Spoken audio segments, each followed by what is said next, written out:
Well, I'm not sure you can speak for all council, and I'm sure they can speak for themselves as to whether or not you've been asking for this a long time. I'm not aware that you back asked up about now. those redactions. So, But maybe I don't have the records. But So, sir, anyways, we're going to have to stop this. Yeah. And despite your belief that the law is always very clear, my experience of 20 years is that's why judges are around. So if you could proceed, Yes. otherwise, we're not going to get anywhere. so if I could bring up the notes of Ms. Jackson, which are at,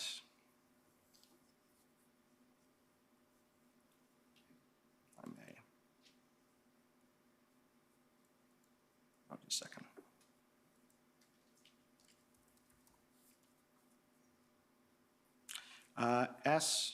SSM.can.7719.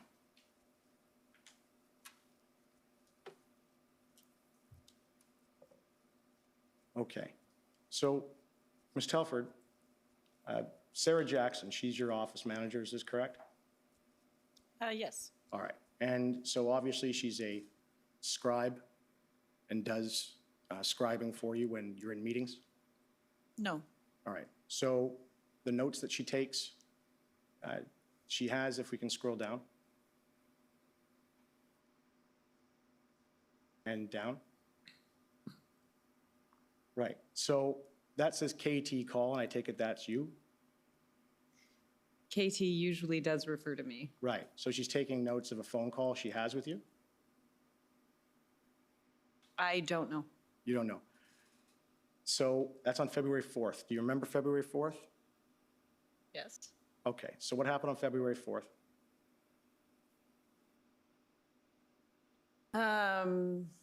Well, no, I don't remember in that level of detail. Okay. Is there something you're looking for in particular? Well, I'm trying to find out, because I have to build a record for this. Do you have any idea why anything in your conversation on February 4th in that note would be irrelevant? I don't know. And I take it when you spoke to Ms. Telford, or sorry, to this individual at the time, there was no lawyer present, was there? I don't know what this call is. Okay, so can we scroll down then? So you see there, the government has claimed solicitor-client privilege, okay? And you don't remember speaking with a lawyer on February 4th, do you? As I said, I don't know what this call is. Right, so how would the government know, if you don't know, that this is solicitor-client privileged? They couldn't, could they? So it's redacted, and this is the problem, sir. You have irrelevant. Is there a question? Yes, and so if we can scroll down.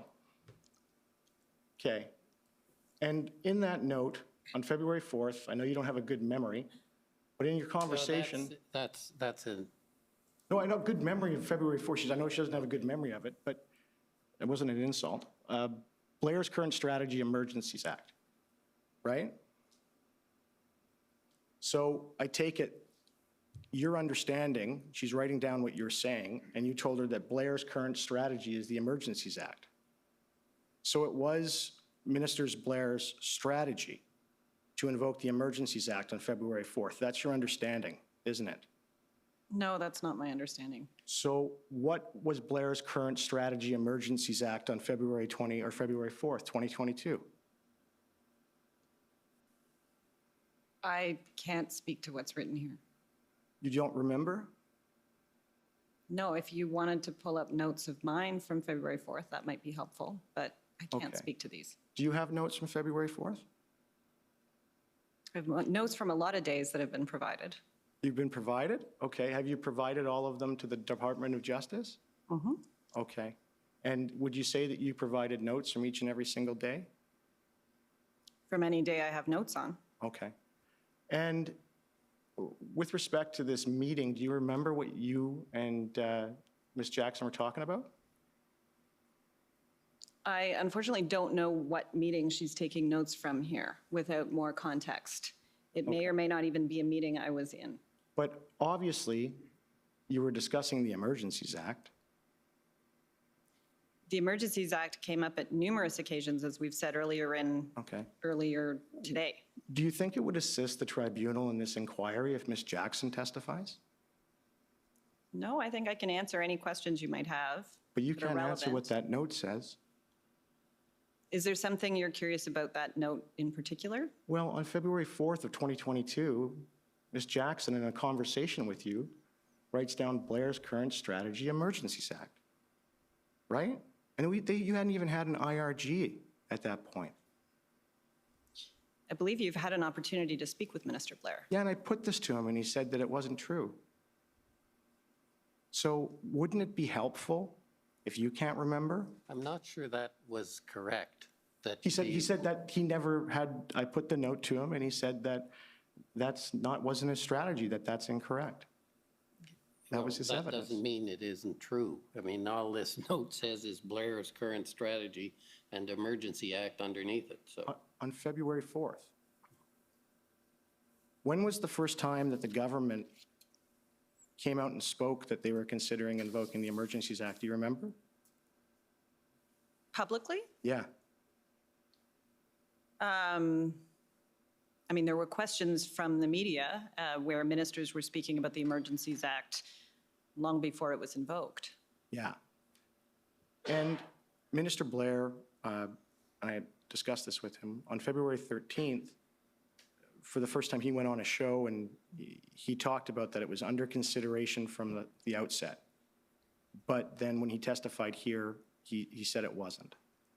So was the invocation of the Emergencies Act under consideration from the beginning of the protest in Ottawa?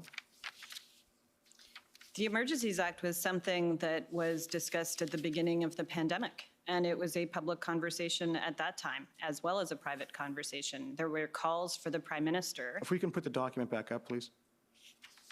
Perhaps it's Brian Gover for the Government of Canada. Perhaps the witness could complete her answer to the question without interruption. Oh, no, I was just, the document went down. I'm not done. I apologize.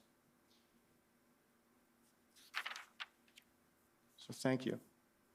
So, and I understand that there was a consideration of a public welfare emergency, right? That's very different than a public order emergency. You know that. There doesn't have to be a Section 2 security threat, right?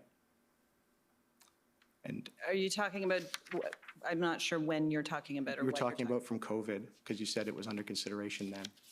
They did look at the Emergencies Act at that time, and there was a public call for that at the time, and it was determined because the Prime Minister was very reluctant, as he was during the occupation this past February, to invoke it. And so there's been conversations at various occasions about the Emergencies Act over time. So when that note's taken on February 4th, 2022, are you saying that you're talking about it in relation to COVID?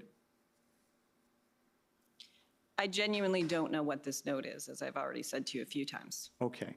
So if I can scroll up or down, or up, please, or down? We'll go down. Down's fine. Okay. So that says flag to KT, February 10th. And it's written in there that this is irrelevant. What does that mean? Why is it irrelevant? Do you know? 'Cause So I don't know specifically, but don't know either. I could surmise that flag to Katie means it's probably a bit of a to-do list of things she wanted to flag to me Okay. that were obviously deemed irrelevant to what we are talking about today. Okay, and could we scroll down again? And this one, where it says staff blockade, right? And then it has Section 39 invoked. Do you know what that means? I don't know why they invoked it there. Right, and so I take it when you were having this phone call, there was no one else present on the phone other than you and Ms. Jackson, was there? I don't believe that this is a phone call any longer. Well, if we scroll back up, this is the second page. It's the Yes, way it it's said ordered. flag Oh, to Katie at the top. Flag Kitty, okay. And so on February 10th, do you remember if Ms. Jackson was in a meeting with Cabinet? She is not normally in meetings with cabinet. So how could, Section 39 is a Cabinet confidence. So how can, so this is the problem. Those are my questions. Thank you. If we could now call on the Ottawa Police Service, please.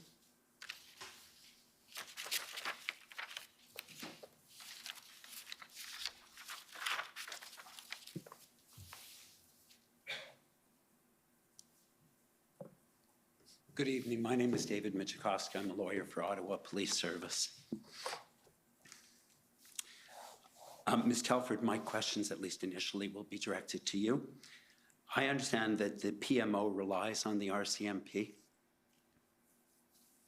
Generally? What do you mean? Well, I guess the PMO relies on the RCMP to protect the Prime Minister and others, Yes, and you trust the RCMP. we do. The RCMP has kept the Prime Minister and his family safe, They have. and the RCMP takes security very seriously. They do. And one of the documents, I won't take you to it, but I believe the commission took you to it. One of the documents that you were taken to reference the Intersect group. You're familiar with the Intersect group? Can you remind me? Sure.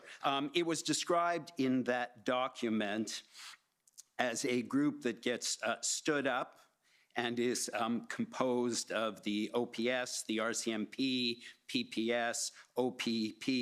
You're familiar with that? Yes, And all of them are involved in decisions and discussions about these types of protest events and security concerns, correct? that sounds right. And in fact, in that chain of emails that you were taken to, there's reference, and it was on January 25th, Ms. Powers indicates that the key will be tomorrow's Intersect meeting and how law enforcement will pre-mobilize. So you're obviously aware that the RCMP, whom you have a lot of confidence in, is monitoring the protest as it's approaching Ottawa, correct? Yes. And on January 27th, and I won't pull it up, but I'll give the reference for the record. It's pb.can401844. There's a series of text messages, I believe, between Minister Mendocino and yourself, and you indicate that the RCMP, or he indicates to you, that the RCMP on January 27th says that the current estimate is about 2,700 trucks, but the numbers could fluctuate. Do you recall that? That sounds right. And there's another document from the PMO, I believe it's from Ms. Power. She's the issues advisor. She's one of several issues advisor, but she holds the file for public safety. And so there's an email from her on January 28th. Again, the reference number is ssm.can.nsc402795. And she gives some more data as to what the status is. One of the things that she references in that report on the latest numbers is Project Hendon. And we've heard a lot about Project Hendon. Was that something that you were familiar with as well? Not at the time. I'm sorry? Not at the time. Okay. Subsequently, you did hear about Project Hendon, is that right? During the inquiry, I've heard a fair bit Right. about it. And so she's referring to, so obviously the RCMP, I'm assuming, has access to the same Hendon data as the other security services. Fair assumption? I couldn't speak to what information they had access to. Okay. And so what we see when we look at all of these documents that I'm referring to is the numbers of vehicles, of trucks in the convoy in the last couple days before it arrives is a constantly fluctuating number. Nobody seems to be able to get a full grasp on it. Is that fair? It certainly felt that way. And certainly nobody, even the RCMP, up until that day, the Friday, were saying that this protest was going to become an occupation, correct? I will say in those updates that were coming from Mary Liz Power, and they were more than once daily by the end of the week, there were some references, and I do believe this commission has seen in those emails, and I think it was attributed to Op Intersect, that this could be a prolonged demonstration. But you are right, there was a lot of uncertainty about what was coming. And so you understood that even the law enforcement community couldn't predict exactly what occurred and what did in fact occur. Fair? I agree this was a challenging situation for everyone. And you wouldn't fault the RCMP for that, would you? No.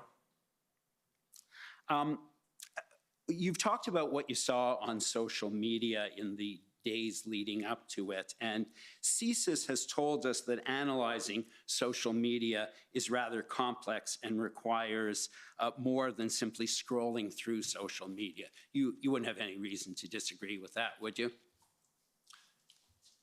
I think it's a fair statement, but there are some things said on social media that represent clearly the views of the person expressing it. And in this case, in this demonstration, there were statements made on social media about threats of violence, threats to individuals, and aims and motives that they had for this I'm sorry, I don't mean to cut you off, but I have a very limited amount of time. My question was more related to the numbers of people that are coming on social media. Because what Mr. Vigneault said is it is difficult to tell. It's a challenge, I think he said, to know when someone moves from the online space to physical space, and the social media is full of misinformation. Ms. Telford, you wouldn't disagree with that, would you? I think it was challenging for everyone, and that's why it was important to bring everyone together at various points. But I do think there was, I think a number of people, including Mr. Vigneault, have spoken about how figuring out the social media space is something that needs to be done coming out of this. Right. Oh, and there you it is. recognize, just C11 's moving on to necessary. another area, That's what you this is all recognize for. that police, and we've heard from a number of ministers, that police need to have operational independence from government, Absolutely. and that police have to make operational decisions in real time for reasons that may not be evident to the government or to the public. Fair? Of course, and that's something we took very, very seriously. And again, you respected that operational independence. You wouldn't want the police, whether it's the Ottawa or OPP or the RCMP, to take action without considering what impact that action would have on officer safety or crowd safety or children in the crowd. Of course. And in fact, one of the lessons of Ipperwash that we've heard is that governments should not be allowed to influence specific law enforcement operational decisions. You'd agree with that? Fair? Ipperwash was actually something I asked after, and we got a verbal brief on very early on. I think it was actually even before before it became even an occupation, because it was something we were very preoccupied about respecting. And it's because decisions, those type of operational decisions, belong to the police based on their expertise and their discretion, correct? Yes. And there's nothing to suggest that the Ottawa Police Service did not exercise their discretion legitimately and in good faith in this case. Is that fair? Fair. The situation we've heard in Ottawa was, I'm going to use a word that we've all heard a lot in this, was a volatile one. You wouldn't disagree with that. It was extremely volatile. And ultimately, that situation was diffused. But you'd agree with me that diffusing a situation like this one is something that takes time. In fact, the Prime Minister, in a conversation with the Governor General on February 5th, specifically made that point when he said it's going to take time to diffuse this. You wouldn't disagree with that, would you? I believe that conversation was a ways into the occupation already. So I don't think I can agree or disagree with whether or not these things always take time. And ultimately, in addition to time, it took a massive amount of additional resources as well, correct? It certainly did in this instance. And those, let me just finish off my remaining minute or two. Negotiations, you understand that before police execute a tactical operation. They will try and diffuse a situation and try to negotiate, right? These were things we were briefed on, yes. And in fact, you'll recall that the Prime Minister and Minister Blair met with opposition leaders and provided a briefing on February 10th.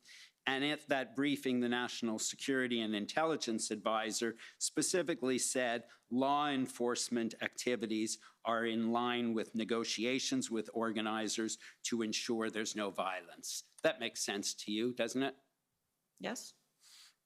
And she also indicated that Minister Blair talked about the importance of negotiation by the police, and you wouldn't disagree with what Minister Blair said?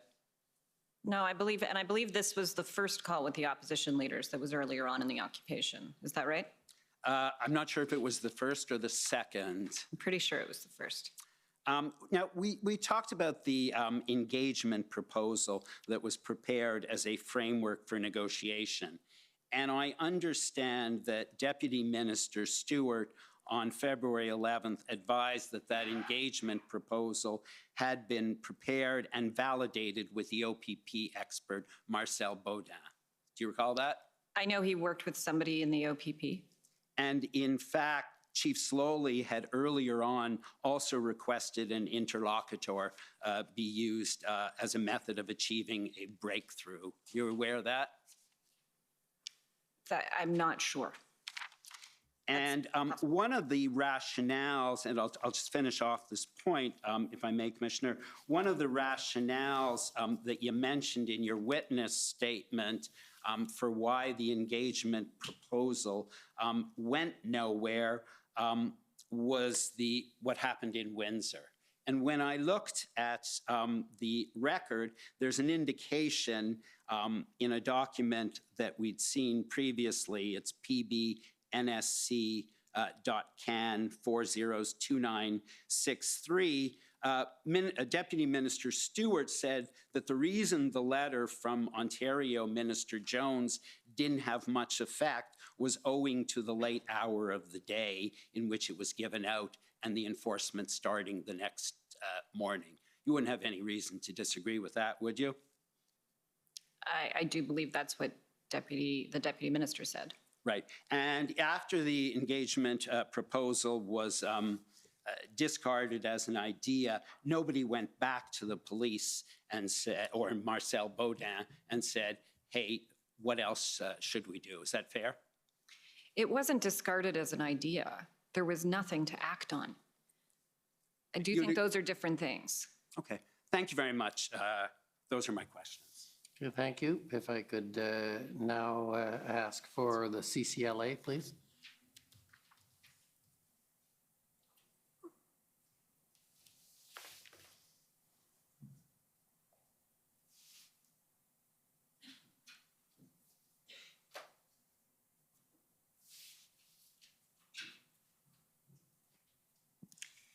Good afternoon. My name is Kara Zwiebel. I'm counsel for the Canadian Civil Liberties Association. Mr. Commissioner, my friend Mr. Honor from the Democracy Fund has given me 5 of his minutes, and he's going to limit his questioning to 5 minutes. So I have 15 now by my count. Okay. So I want to ask you about a theme that my friend Mr. Michikowski was just asking you about around sort of this question about the proper relationship between police and government. And I would imagine that as both employees in the Prime Minister's office and obviously residents of Ottawa, it might be difficult to sort of separate the fact that you're looking at what's going on both from a policy perspective, but also living through it. Right, you live here. I don't. Oh, you don't live here? I live in Toronto. Oh, okay. So some of you live here. Now, I know you have access to briefings from the RCMP. I'm not sure if you get briefings or sit in on briefings from any of the intelligence bodies. But I think we've seen some documents that also sort of show you doing a bit of your own, getting information as we all do from media sources, from social media. So for example, can we pull up SSM NSC CAN 402940? And I think, Ms. Telford, this is a text message between you and the Prime Minister.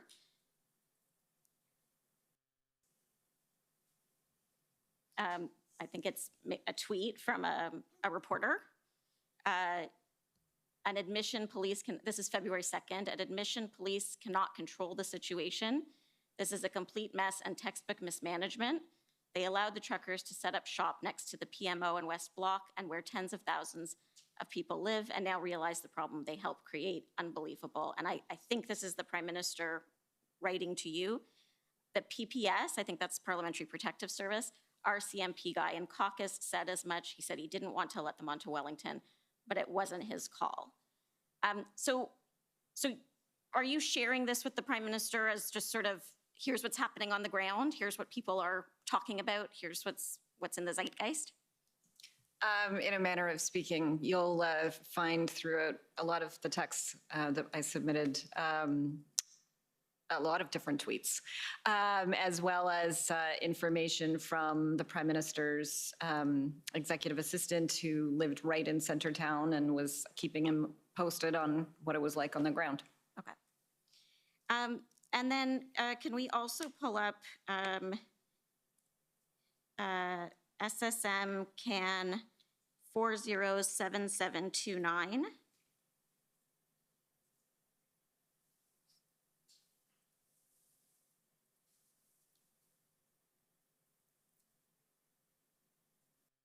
I forget that they're also here, but I can't really see them. So, so over here, again, I think, can we just scroll down just a little bit? So this is Evan Solomon. Just walked through the protest on Parliament Hill tonight, and I spoke to two guys carrying fuel containers past police. The police chief said protesters would not be allowed to bring fuel to, I think that's trucks, but these two said police aren't bothering them at all, no enforcement. And I think this is you. Sorry, can we scroll up? Was this one of your texts, Ms. Telford? No, it's not Okay. actually. So what you can't see there is that also in this chat is the Prime Minister's executive assistant, or was executive assistant at that time. Okay, And so that's an example of what I was just describing. okay. And can we scroll down? So saw this type of thing happen when I left Hill, gas coming in, and cops were just standing, looking at them walk by. We've heard evidence in the commission that at some point protesters started filling jerry cans with water as a bit of a tactic, so that it looked like the police weren't doing anything about gas being brought in, but in fact it was water. Is that something that you were aware of, or have you heard about that during the course of the commission? I've heard a number of things to do with the jerry cans over the course of the commission. Okay. Is it fair to say that what you were seeing both on social media and in the media and on the ground here in Ottawa as residents, or part-time residents maybe, weren't sort of matching what you were hearing from the police, from briefings from the RCMP? I think especially in the early days, there were a lot of different numbers coming from what we were seeing on social media, what we were seeing reported from mainstream media who were, walking around and doing their own counts, as well as what was coming in from different law enforcement agencies. Okay. Can we go to, it's Mr. Clow's notes, SSM NSC CAN 402941. It's page 11 of the PDF.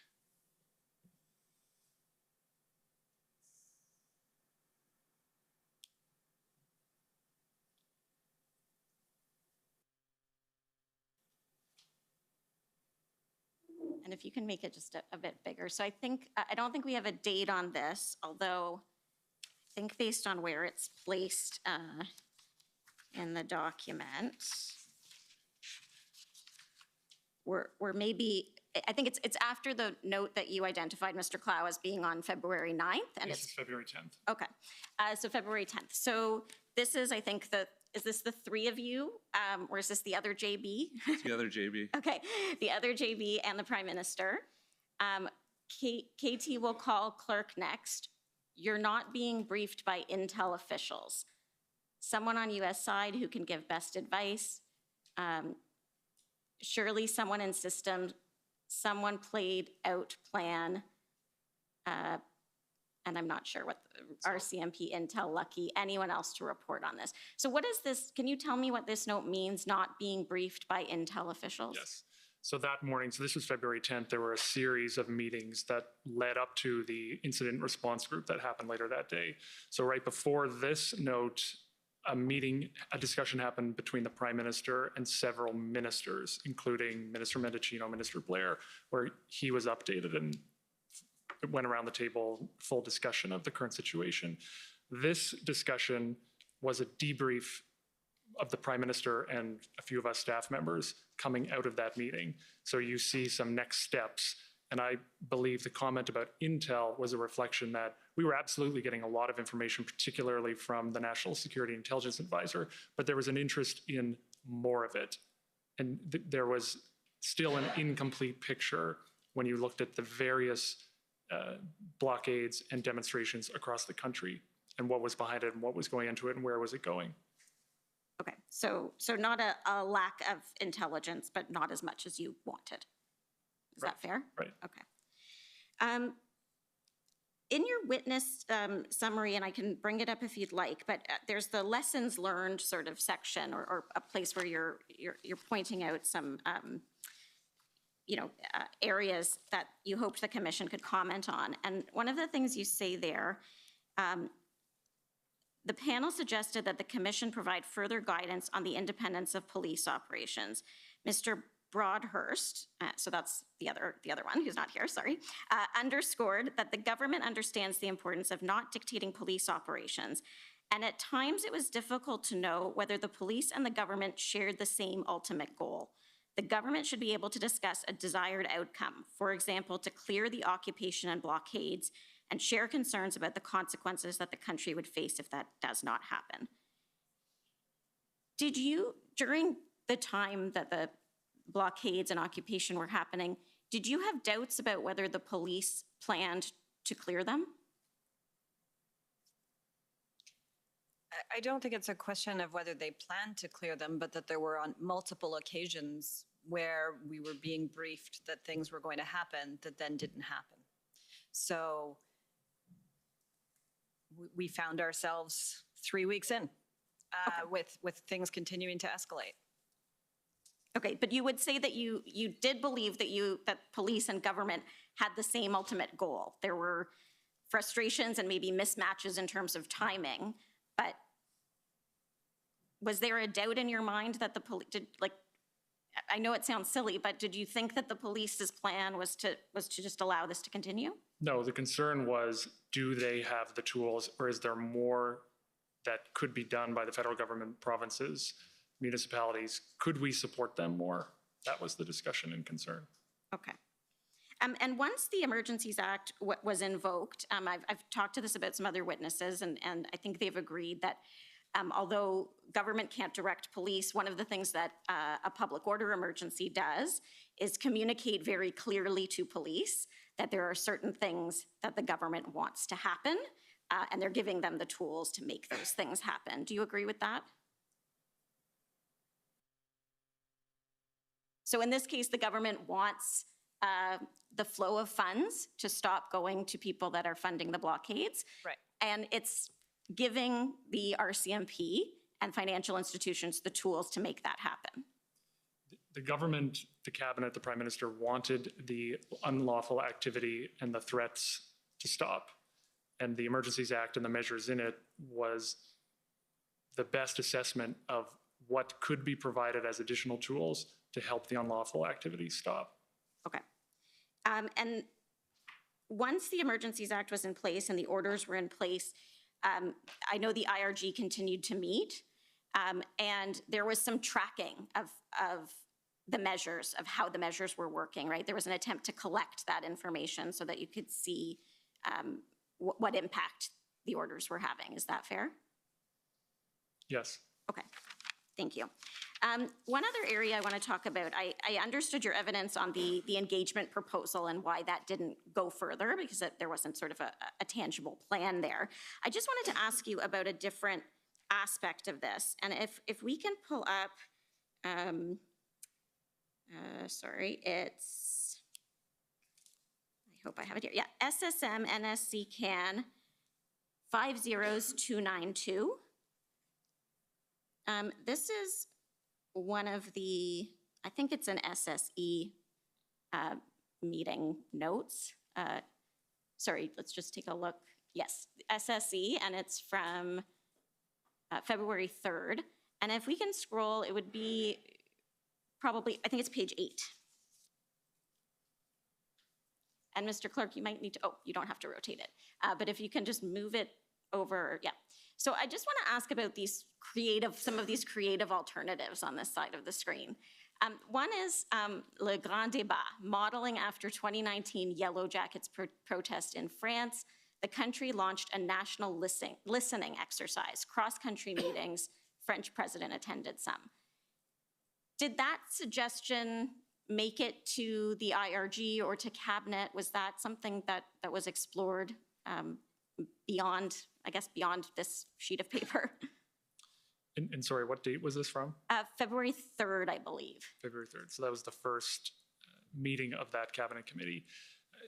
My assessment of this document is that it's a public service document, which is fairly normal for these discussions to fuel a discussion. I would say on that, I can't speak to what was discussed or whether that was addressed in the meeting, but I would say in February, there was a very specific, urgent need.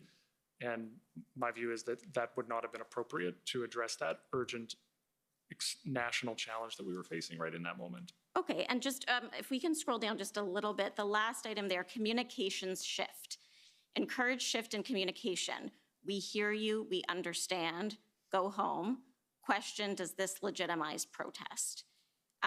What about that discussion? Was there a discussion about, and I know we saw a text, a message that was communicated, I think, through Minister LeBlanc from Jason Kenney, saying, you know, something about calling them all Nazis didn't help. I think here what someone's getting at is maybe we should tone down the rhetoric and try to, even if we're not going to meet with them, try to, in a communications way, tone it down. Was that something that was discussed or considered? There were constantly discussions like that. Is there something we could say, something we could do? Just like there were lots of discussions about the engagement proposals. But the wall we would always hit is the assessment was, given the demands of the convoy, which was to drop all the mandates, we weren't going to get very far with this kind of suggestion. Okay. Last thing I'm going to ask, I know I'm almost out of time. I just want to ask about, and if we could pull up, sorry, Mr. Klaus. That's not how negotiations work there. I think Dumb. the clerk probably knows the number, yeah. And here it's page 23. It's not almost, by the way. Oh, okay. May I get one last one in? Yes, Thank yes, you. you may. So we're at February 14th, and maybe we can make it just a little bigger. Thank you. So February 14th, 12:30 p.m. I'm going to look on my paper here. PM taking, I think that's maybe Taking time now, then it says he'll depart from the Hill to head to West Block. okay. And then Jagmeet Singh, opposition leader, can do it whenever. The part that I'm interested in is this discussion about Quebec. And, you know, I gather I'm not sure I guess this is after the first minister's meeting. So we know that Quebec is a bit concerned about the application of the Emergencies Act in the province. And it says, without saying we're sending RCMP to Quebec, PM call a go, no intention to do anything in Quebec other than Ottawa. Pablo, I assume that's Minister Rodriguez, called to Legault. Military isn't a part of this, not looking to take over, won't go to Quebec border. So it seemed, if you don't need it, then we're not going there. So this was a staff debrief following the FMM on that day, ahead of the Prime Minister's conversations with the opposition leaders. So at this time, the consideration was continuing around the Emergencies Act. So this was a quick discussion of staff of things we should be considering or doing coming out of the FMM. Given the Premier of Quebec communicated so clearly that he didn't want the act applied in Quebec, that's what that discussion reflects. It was a very brief staff discussion. Okay, it wasn't ever communicated to the Premier of Quebec that the act wouldn't apply there or that the police wouldn't take action there, because that's not something that would have been possible given what the orders said. Right, the act did apply there. Okay, thank you. Thank you for answering my questions. Thank you, Mr. Commissioner.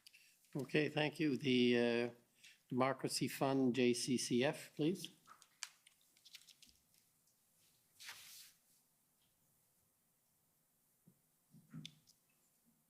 Good evening. My name's Alan Honor. I'm a lawyer from the Democracy Fund. I just have a few questions for you, and they're directed to anyone at the panel. You were asked about political commentary from the United States. If I recall correctly, that was something that President Biden and Prime Minister Trudeau spoke about. Yes.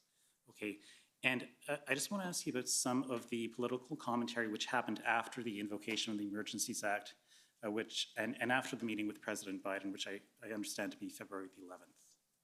The phone call was February 11th, yes. Pardon me? Phone call was February 11th. Yes, thank you. Can we pull up pb.can 6069 underscore REL.0001?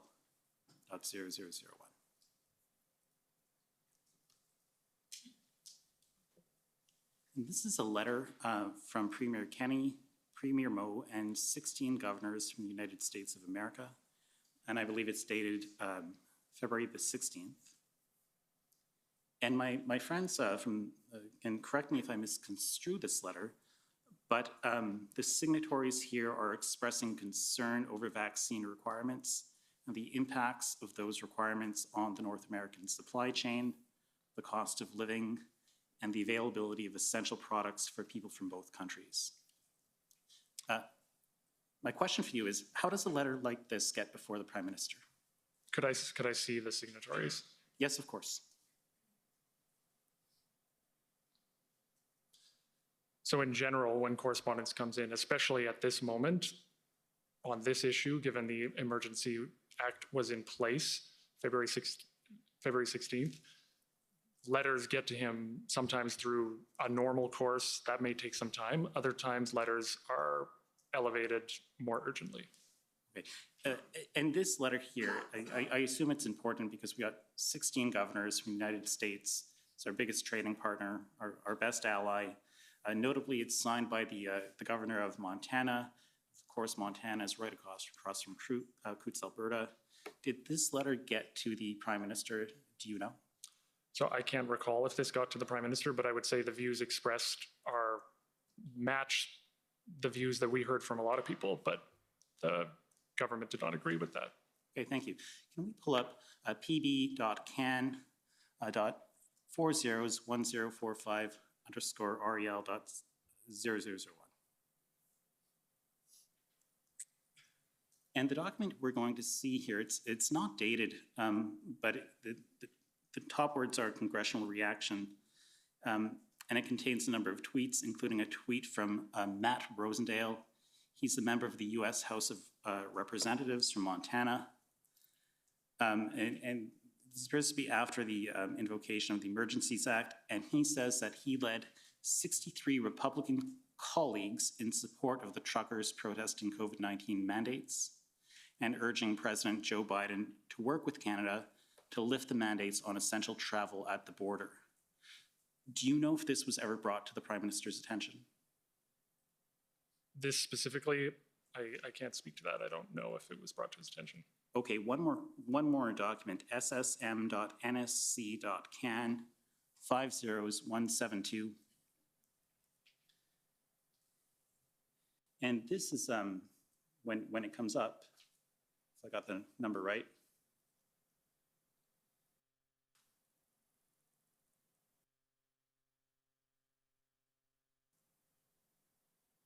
Yes, so this is an email from Deputy Jacques Adam to Deputy Minister Jacques Adam to Deputy Minister David Morrison. I'm not sure if they're both from Global Affairs Canada, but the email sets out U.S. political reactions to Canadian measures. It's dated February the 16th. And if we can just look at item number 2 here, we see that there are different comments. One of the comments here is Canadian truckers being fired and now targeted as terrorists by your woke government. And it is attributed to a U.S. House of Representatives, a member. And there are other remarks from other politicians which are somewhat uncomplimentary towards our country. Do you know if this document was ever brought to the Prime Minister's attention? I don't believe this document would. This looks like an internal document at the Department of Trade.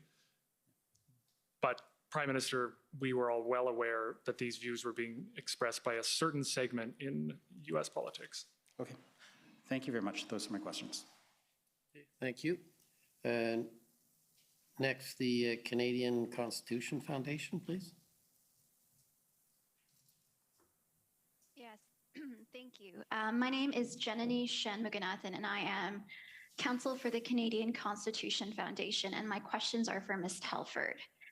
So we know that there were 3 IRG meetings that took place on February the 10th, the 12th, and the 13th. And while cabinet ministers were present at these meetings, it's not a meeting of the entire cabinet, right? Correct. And we do know that there was a meeting with the entire cabinet that took place the evening of February the 13th, right? That's right. And the following morning on February the 14th, there was a meeting with the first ministers. And then later that day on February the 14th, or at some point that day, there was a decision made to declare the public order emergency. Later that day, that's right. Thank you. And so I just have a few questions about cabinet meetings.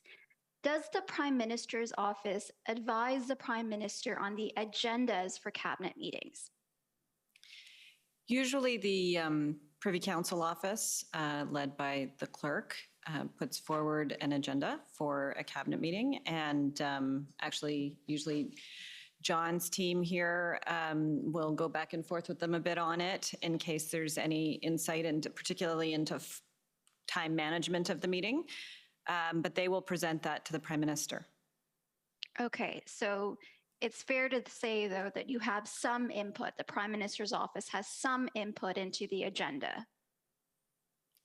Input would be fair, yes. All right.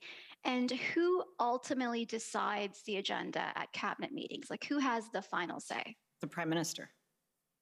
And does the Prime Minister's office advise the Prime Minister on which non-cabinet officials attend cabinet meetings?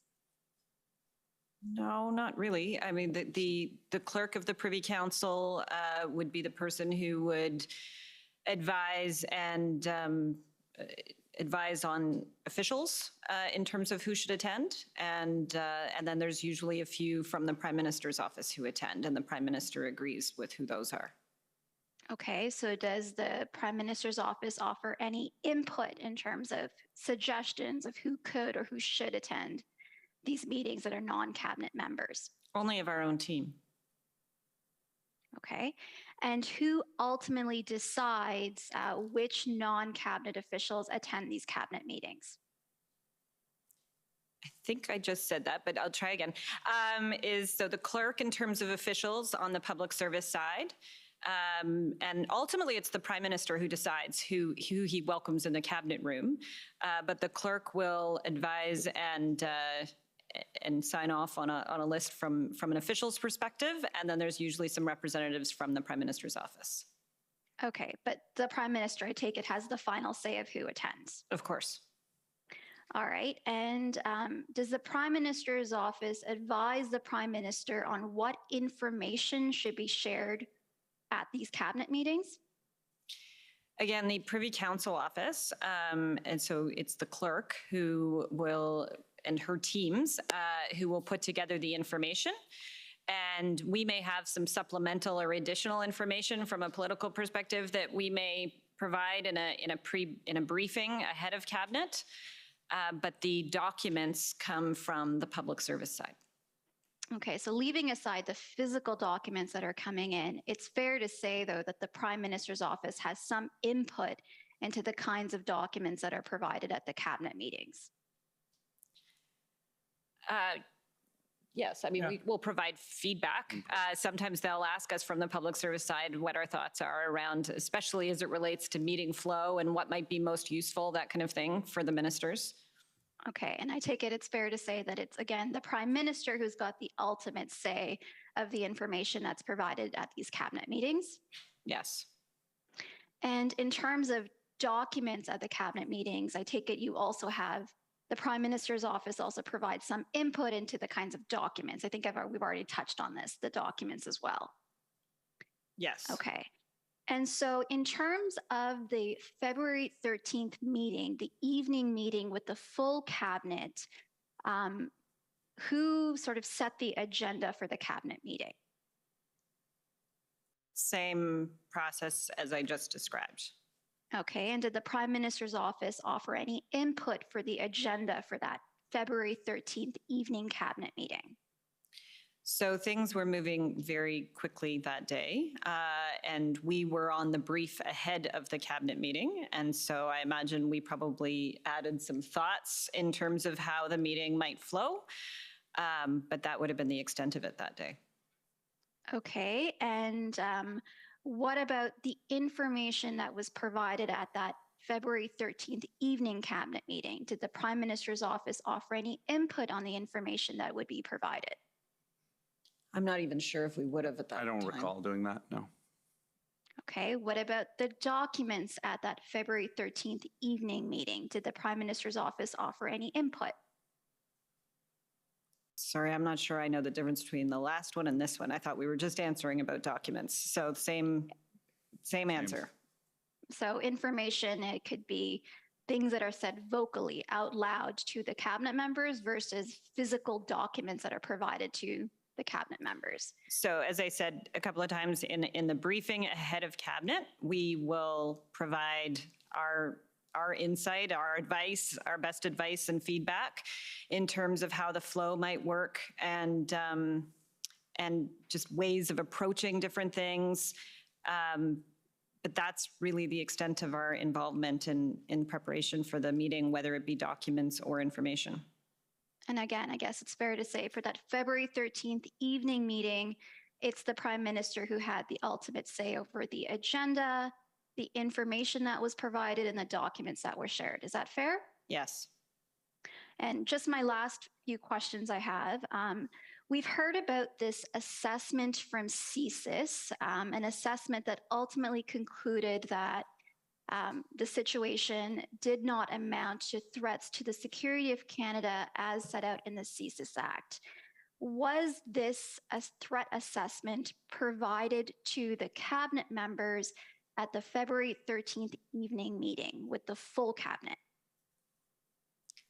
I am not sure whether it was part of the documents. I think the deputy clerk and clerk, I think their testimony was on this. On this, they led that process, so I would refer to their testimony. I don't recall anything more than that. But none of you know? Okay, what about an alternative threat assessment? A threat assessment that's different from the CSIS threat assessment. Was any such assessment provided to the cabinet members at that evening February 13th meeting with the entire cabinet? So all of these assessments were provided to the incident response, the IRG, earlier that day, and then that was really rolled up and reported out to cabinet in the evening. Okay, but the members of the IRG meeting, it's not the entire cabinet, right? Correct. And so I'm just asking about was there a document with a threat assessment that's different from the CSIS threat assessment? Was there a document that was shared at that February 13th evening meeting? I can't speak to that. And can either of the other two of you? I'd refer back to the deputy clerk's testimony. Okay. And we've heard about this legal opinion that was created that talked about how the definition of threats to the security of Canada in the CSIS Act has a different interpretation when applied to the Emergencies Act. I'm not asking about the content of that opinion. I just want to know, do you know if that legal opinion had been provided at that February 13th evening meeting with the entire cabinet?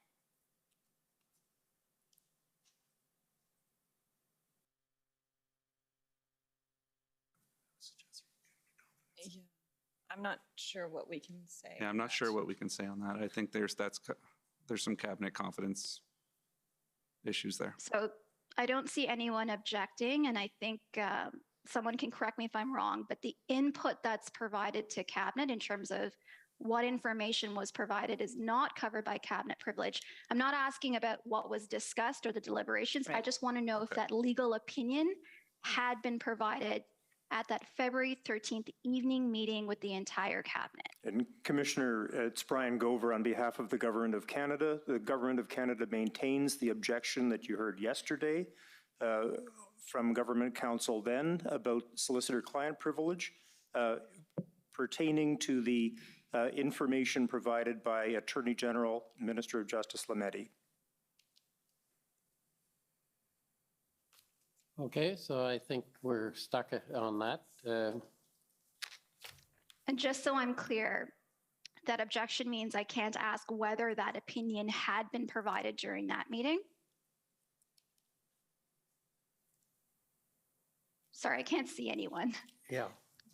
I'm just waiting for an answer on that, It's position. Brian Gover. You may not, consistent with maintaining the objection, inquire into the content of any advice given by the Minister of Justice and Attorney General. She didn't ask for And the question content. is, What does the that fuck? include the fact of the opinion or not? My friend may inquire as to whether an opinion was expressed. The fact of the opinion, not the content. So to be clear, I was never asking about the content of the opinion. Was the fact of this, was this legal opinion, the fact that this legal opinion existed and whatever its content may have been, shared at that February 13th evening meeting with the full cabinet? I'm not sure. From a document perspective, there were certainly discussions around it. Okay, and the final question I have is, there was this Ottawa Police Service POU plan. Was that plan shared to the cabinet members at that February 13th evening meeting with the entire cabinet? We had heard at various points in the lead up to the invocation that there were plans or action was about to be taken in various situations, including Ottawa. Absolutely, that was part of the discussion and consideration, the fact that action had not been taken up until that point. And the assessment was that was because law enforcement did not have the tools they needed. Okay, but was that plan, the document, the plan, there's a document that's called the OPSPOU. Was that document shared with the February 13th cabinet members? It's hard to comment because we don't have the document. I don't know. I'm not sure what document that is. Sure. I'm not sure how much time I have left, Commissioner Rouleau. I can just bring up the document just to ask them if this was something that was shared during that meeting. You're over time, so if you want to put up the document, that'll be Yeah, it. that's fine. And just, I'm so not it's- sure they understand what it is. A POU plan is a public order unit, which are the police officers who go in on a police public order process. So I can't speak to that specific, but Cabinet was definitely aware that on February 13th, when they were discussing, the situation in Ottawa was worse than it had been at any point. And the threats of violence, the actual violence was terrifying. That's what was discussed at Cabinet. Okay, but you can't say whether that document had been shared during that meeting. We still haven't. And I just want to be seen fair to that the document. witness, sorry. Sorry. It's Don't know what document. PBNSC CAN 407734. That's the document. And I'll just ask them if this is something they've recognized and whether they know if it was shared.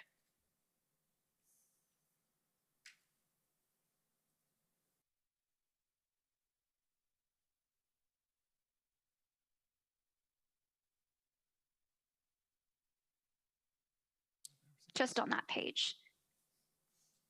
So I take it from shaking your heads, no, we need an audible That's answer. not familiar to I've me. never seen this, no. Okay, thank you very much. Those are all my questions. Okay, next is the City of Ottawa, please.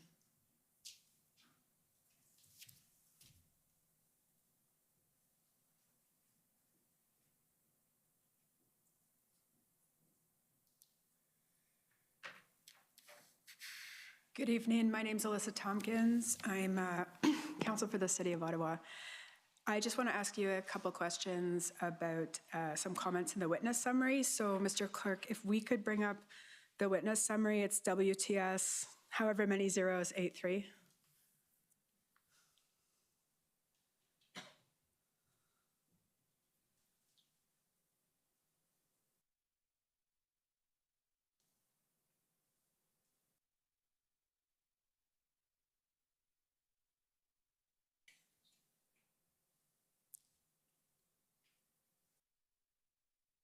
And if we could go down to page 4, bottom of page 4. So I'll start by directing my questions to Mr. Clow because these comments are attributed to him, but obviously the others can add in. So there's a comment here, Mr. Clow noted that the city was clearly struggling to manage the occupation and that this was reflected in most conversations and media reporting and reaction from residents. So Mr. Clow, did you understand that the response to the protest was a police-led operation? Absolutely, I understand that. Okay, so you understand that the city cannot direct law enforcement as to operational matters? When I said city there, I believe I would have meant the city holistically. So all of it, the sum of its parts. Clearly, the situation in Ottawa was out of control, and that's what I was referring to. Okay, so in terms though of it, you understand it was managed by the police though? Which reports into the city of Ottawa. I mean, all of this is the different levels are relevant here. Okay, so the police, you understand there's a police services board that is independent from the city? So I've answered the question. My comment was that the city of Ottawa was out of control, especially in the downtown. Okay. Okay, I just wanted to be sure that you weren't suggesting the city itself could be doing more. I'm not speaking to, I wasn't here, or am I now speaking to the specifics of the arrangement within the city of Ottawa? Okay, and if we could just go to the next page, please. And again, it's you, Mr. Clow, referring to a meeting you had.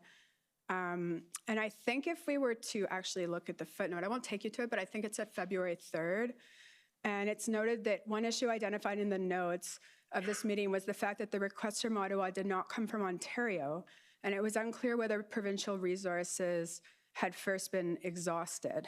So this is prior to the letter from the mayor, so we're in the first week. And I just, Commissioner Leckie and Minister Blair have both testified that it's in fact very common for the city of Ottawa, for OPS to reach out to the RCMP directly because of Ottawa's status as the national capital. And I just want to make sure you don't have any evidence to contradict them, that this was actually quite a normal process at this point. I don't have any evidence to that effect, and I stand by what appears here. Okay, thank you. Those are my questions. Okay, thank you. Next is the Ottawa Coalition, please.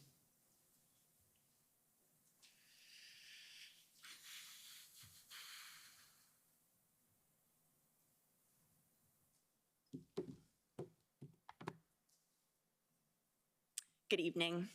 My name is Christine Johnson. I'm counsel for the Ottawa Coalition of Residents and Businesses.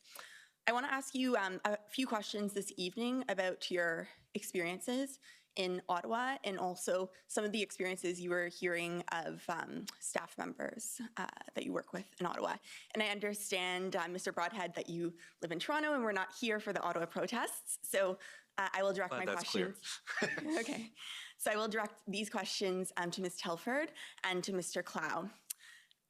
So you were both here living in Ottawa during the demonstrations?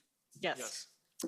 And in the witness statement, and to save time, I don't think we need to pull it up unless I hear otherwise from you, but your colleague, Mr. Broadhurst, noted that at least some protesters engaged immediately in illegal activity by blocking and occupying city streets, defacing public property, harassing residents. Was this also your observation that this kind of illegal activity was occurring as early as the first weekend in Ottawa? Yes. Yes. And Mr. Clerk, I will ask for you to pull up a document, SSM. All the illegal activity would have been dealt with by the police. These guys are fools. And as this is coming up, I can advise that this is a set of text messages that we see at the top. It says Katie and JT. I presume this is text between you, Ms. Telford, and our Prime Minister. And I believe it doesn't show at the top of this document, but the way this document's labeled in our disclosure, our discovery database, it also says it involved Phil Prue, who I believe is the executive assistant or was the executive assistant to the Prime Minister. And you've testified here tonight that Mr. Prue lives in Centretown? Yes. Yes. And we see here, you can see faintly at the top, these are texts shared on February 2nd. And it looks like, Ms. Telford, you share a tweet from City Councillor Catherine McKenney describing the situation in Centretown. And then we see this blue box below, and I'm not sure, do you recall if this was from Mr. Prue or was this from our Prime Minister? That would be Phil Prue. Okay. And he says, yep, the honking, wheel spinning went on late again last night. It was all day yesterday again. I put earplugs in at times during the day yesterday to make it less aggressive. It has already started again this morning. They have some periods of calm now, but then start nonstop for a period of time. It is enough to absolutely drive you absolutely nuts. The truck horns especially, they sound like they are right in the middle of your home. So would you agree that this statement seems to convey that for residents living in the heart of Centretown, the honking could be heard very loudly inside homes and not just on the street? That's certainly what he was conveying. And did you hear about this experience from other residents as well through your conversations with city councillors, citizens groups? Yes, we were hearing it from local members of parliament, and they were hearing it from many of their constituents. We were hearing it from staff. We were hearing it from members of parliament who were in town.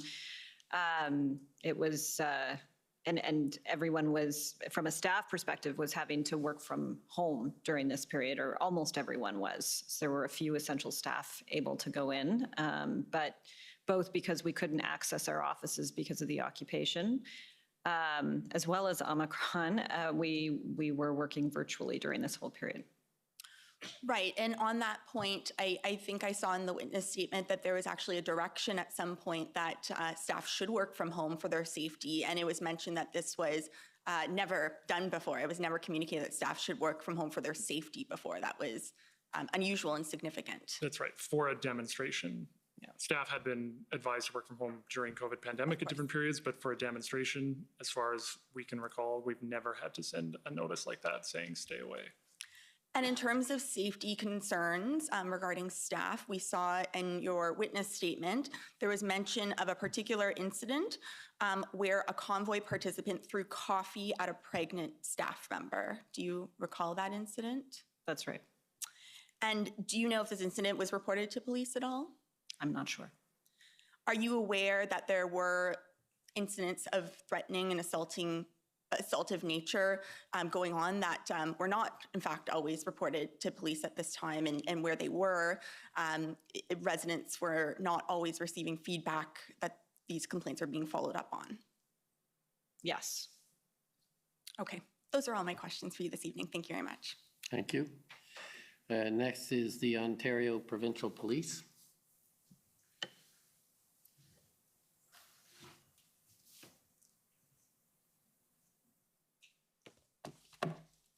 Good evening. It's Chris Diana, counsel to the OPP.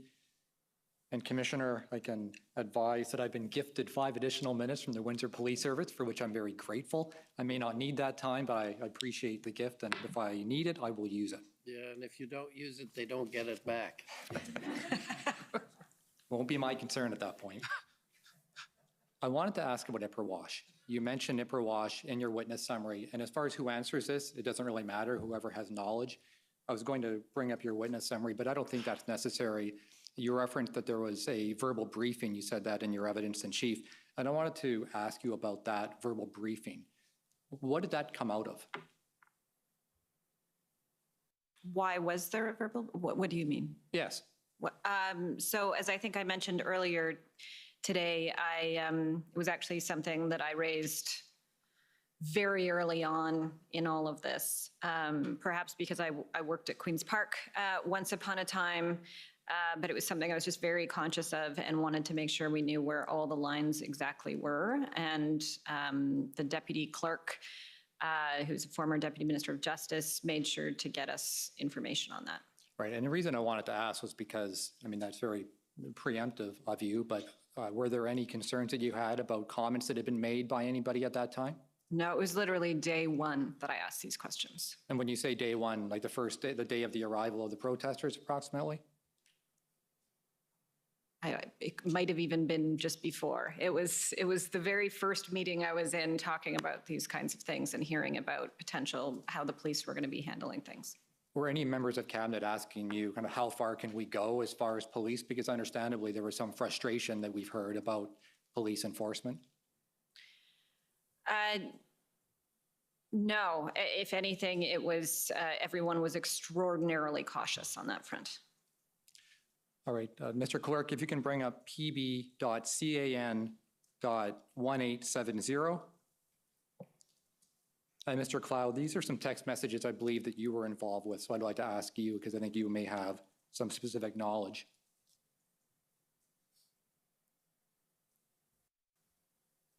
All right, and it's not entirely clear from the text themselves, although the description of the text in the database suggests that this may have been a text exchange with Chief of Staff Mike Jones, who I believe was the Chief of Staff for, was it Minister Mendicino? Yes, Can you confirm that's that? from Mike Jones to me. Okay, and so I wanted to ask, and that's what I thought based on the content. So this is an email exchange you had, sorry, a text exchange with Mike Jones on February 6, 2:40. Do you remember this exchange? I do, yes. All right, and so Mike Jones writes, he expresses some concern about OPS enforcement and concern for the safety of the PM. I assume he's referencing the Prime Minister there. Yes. And he says he wants to go out and say that OPS needs to get control over the situation, and if they need more from OPP, they should make that clear, but they should get working on removals within the next 24 hours. Now, I take it that when he says he wants to go out, he's referring to Minister Mendicino, is that correct? I would assume so. Do you know if Minister Mendicino or anybody else actually went to OPS with that kind of direction to try to remove people within the next 24 hours? So first thing I'll say is these updates came in, there was a lot happening, there were a lot of conversations going on. So you'll note I didn't even have a chance to reply to this, or I didn't reply to it, but I would have received the update. My recollection is that did not happen, what is proposed here. And I don't want to read too much into the specifics of what is written here, but absolutely, as Katie said, we were always incredibly careful and aware that politicians don't direct the police. Right, and when you say we were aware, are you talking about the Prime Minister's office, or are you talking about all of Cabinet? Both. This was discussed and mentioned on various occasions throughout the convoy protests. And is it because people were expressing concerns about police enforcement? It was because this clearly policing was a central part of this, and a lot of us are aware of issues from the past. Everyone here is aware of Ipperwash, for example. So we were highly sensitive right out of the gate that politicians do not instruct the police. Yes, and I would have asked, to be clear, I would have asked Minister Mendicino, but we didn't get this in time for me to do that, which is why I'm trying to understand from you whether or not Minister Mendicino or anybody else actually contacted anyone from Ottawa Police Service or even the RCMP to say, we want people gone, we want them gone quickly. I have no knowledge of that. Okay, but you would agree. But I don't believe that happened, no. Certainly, and it sounds like the Prime Minister's office was very aware of Ipperwash, which is great, and I'm sure you would agree that if that had been communicated to the police service, that would have been inappropriate, correct? If what is written here is a faithful and accurate description of what it appears to be written here, I do agree direction should not be given to the police by politicians. All right, and you would have no reason to doubt that, what his chief of staff was saying. You wouldn't have a reason to believe that wasn't what he was hearing from his own minister, correct? I have no reason to believe that, but I can't and shouldn't speak to that. I do actually believe this text message was put to Minister Mendicino this week, but that really would be a question for him. Do you know, when you talked about the briefing that was done on Ipperwash, were the ministers involved in that briefing? I mean, it sounds like there were a number of discussions, but Ms. Telford, you mentioned there was one briefing in particular at the beginning. Was that a cabinet briefing? No, that was something we received on our request, but it was something reinforced on numerous occasions throughout the process. And again, when you say we, I just want to make sure I drill down on who are we? Are they the politicians, their staff members? Kind of who is we? So we, within Prime Minister's office, who are here, we were briefed early on our request, but then the principles were repeated on numerous occasions, certainly through IRGs and through other discussions throughout. I don't think there was anyone that I worked with who was not conscious of the need to be cautious. Correct. Thank you. And just to confirm, for the record, it was put to Minister Mendicino. I apologize for repeating the other discussion. It's okay. We all make mistakes. Counsel for former Chief Slowly, please.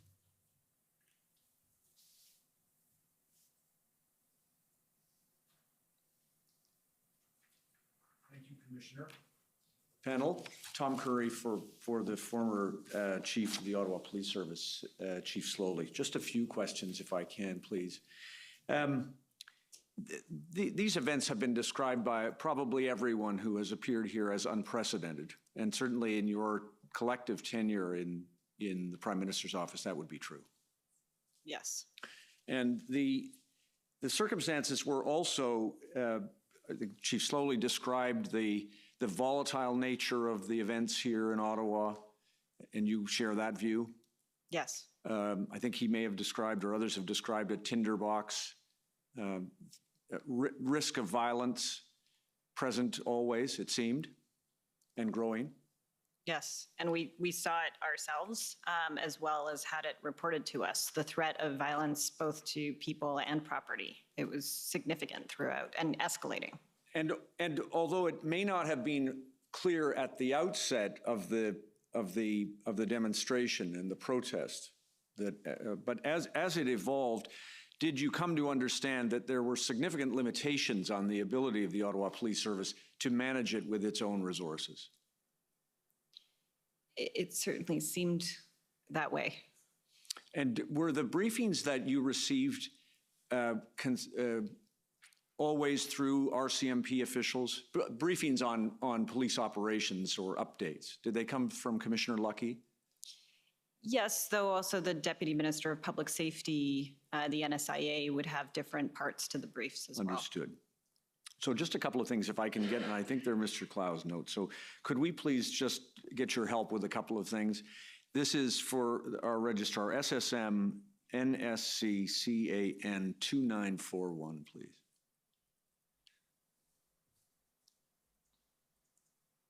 If that, yeah, thank you. Just just a little larger, thank you. So this is just to situate you. Do you see February 3rd, 11:15? Yes. And you've looked at some of these notes previously, that it says, looks like OPS won't move, weeks, not days. Weekend reinforcements problem. Behind the scenes, too deferential, need, I think I want to just confirm this says, need bad cop. You've got to use the tools you have, whether to change public message is different. Those are references, do you know what those are references to? Is that a reference to the idea that at that time, at least, someone was expressing the view that police were taking a standoffish position with the demonstrators? I think that's a fair assessment of that comment. And then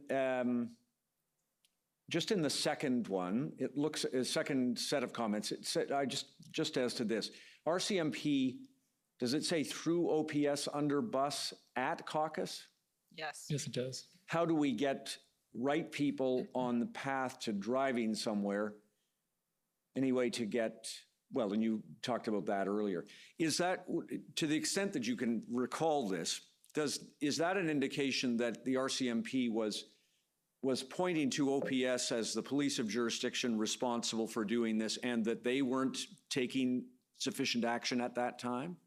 Or can you help us? It was, that's me recounting from a National Caucus meeting that, I believe that morning, where there was a presentation given to caucus members. The large part of the discussion was actually around personal security and security of the building. There were significant concerns for members of parliament being able to get from the airport to downtown, let alone from downtown up on the hill, and actually getting off the hill was a bigger problem than even getting on it. But also as part of that, it was discussed, or it was, caucus were told that if it had been up to anyone other than the OPS, that they would not have allowed the trucks onto Wellington, and that they had given that advice and it wasn't taken. Right, all right. Did you learn at that time from anyone in that briefing from RCMP that some RCMP officials had seen and reviewed and approved the OPS plan in advance of the protest? They did not get into that level of detail with caucus. Okay. Could I ask you just to look, please, at page 7 of this record, Mr. Registrar, just for a couple of other things. Now, of course, I've got to pick it out where it was.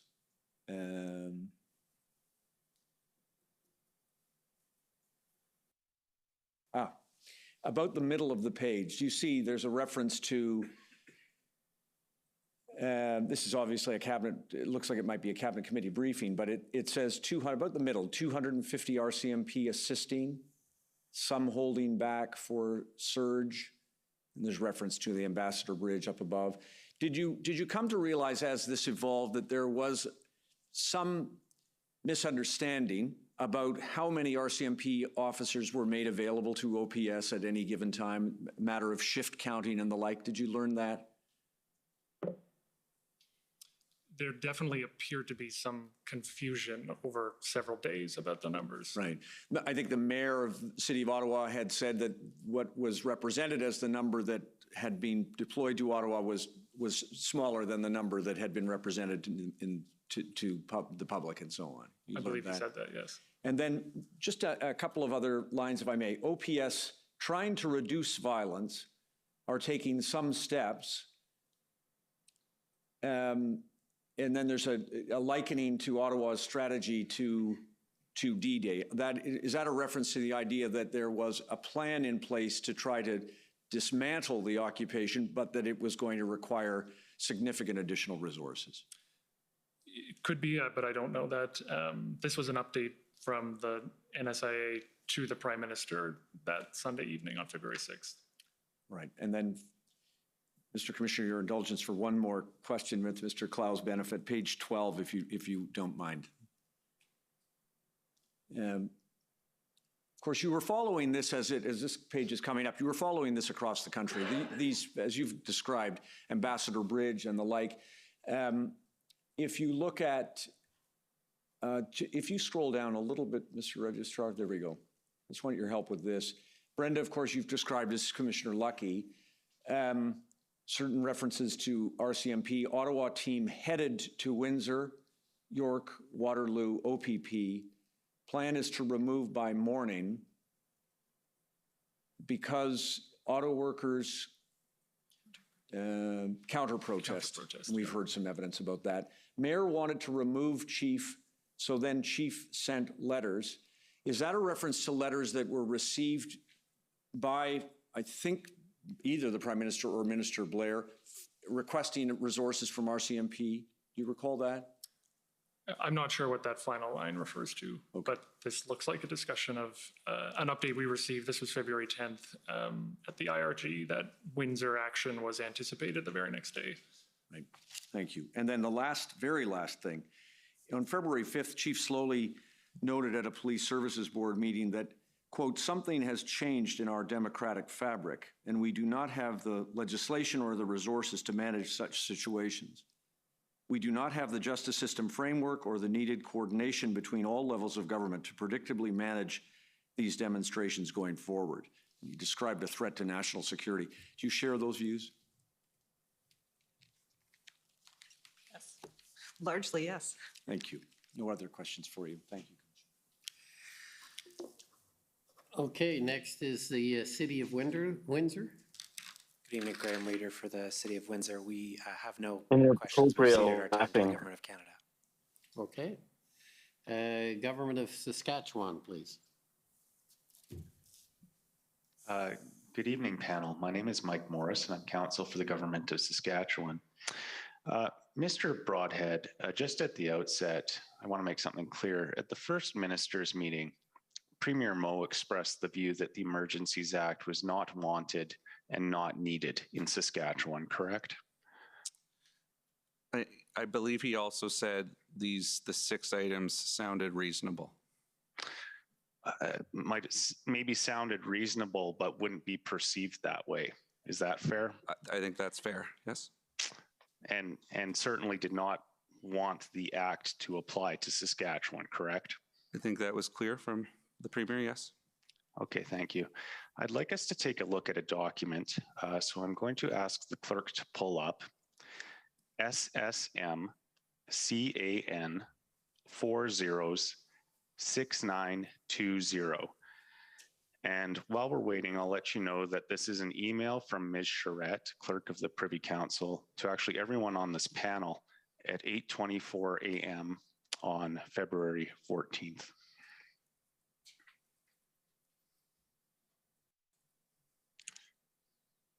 So we can see there, 8:24 a.m. From Ms. Charette. Good morning, all. There's something that's privileged, but then she is detailing work that seems to be going on. Other products in train, FMM script with Q's and A's, comms, news release, and BG, which I expect means background, decision note for PM. Then at the end, she says, others still in the machine. Mr. Broadhead, when she says others still in the machine, can we take that as they were being worked on at that time? It's not a very common phrase. Like, I don't totally know what she was referring to here. Well, she says, only one I have seen is FMM script. And then she says, others still in the machine. So I take it that means those are in progress. Would that be fair? I don't really want to speculate on what the clerk of the Privy Council was thinking with that. Okay. If we could go on to a different document then, well, before we do, does anyone else have a view on that they're able to express? Are you specifically asking others still in the machine or just the whole statement? Absolutely. It could mean a number of things. I don't think we can speculate. Okay. I'm going to ask the clerk to pull up the email that was referred to by Council for Alberta before. It's SSM CAN 402665. And this is the email thread that was entitled Presser Tomorrow.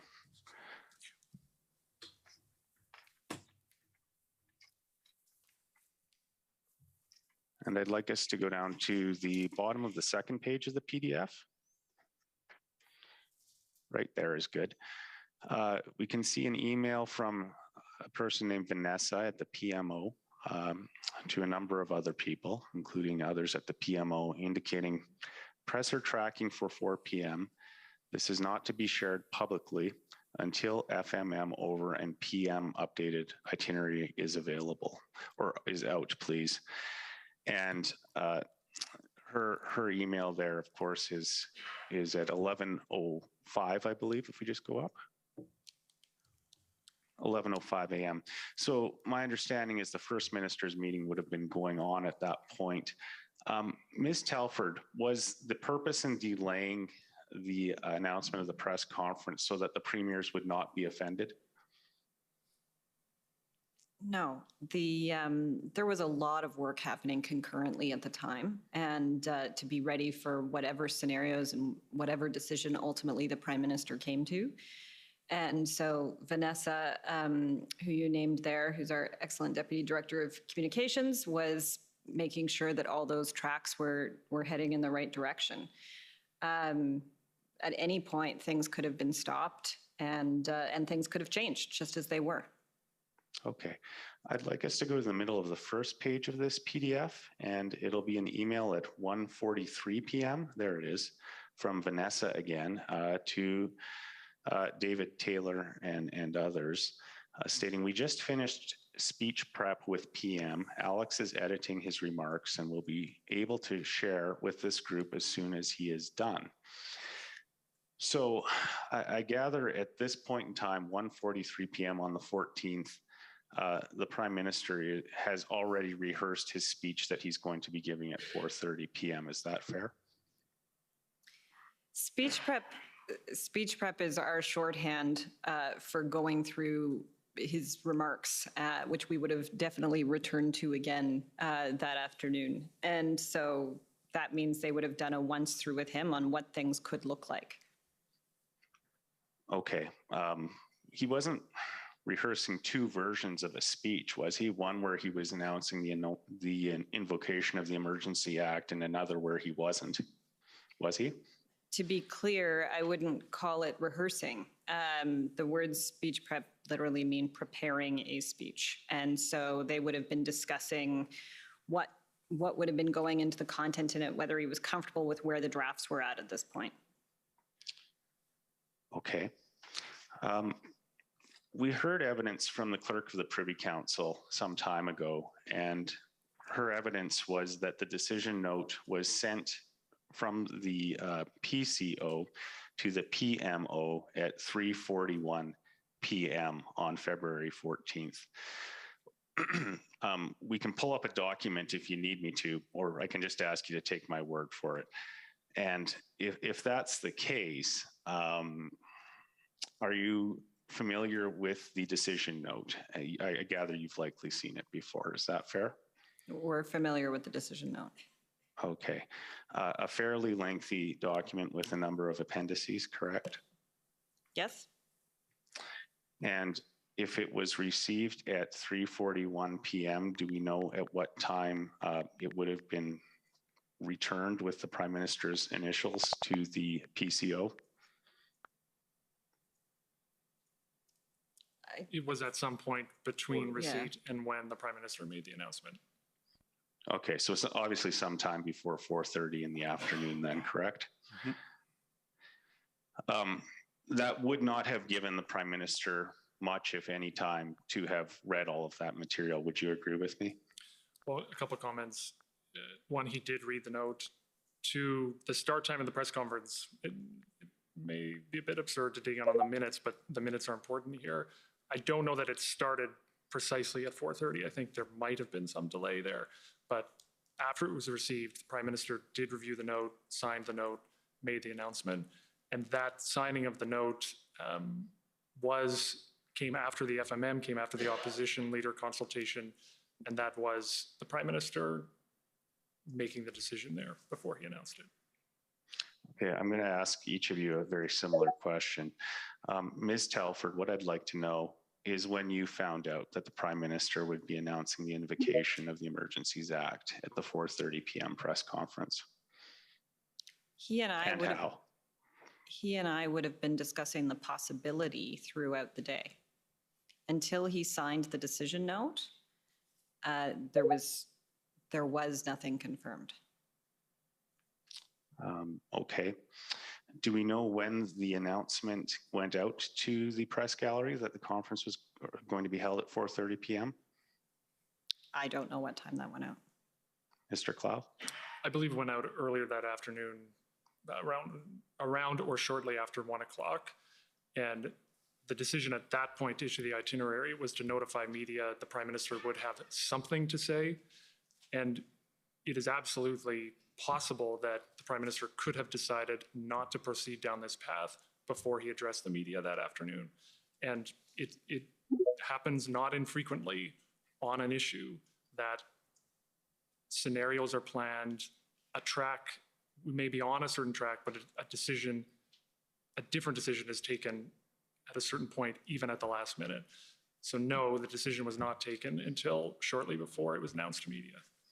Okay, I'll explore that just briefly if I can. Let's call the Emergencies Act Track 1, and let's call whatever the other decision could have been Track 2. Was there material prepared for a Track 2 presentation at 4:30 p.m.? If a decision was taken not to invoke the Emergency Act on that day, the remarks and announcement would have been changed. They would have been. You're well over your time, so you're going to have to wrap up. Last question, but was there any draft material prepared in the event that the decision was to not invoke the Emergencies Act? I'm not sure if there was. You would be familiar if there was, though, wouldn't you? But my point is, even if there wasn't a draft, this can be done quite quickly in order to redraft materials. And it has happened before on different issues. We got very nimble during the pandemic, where we were putting in advisories for things where we weren't sure what the content was going to be a couple of hours later. And that's what you need to do in times of crisis. Yeah. I appreciate the entire panel answering my questions. Thank you very much. Okay, now we go to the Government of Canada, please.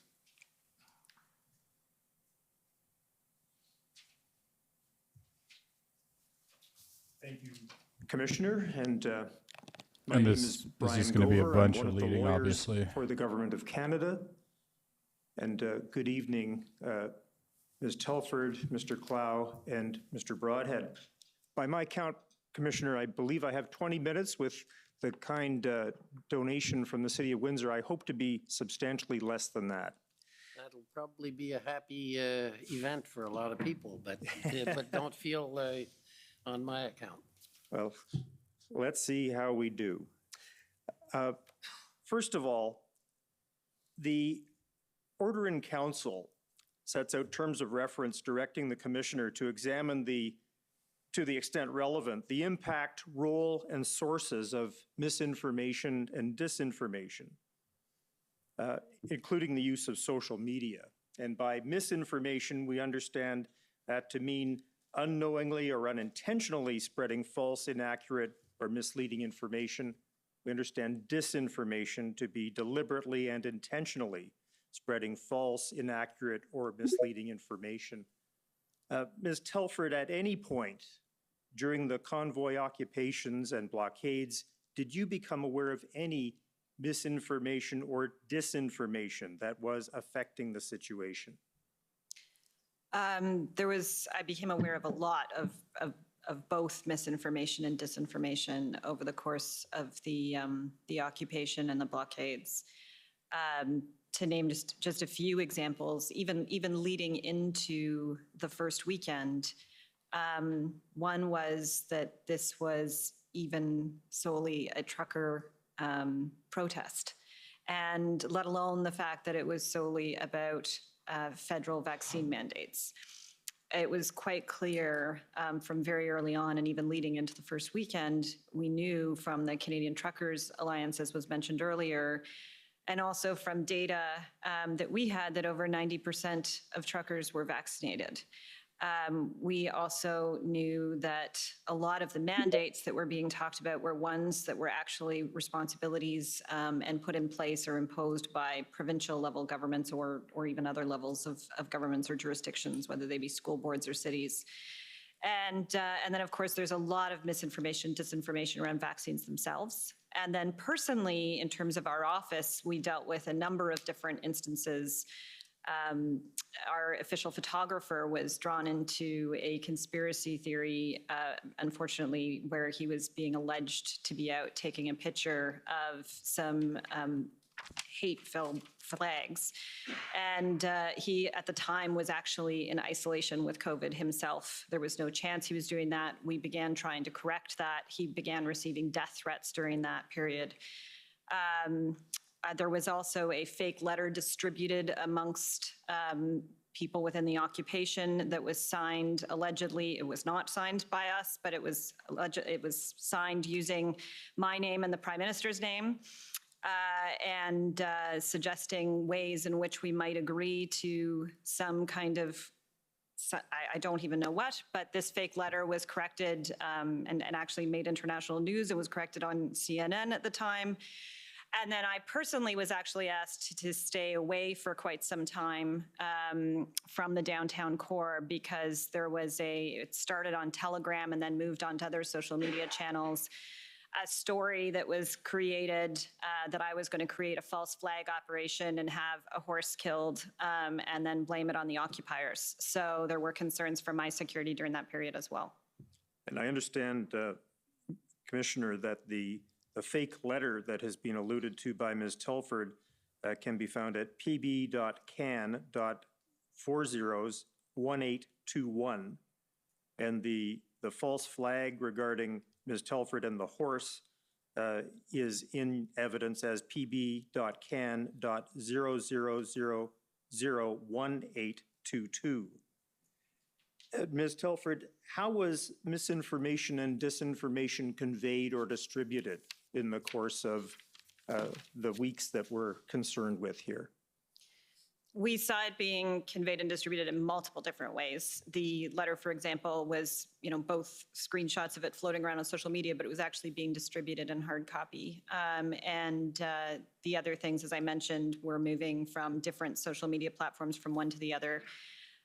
But it was also, we were seeing people doing podcasts and YouTube videos and different things where they were disseminating this information as well. Moving to my second area, Mr. Clow, you've testified in response to a question from Commission Counsel about communications with Juan Gonzalez, whom you described as a member of President Biden's national security team on February 9th. And Commissioner, we have in evidence, and I won't take the witness to it, the text message at ssm.can.407744. And Mr. Clow, in addition to the text exchange, did you have a telephone call with Mr. Gonzalez that you recall? I believe we did speak at one point. And when was that in relation to February 9th?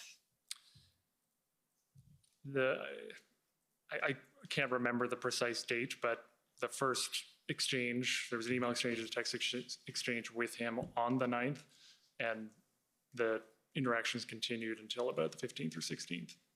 Thank you. The third area relates to federal, provincial, territorial consultations and the First Minister's meeting, and we have the readout at ssm.nsc.can 50625, and perhaps I'll ask our registrar to display that, please.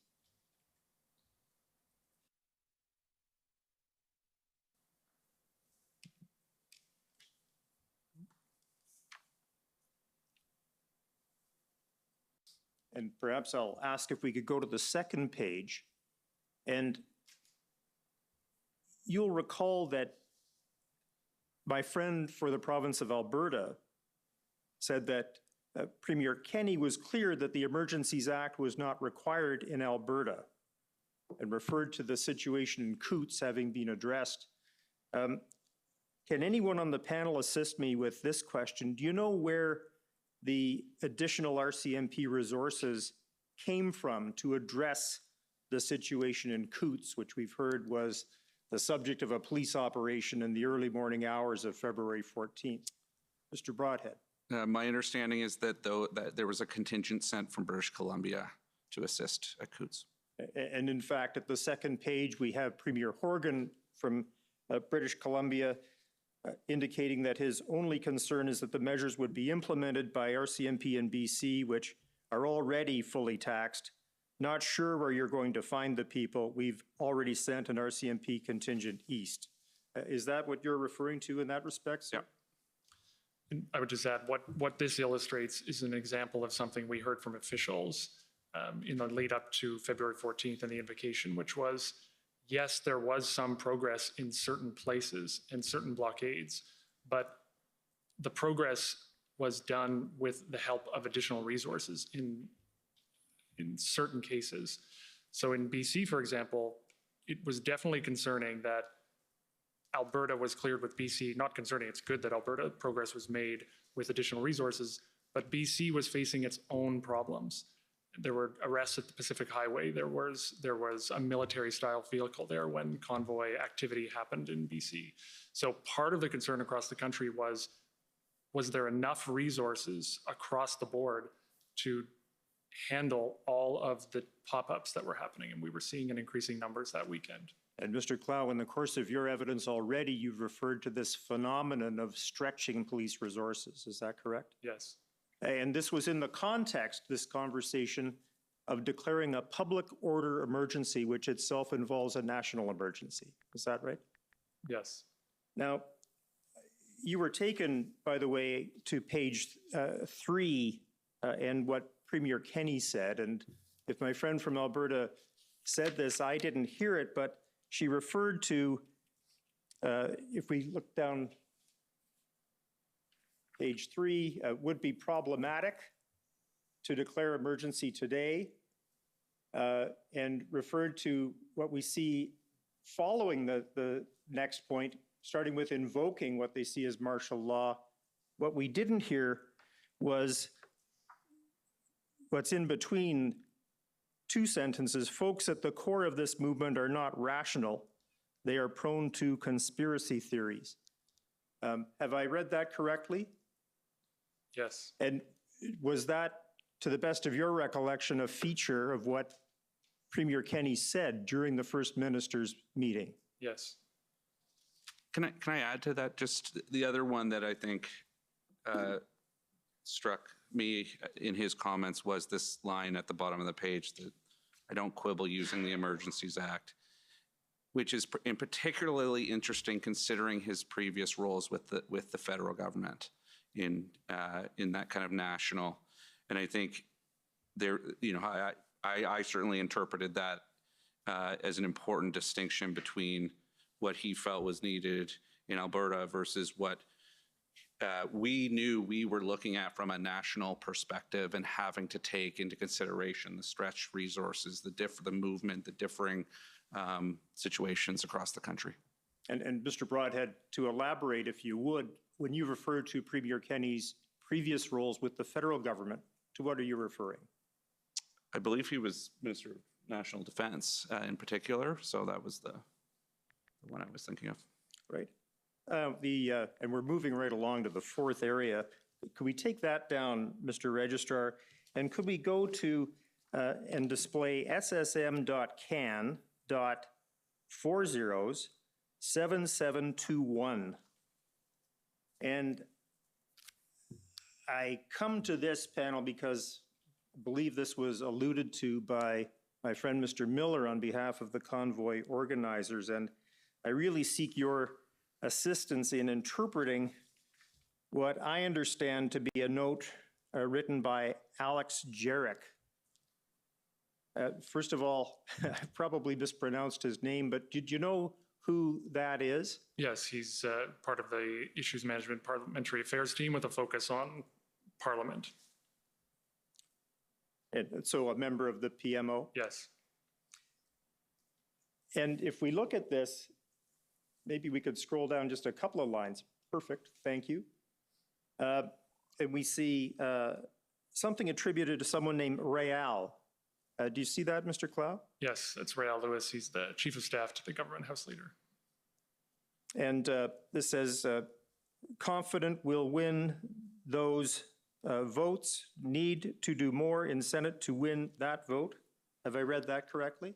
That looks correct. And how does that accord with your recollection of the discussion surrounding the pending Senate vote around the time when revocation of the declaration of Sir, the... I'm going to object. He's misrepresenting the document. That document is in fact prior to the invocation, though it doesn't have a date on it. It talks about the announcement on the Monday, and it's quite clear that that record is in fact from prior to invocation, and it actually says in it that there's no violence under the CSIS Act. I'm not sure what the date is. Is there a date on the document? No, the DOJ never provided a date, unfortunately. I'm not, yeah, well, I'm just looking at it, so it's unclear what the date is, I guess, is what you're saying. It does say that it's before a Monday where there's an announcement, and of course, that the announcement of the Emergencies Act was on a Monday, the 14th, on Valentine's Day. If I may continue, Commissioner, what I'm endeavoring to do is to ask for the panel's interpretation of this so that we clarify these areas. Okay. Thank you. Thank you very much. And if this continues, and this is a part that I believe Mr. Miller had referred to in his cross-examination earlier, or his commentary earlier. NES spoke with NSIA and Jody Thomas, and then there's an arrow. S2 of CSIS Act, violence not met. New arrow, wonder if need full 30 days if Ottawa cleared, then speech Monday morning. Are you able to help us, Mr. Clow, understand the context of this? First of all, what does NES stand for? So this whole page, reviewing it, this does look like it's well after, it could be a full week after the invocation of the Act. Clearly, they're talking about the parliamentary process. So the first part, Rael Lewis saying he's confident when the votes need to do more in the Senate. So I addressed that in an earlier question, that I know of no reason to believe the Senate was not going to endorse that. And as I said earlier, the Chief of Staff to the government leader in the Senate was doing vote counting, and I believe that evidence was presented here, and they were quite confident they would win that vote. The rest of the page looks like more parliamentary process and an individual caucus member. Who is that individual caucus member? Nate Erskine-Smith. And whose view did you understand to be that Section 2 of the CSIS Act had not been met? It's hard to say. I don't know what this refers to, but there was a public discussion going on about this very fact, as there is in this commission, but I don't know specifically what this refers to in this note. Right. All right, well, we've done our best to interpret that, and thank you for that. Sir, sorry, I'm given the If you dates. could please. Well, I understand, but we don't have a date for that document. Yeah, if they and could he clarify gave it. his best evidence, and there's not much we can do. So please, let council proceed. Thank you. The second to last area has to do with the process that the three of you observed surrounding the decision to invoke the Emergencies Act. And how would you describe the process surrounding the invocation of the Emergencies Act, the evolution of the thinking of the Government of Canada on that issue? Perhaps I'll ask you first, Ms. Telford. I think the process was, we tried to be methodical about it. It was very step by step, and it was seeking advice every step of the way from multiple parts of government. It was taking in a lot of different inputs, and it was doing a lot of consultation throughout. And so actually, even in processes that often go on much longer than this one could afford to, I would say this is actually one of the more robust processes I've seen. Thank you. Mr. Clow, same question for you, your description of the process. I would absolutely agree with that. I don't know that I have much to add, other than as has been covered at some length here today and at this commission, especially in those days leading up to the invocation from the IRG. And even before that, the steps that were taken were careful, considered, and there were a number of conversations involving a number of senior officials and ministers, ultimately leading to the cabinet meeting on the Sunday night. So to me, it was very methodical. Thank you. And Mr. Broadhead. The only thing I would add to what I obviously agree with my two colleagues, I think watching the incident response group, and I say this as a policy wonk and somebody who spends a lot of time with cabinet committees and these processes, it really helped facilitate the type of discussion. Having the experts, the civil servants, the key folks at the table, all the ministers there, that type of open discussion, it just meant we could move at a speed that the other institutions, the other parts of our apparatus don't allow. And so I think the combination of that and all the external advice we were getting, I think it was agree that it was a very kind of methodical process. And I think the Prime Minister was very clear about how methodical it needed to be, both before and after. So I'll leave it there. And finally, our last question, and it's to you, Ms. Telford. If anyone were to suggest that the decision to invoke the Emergencies Act was politically motivated, what would you say to that? It was absolutely not. It was driven at its core in every meeting the Prime Minister began and ended, and it was discussed throughout. How do we ensure the safety and security of Canadians? And there wasn't time, space, or desire to talk about anything else. Thank you very much. Those are my questions. Okay, thank you. Any re-examination? No re-examination, Commissioner. Okay, well, thank you very much for not sharing your thoughts, responding to questions, and coming to testify. Much appreciated, and it's appreciated that you accommodated the late hour. I'm sure it's not your first late nights, but it is appreciated. So I think we'll take a short break to move to the next witness, and we'll take to reorganize and so on. So we'll take 5 or 10 minutes for a break. The commission is in recess. The commission est levée.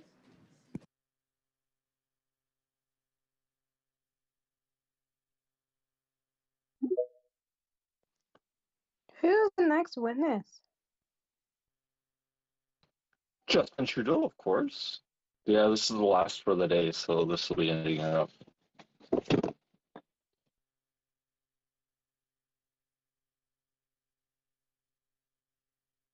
What a day, eh? How's everyone doing? We aren't too angry now, are we? We're still alive and breathing. Not so. Remember, I need a puke emoji. I need a puke emoji. Where do I get one of those? Well, you're supposed to take some gravel before these sessions, folks. Come on now. Maybe have some Pepto-Bismol around, and definitely go do some grounding if you can. I know it's a little cold for most of you Canadians right about now, though. You have snow, right?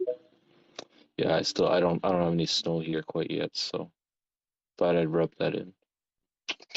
I just love how Jason Kenney is absolutely getting thrown under the bus. I am enjoying that.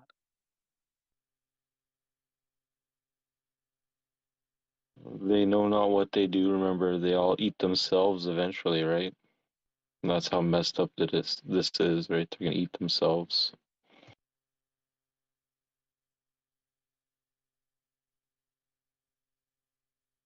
So, I mean, something that Jody was saying, watch Katie Telford. What's everyone's opinion on her? Is she like the architect of like information and, I guess political, like public policy behind Trudeau? Like, do you all see that from her testimony? She's Justin's main squeeze. She's Monica. She's our Monica Lewinsky. Oh no. That's a good one, Doubtfizer.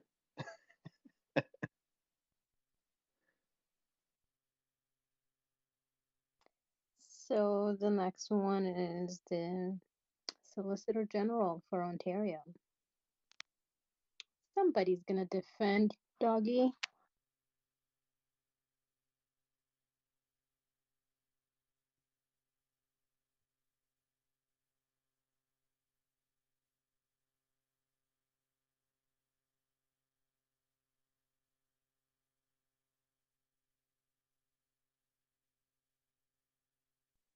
So I'm not sure how many people are watching the stream on Twitch. So I'm just going to reiterate something that Zinc has been saying throughout the course of the day. If you watch the stream on Twitch, it would really help him out. If you don't have an account, you can sign up for one. It's free. I did that myself just earlier this afternoon. And I think he's like 7 subscribers away from like boosting his stats on there so that like we can get more coverage. So if anybody, and there's a live chat going on Twitch, so Blog Yeah. is in there, and I just want to throw that out to the room, you know. And look at that, I've got a secret identity. Yeah, I'm also in the room as well. Dichotomy all around. That's me. So Gotcha. so Awesome. yeah, we're 7 followers away to help boost the room and try and get things happening here, right? And you know, it doesn't take much. Yeah, you don't even have to give your phone number. You could just use an email to sign up, and that'd be fantastic if we could get at least 7 more people. It shouldn't be too hard. Come on, there's 38 million people in this country. Why is it like pulling teeth? I like to struggle, Creator, Lord, I do. But give us a little hand here. Come on, come on. Couple clicks away, folks. Couple clicks away. We could do hopefully magical things here.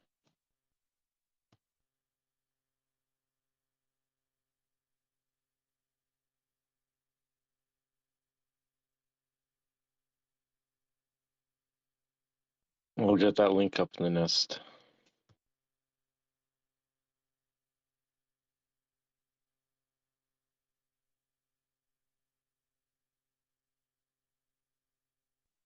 So what's everyone's opinion on Rouleau? Any comments?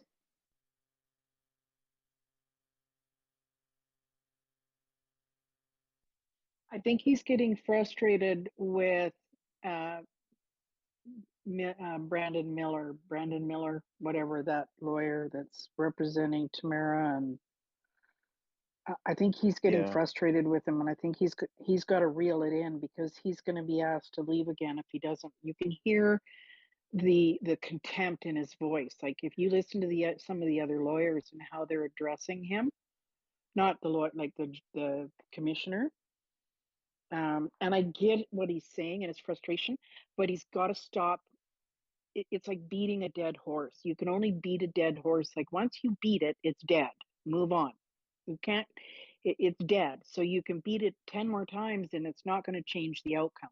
So he's got to pull his horns in a bit because I think he's treading on thin ice. Here's my thoughts. Right.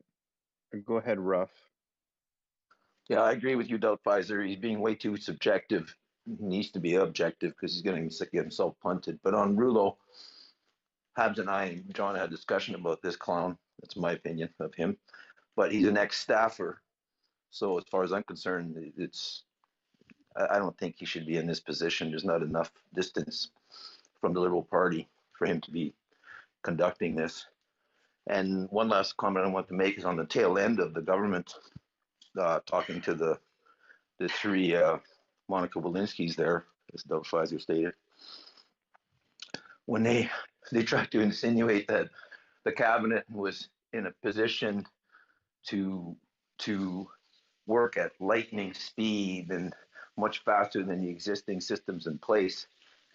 I just can't get my head around that. That makes no sense to me because I think they bypassed the authorities that could easily manage this in a better way. And to think that government, for some reason, especially the cabinet, Liberal government, can function in unity when you see all the problems that they're not doing anything about. I don't understand. That's all I got to say. Thanks. Thanks for the mic, Steve.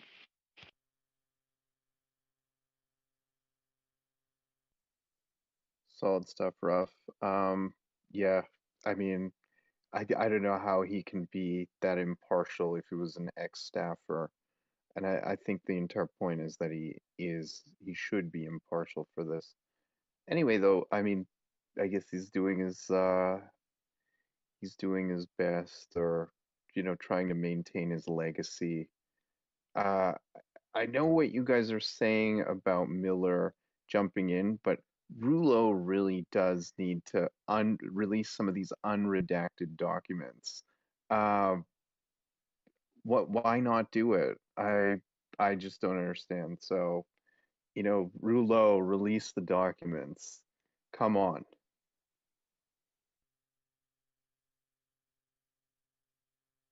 Well, and what about the fact that the documents are unredacted, and they're not, the lawyers weren't able to use them while the witnesses were on the stand, so to speak.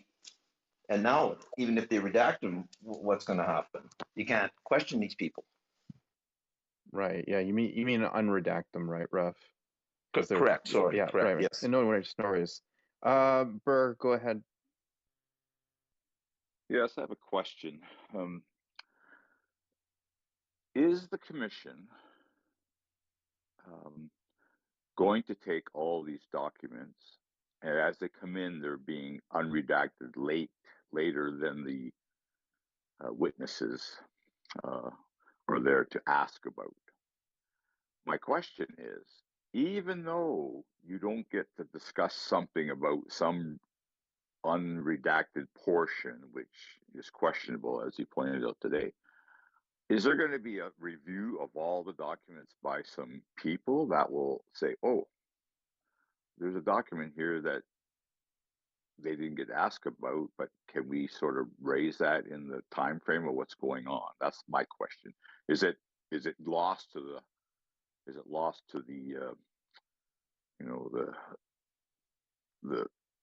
library? It's going to be dumped in the library and locked up forever, or is there going to be still some time for some unbiased parties to go through this stuff as it's finally cleared, to really go and see if there's anything there that's missed? That's all. I think people are wondering if, because they didn't get to answer the question, it'll never get asked. That's my question. That's an interesting question, Burr. I don't know the answer. I don't know if anybody else wants to chime in on that. I think There's maybe not. 5 more over on Twitch. 5 more on Twitch there, folks. Keep it going. Keep it going. Links up in the nest. Thank you. Thank you. I think Nines will probably shed a light on that. Hopefully. Sorry to put you on the spot, Nines. All right. Hi, hello, good evening, everybody. No, it's not on the spot. I'm glad things happen. We'll be really quick as there was a hand before me. So if you noticed, if you were listening carefully, when Miller was speaking and addressing those redacted issues, he did address the commission with the words "for the record."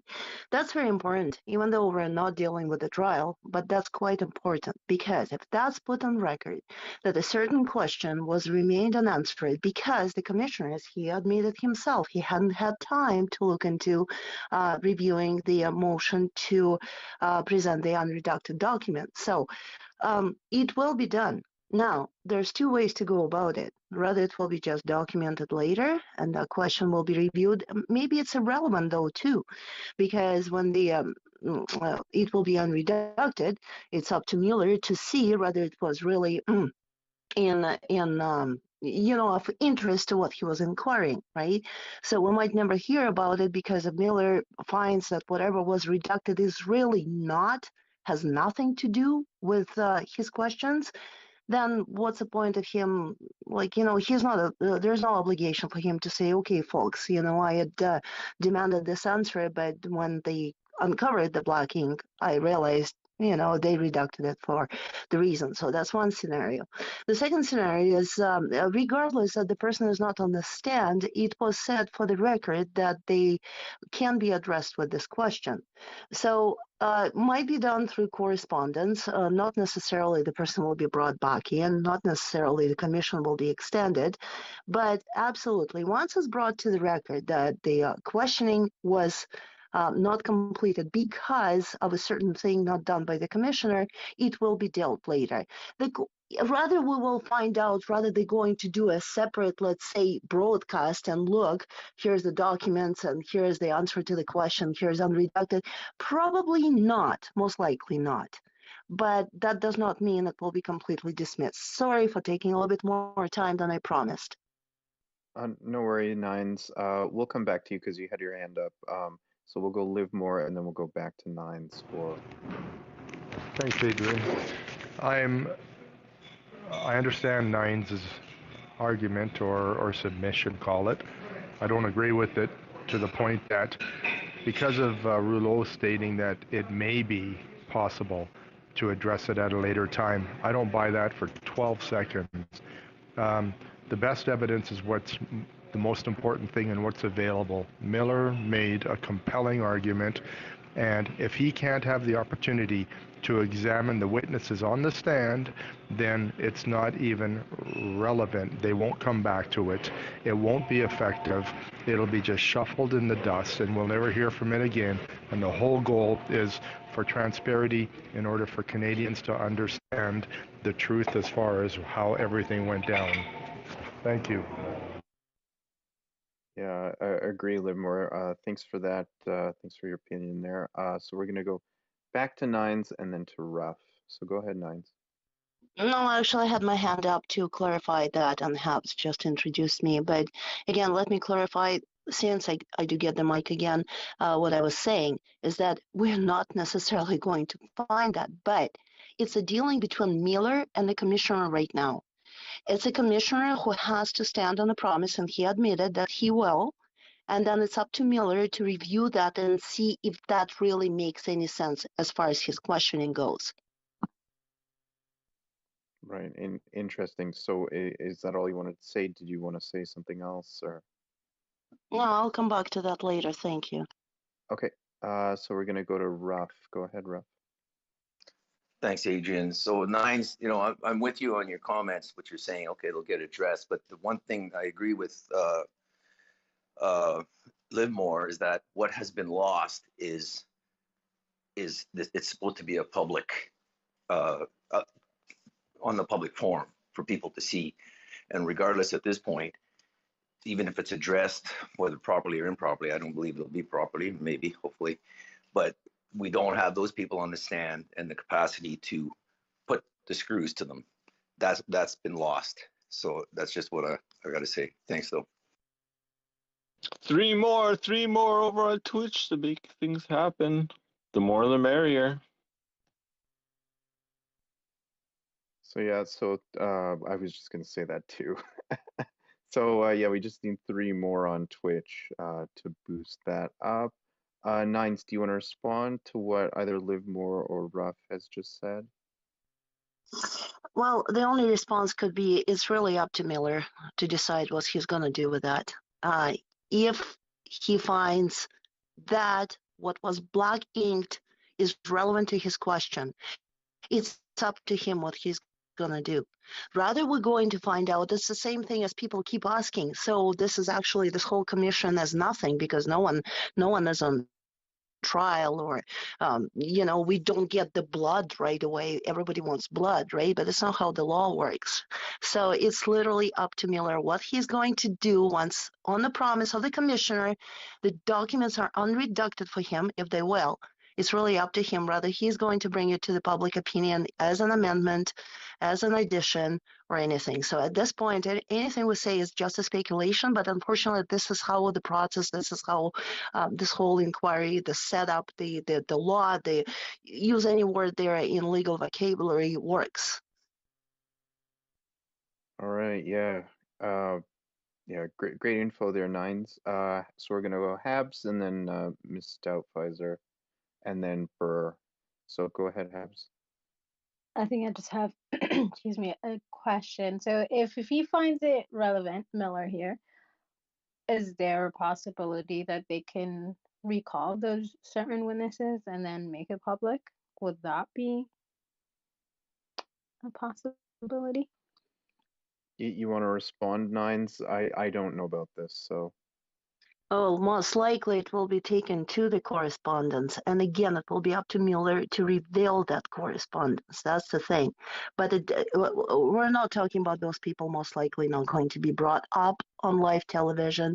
We can speculate rather if the silence will follow this, rather Miller found that was not. It's up to him to advise us that he found those unredacted spots not really relevant, or he did find.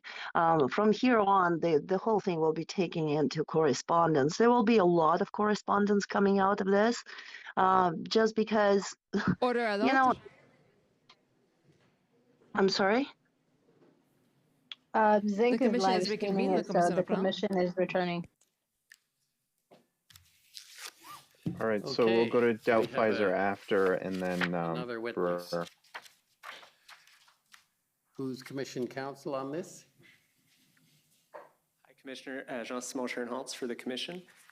The witness is Kenneth Weatherhill. He's on Zoom, Okay. and this is just for a cross-examination by some of the parties on his witness statement. So commission counsel don't have questions in chief. Okay, Mr. Weatherhill, can you hear me? Yes, yes, sir, I can. Thank you. Okay, so we'll now swear you if that's agreeable. Yes, sir, it is, and I have a Bible in my right hand. Okay. Mr. Weatherill, for the record, please state your full name and spell it out. My name is Kenneth Alexander Weatherill, Kenneth, Alexander, Alexander, Weatherill, Weatherhill. Do you swear that the evidence to be given by you to this commission shall be the truth, the whole truth, and nothing but the truth, so help you God? I so swear. Thank you. Okay, so I don't have a list this time, but I understand counsel for former Chief Slowly has some questions.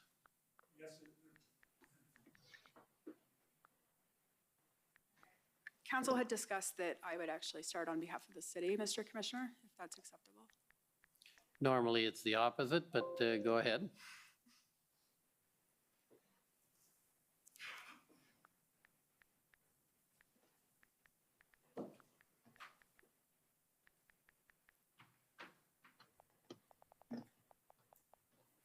Good evening, Mr. Weatherhill. Thank you for making yourself available for us on seemingly quite short notice. My name's Alyssa Tompkins. I'm counsel for the City of Ottawa in this case. So I just have a couple of issues that I want to discuss with you flowing from your witness summary. So one of the issues you raise in there is the training that's available to members of the Police Services Board. So I just wanted to bring up the Police Services Act. If we can go to document COM, I think it's 50819.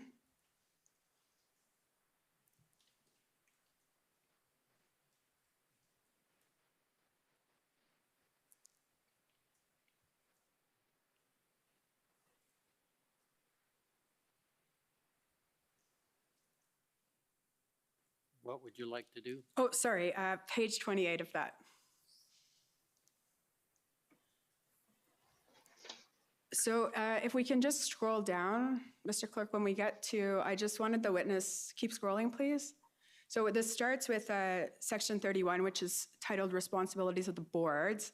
And if we can keep scrolling down, if we get to subsection 5, please. Oh, there we go.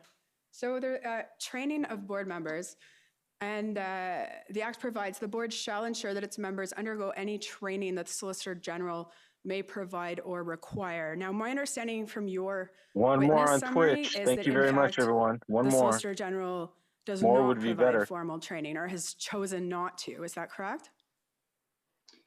My evidence is that the police service advisors deliver orientation training.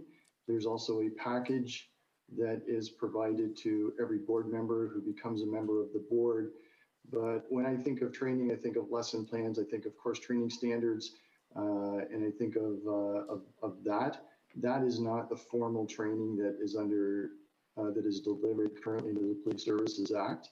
There is ongoing training on a number of different areas that may come up that the advisors are able to help support the board or help support the board to receive training in a number of different areas, such as an example of a board asking for training in harassment and discrimination and biases, and could they get support in identifying those kinds of training plans. Okay, so maybe it'll be easier if we just go to your witness summary, if we can go to WTS 00000080, however many zeros, sorry, I'm always unsure.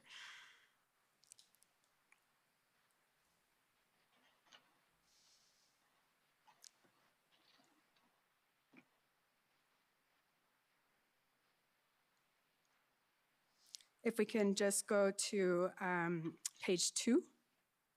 Scroll down, please. Oh, sorry, scroll up.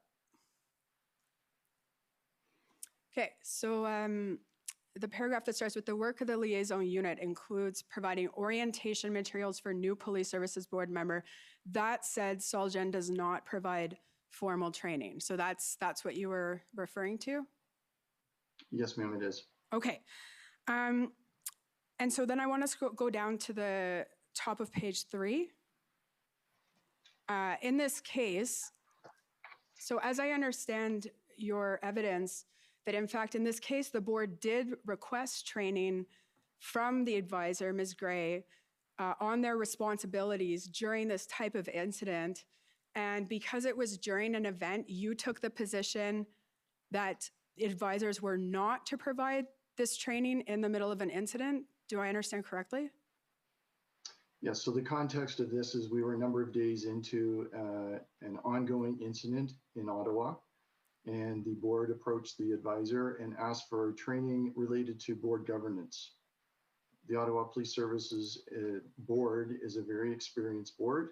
They've had significant orientation, they have significant experience, and a large number of assets available to them. So the position that I took and the direction I gave was in the middle of an incident is not the time to remove a board from their role and their function of governance and set them down and to provide additional training on top of what they've received and the policies that they are governing themselves by. What I did ask was that the advisor ask for particular questions from the board and specifically the executive director, and then we would help facilitate those questions with the appropriate answers and assist them in the interpretation of the legislation, their roles and their functions and their responsibilities. Okay, and I'm not going to go to that document because I took the Deputy Solicitor General to it, and will the commission already has the evidence as to what information was provided to the board in terms of what authorities were available to them under the Act, and more importantly, what was not provided. I note here that it says part of the rationale for not agreeing to provide training during the incident is that the OPSB had its own resources, significant experience through former board members on city council. Now, I just want to be clear on that. Surely you agree that the board and a municipal council are separate and distinct entities? Yes, that's correct. Okay, and they're legally separate as a matter of law. They are legally separated as a matter of law. What I meant by that, and what I continue to stand by, is the board has a responsibility and the ability to tap into resources of experience that can help them guide through particular scenarios and situations without disclosing the intimate details of those situations and scenarios.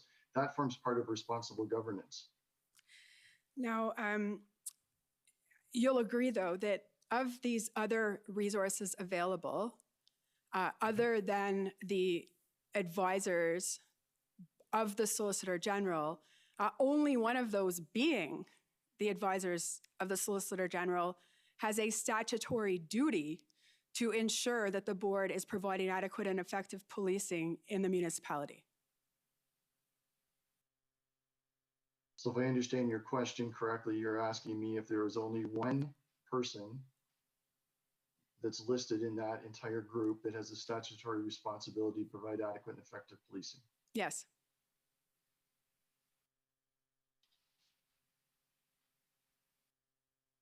Just reading what's there, just so you can see what I'm wondering what I'm doing.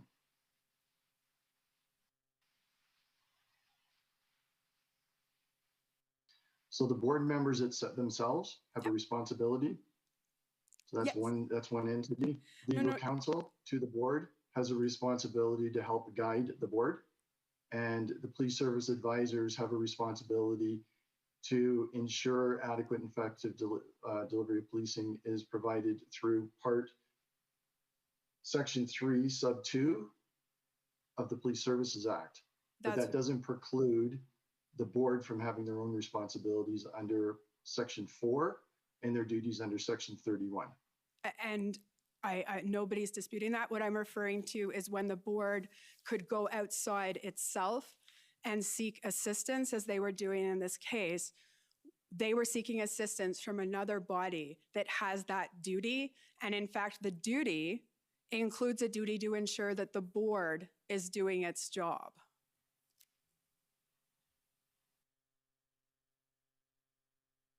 Can you rephrase way the question? Way to go, everyone. We hit 50. Thank you very much. Keep it going. It's interesting technology and maybe it's over just there. a matter of argument that when they have these other resources that they can go to, and that's fine and good, but it's in the statute, there's one entity that's supervising the board. And I put to Mr. DiTomaso, and I'll put it in argument, that the Supreme Court of Canada has said that the Solicitor General has a duty to ensure that the board provides adequate and effective police services in the municipality. So the other entities, former members, they're resources, but they're not resources that have themselves a statutory duty.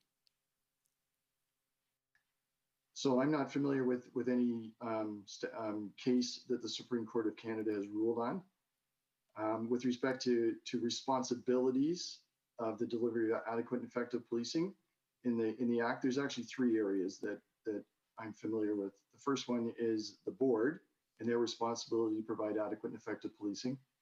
The role of the minister is set out in Section 3(2), and the municipal council to provide the necessary funding in order to deliver upon the services, which can arguably connect it back into adequate and effective policing. And obviously, the municipality's other role is in appointing or removing, as the case may be, members of the board. The municipal members of the board, not the provincial members of the board. Quite correct. Thank you. I have no further questions, and thank you for your time this evening. Thank you. Okay, so next is former Chief Slowly's counsel.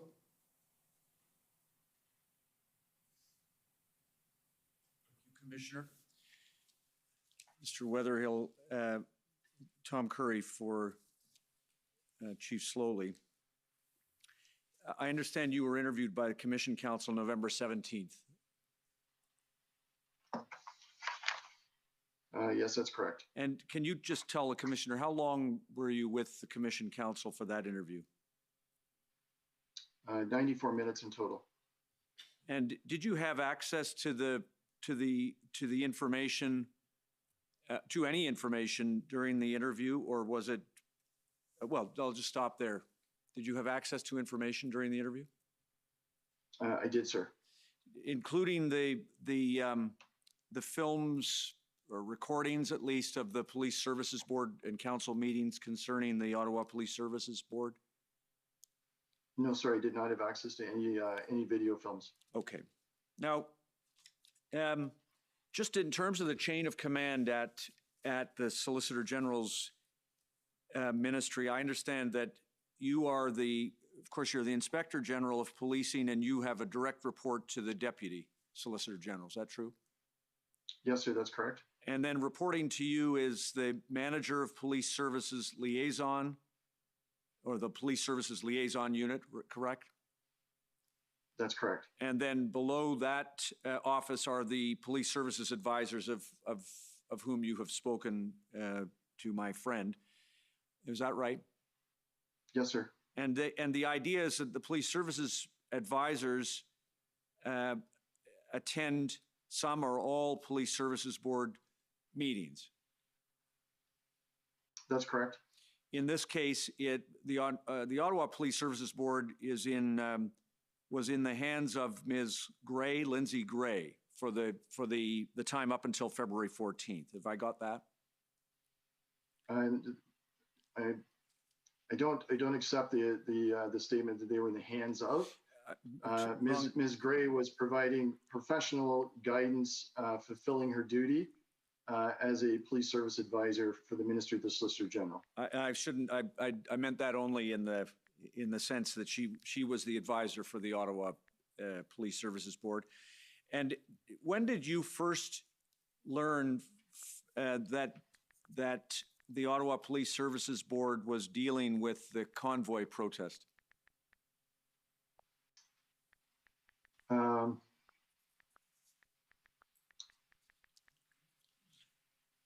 It would have been late January into early February. Right. There were board meetings taking place in January when the intelligence started to surface to indicate that there was going to be large-scale demonstrations across the country, and in particular in Ontario, and that there was believed to be a large group of individuals that may be moving towards Ottawa. And I was aware of that information in late January. Right. Now, you yourself, though, did not, if I understand it, you did not observe a police services board meeting of the Ottawa Police Services Board in real time at that initial phase, at least. Is that true? There were meetings in January, no, but there were meetings in February where the link was provided for the general public to watch the open session, and I observed portions of that. Okay. And at no time during any of the meetings that you observed or that Ms. Gray observed, was any comment made either to the Police Services Board or to the chief? Is that correct? Comment made by who, sir? Well, sorry, by you or Ms. Gray, I should have said. No, I had no direct contact with any members of the board nor the chief during that entire time. Right. They wouldn't have even known you were on the line. Is that true? Yes, I would believe that to be true. And the Ms. Gray, who they would have been aware was present, also to your observation and from reports that she gave you, did not speak up at any of the meetings to either the board or any of the police services members who were making presentations. I believe that to be factual during the meetings. I know there were conversations outside of the meetings, but during the meetings, I believe that to be accurate. And even whether inside or outside of the meeting, to the extent that there was some question about what information was being provided to the board by members of the police service, or alternatively, what questions were being asked by the board, neither Ms. Gray nor you provided any guidance to the board or the service. Is that true? No, that's not true, sir. Okay. Ms. Gray provided a document that addressed questions, provided answers for the board, and was having conversations with the executive director in relation to those questions and answers. All right, fair enough. And do I understand it that Ms. Gray and you, in your role, were content with the guidance that she provided at that time? Yes, sir, it was. And can I just have you confirm, please, Mr. Registrar, ONT 1115. Just confirm for the commissioner, if you would, Mr. Wetherill. Now, I hope you can see this. Are you able to see a document if it's projected on your screen? Just confirm. I should be able to, sir. I'll let you know in the minute it's up. Thank you. Do you recognize? It's up now, sir. Thank you very much. Do you recognize that as a briefing note provided by Ms. Gray that summarizes the information that she recorded as having occurred during the February 5th meeting? Yes, sir, I do. And can I just ask you to just scroll down, Mr. Registrar, there, thank you, just stop there. Second bullet point, you see Chair Dean stated, the meeting was called to ask the chief one question. In accordance with the mandate for the delivery of adequate and effective policing, she asked the chief if he believes he is still able to provide, given the fluid nature of the occupation, adequate and effective policing to the city, and then asked, if not, what resources from the board or assistance can be provided. Do you recall that was the single stated purpose of that meeting? That's what, I don't know if that is the single stated purpose, but that is certainly the way Chair Dean's reflected that on bullet number 2. And during that, I'm not going to have the time to, that was a very lengthy meeting, do you recall?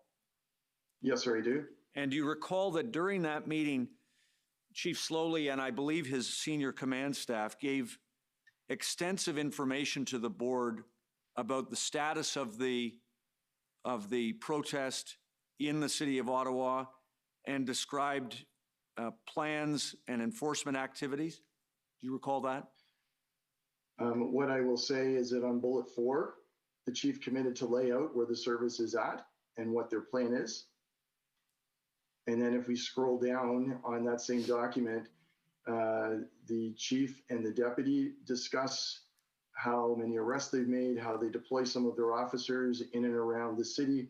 What's missing there is, I think, the crux to what the question from the chair was, is my recollection of that meeting, was around what is happening with the demonstrators, what is happening from the dismantling, where is the dismantling plan, and how are we going to return that piece of the city back to the residents?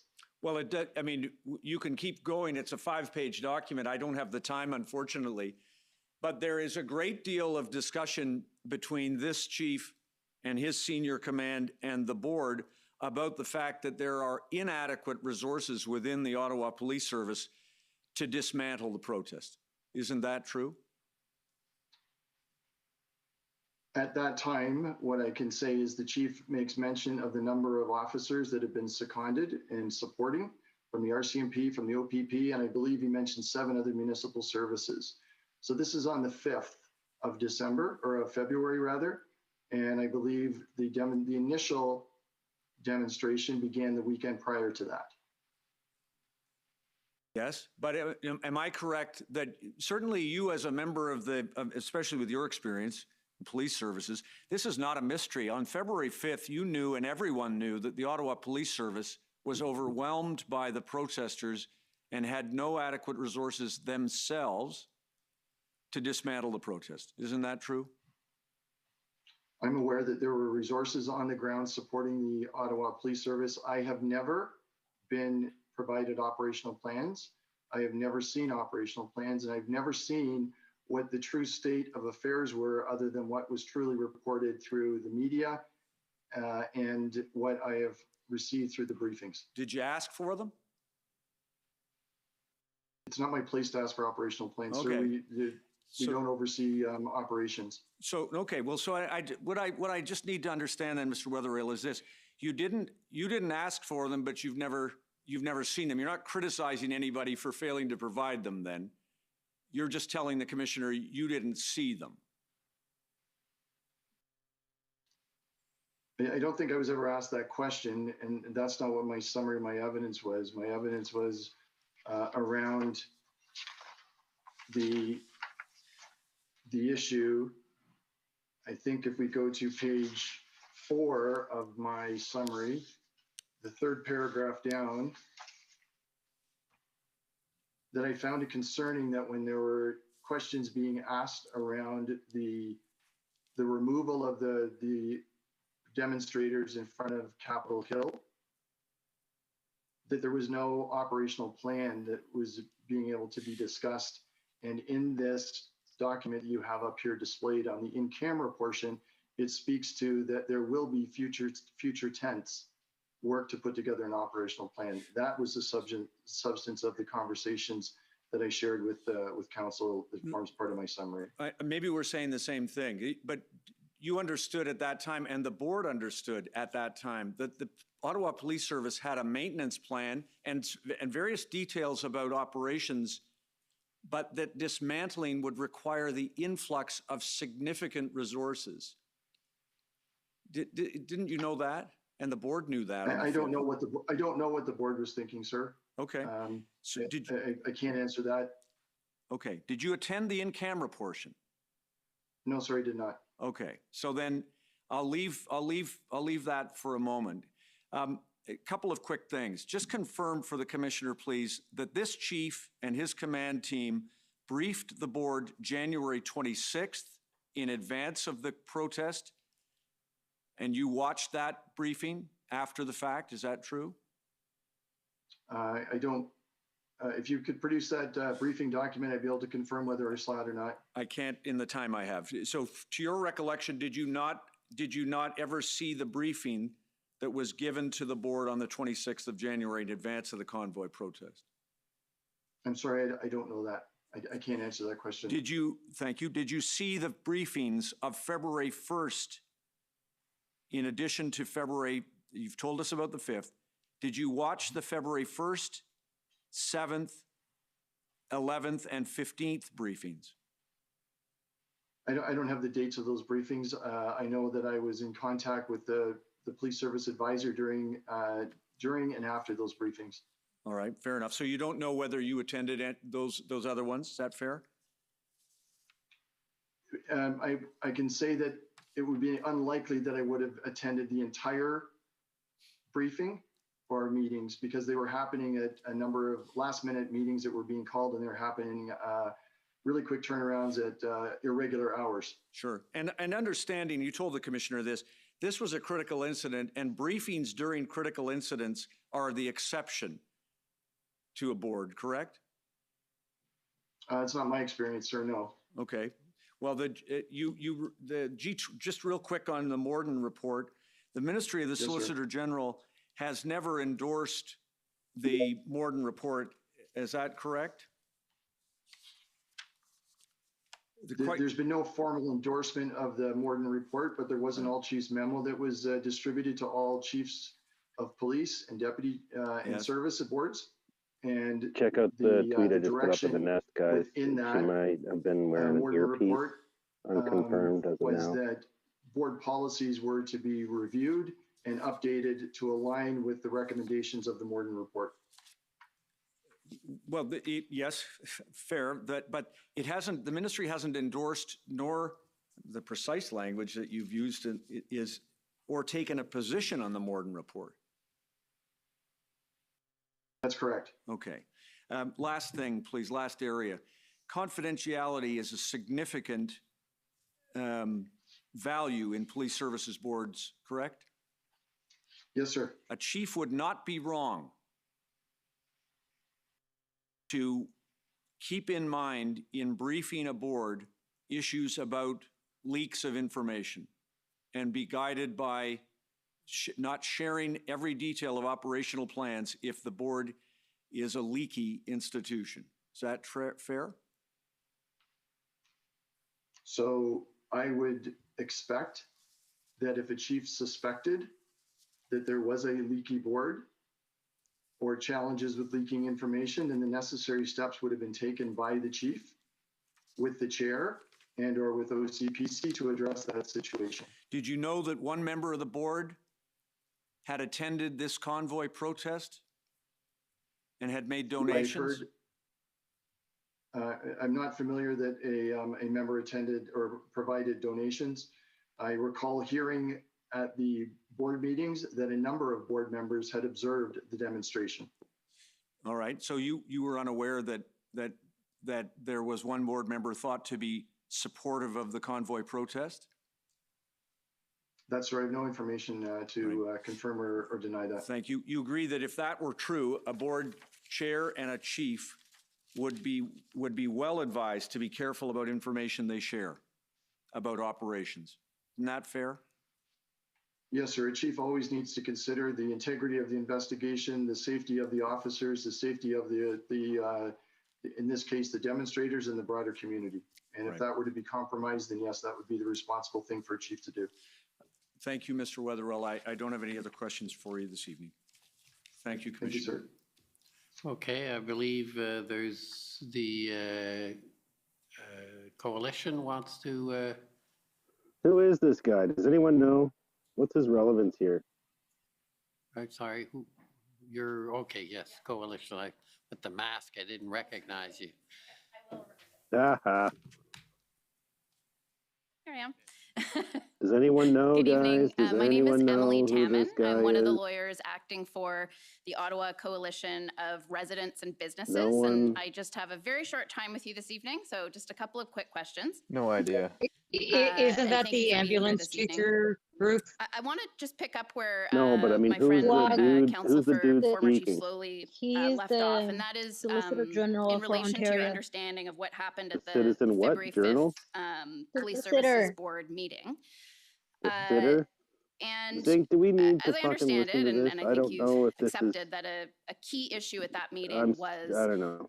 whether or not OPS was I'll still message you 'cause you providing can't hear adequate and over effective our policing, talking. right?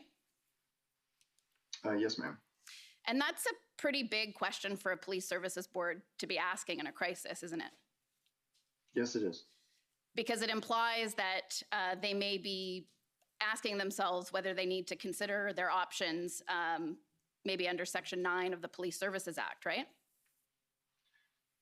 That and the fact that I think it's a responsible thing to do for a board to regularly ask the chief and ask themselves, are we in fact delivering adequate and effective policing, and are we satisfying our legislative responsibility in the Police Services Act? Right. I mean, that's something that should be done regularly, but certainly if that question is being are asked in a we, crisis, keen on it's not a listening to this, routine guys? I question. don't It's know. being asked because there are concerns it's, as to whether adequate and effective police services are being delivered at that time. Wouldn't you agree with that? Yes, I would agree that throughout a major event that it would be appropriate for a board to ask those questions of itself and of their chief. And you've said that the chief didn't give a direct answer on that question, right? That's correct. But you've also said that the chief acknowledged his inability to address the demonstration in Ottawa while maintaining his ability to manage public safety in the city more broadly, his inability to do that, right?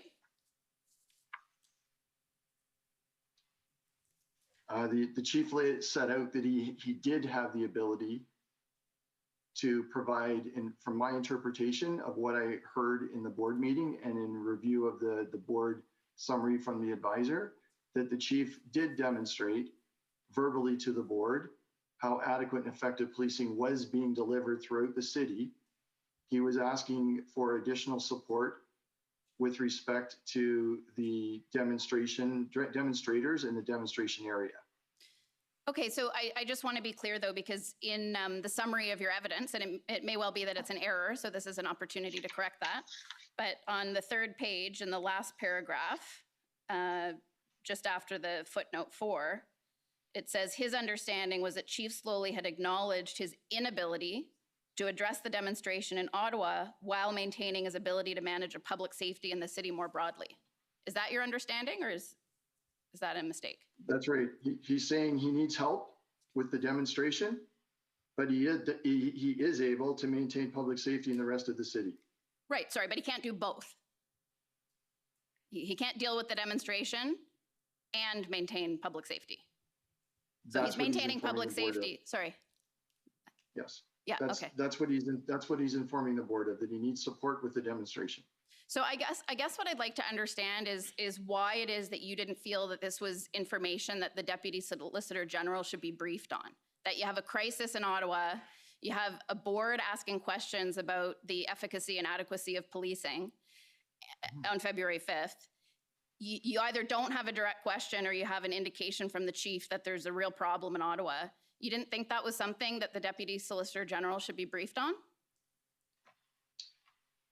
So if we turn to section 9, and you mentioned it just a little bit earlier, if we turn to section 9 sub 6, the municipal chief of police who is in the opinion of an emergency exists in the municipality may request that the commissioner have the Ontario Provincial Police give assistance.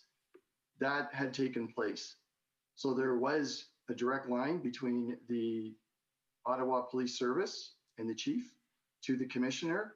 And I was very much aware that there was support on the ground by the Ontario Provincial Police to support the demonstration and the dismantling of that demonstration at that time.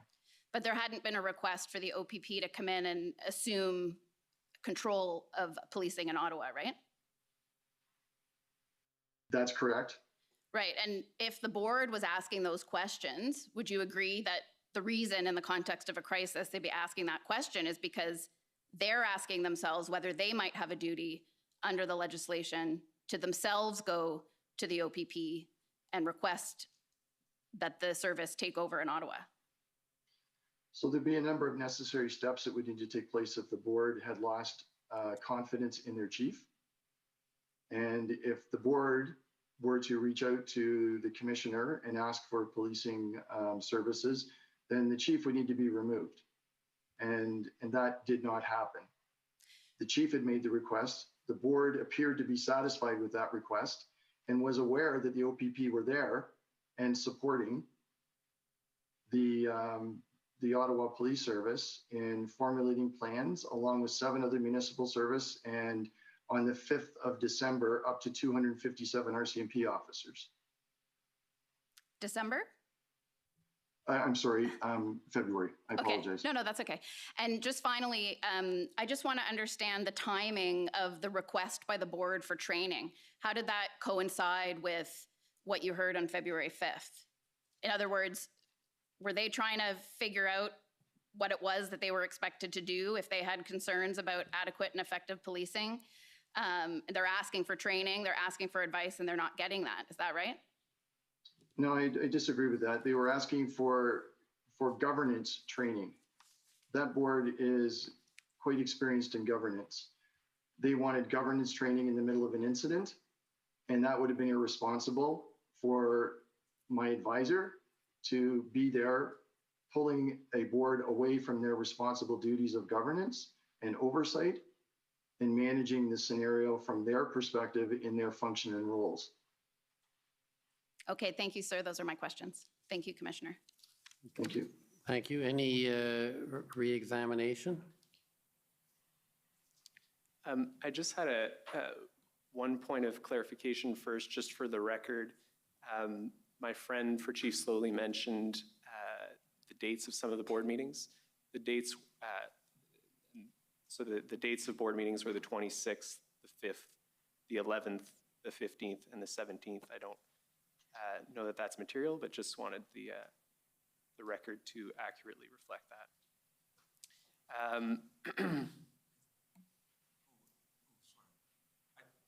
I think the difference, Commissioner, between, Tom Curry speaking, the difference between us is that I believe there's a briefing on February 1st. But we can perhaps sort that out later. Sure. I think that's the date I gave, and I believe I'm correct that there was a briefing on the 1st. I think it might have, it might have been an informal briefing, not an official board meeting. I just want to clarify it for the record.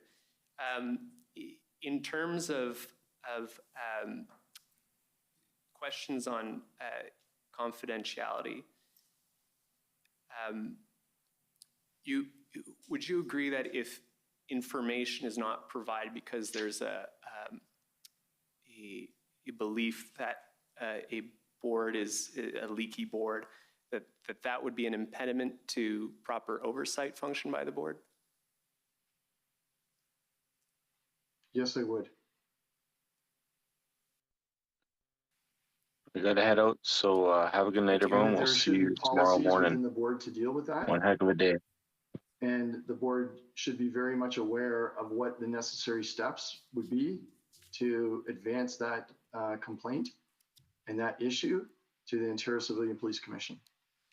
And what would you suggest the proper steps would be to follow if there was such concerns? You mentioned it, but you didn't really go into detail on what those would be. So with the chief, there's a couple different pathways that can be followed there, sir. With the chief being aware of it, or the board itself being aware of it.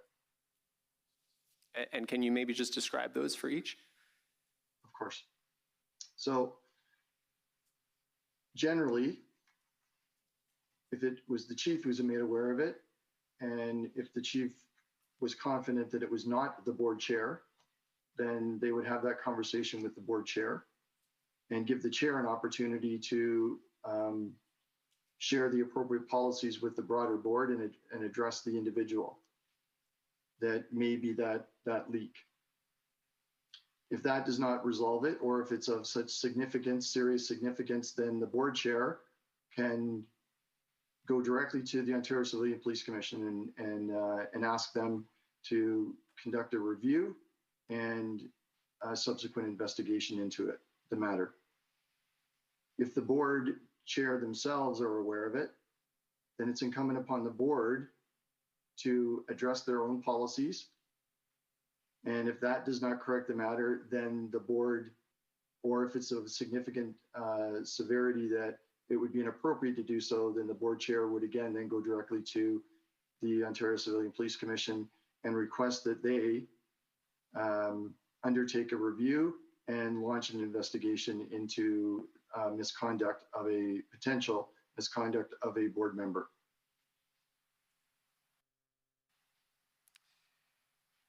Okay, and so you would agree with me that a leaky board issue has to be addressed in some fashion?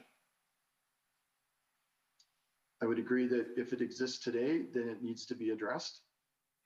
And that it's unfortunate if they were aware of it back in February or January, whenever that was, when others were first made aware of it, that it wasn't addressed then.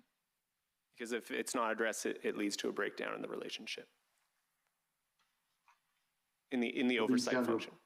Are you guys really that The interested in relationship this? between the board, the trust and confidence of the board, the trust and confidence of the broader community in the board, of council of the board, and then the entire relationship that's necessary for proper good governance. Nobody's interested in this guy. Yeah. Well, unless if you are champ. I guess so.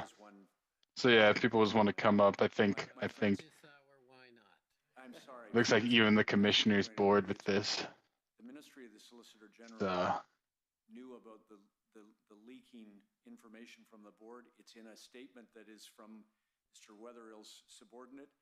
I just don't want you to be. so yeah, make some mic requests, guys, and we'll add you up. Of that stool, because the ministry knew it as well. I don't know if my friend wants to. Then just talk, no hands. Going into it, we don't. Thanks. So is this last testimony here just basically to discredit the Ottawa Police capacity to work with the protest and to attempt to prove that the Emergencies Act, invoking the Emergencies Act was required? Is it Probably. That's going? usually what it's Yeah, been yeah. when they've been focusing on the police. Haven't listened at all to this one, but I know when that weird blonde girl with the weird eyes is up there, that's usually her shtick. So yeah. Advisor had that information. If the advisor did have that information, then That weird blonde girl Well, with the huge eyes.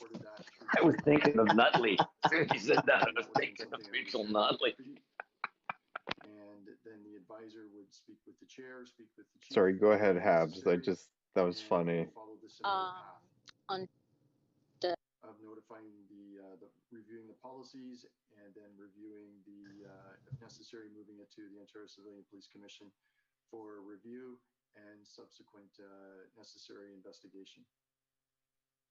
Thank you very much. Habs, Okay, go ahead. thank you. So those are, well, firstly, thank You guys you didn't for hear me? making yourself available. No, with you the cut weather out all a bit there. unusual Maybe as just say it. the hour is We heard very nothing. appreciated by the commission. Sorry So about thank that. you. No, I feel like she wants to put the blame on Doug Ford, which is this is from his camp, but they're blaming the Ottawa police.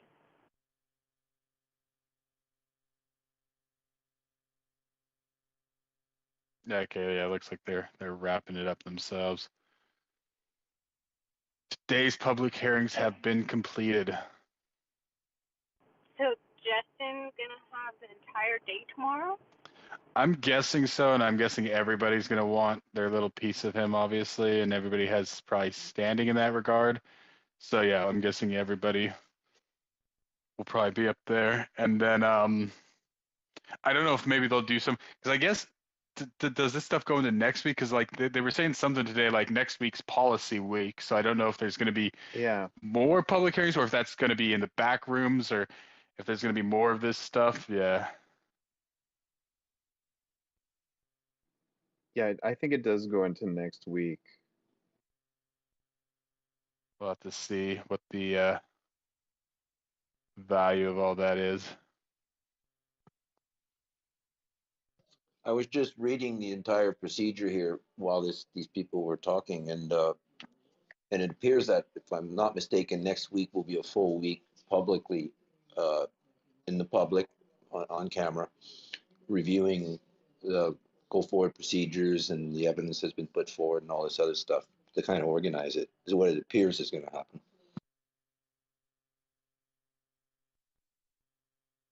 Yeah, that's what it sounded like. I just had no idea that, yeah, it was going to go past this.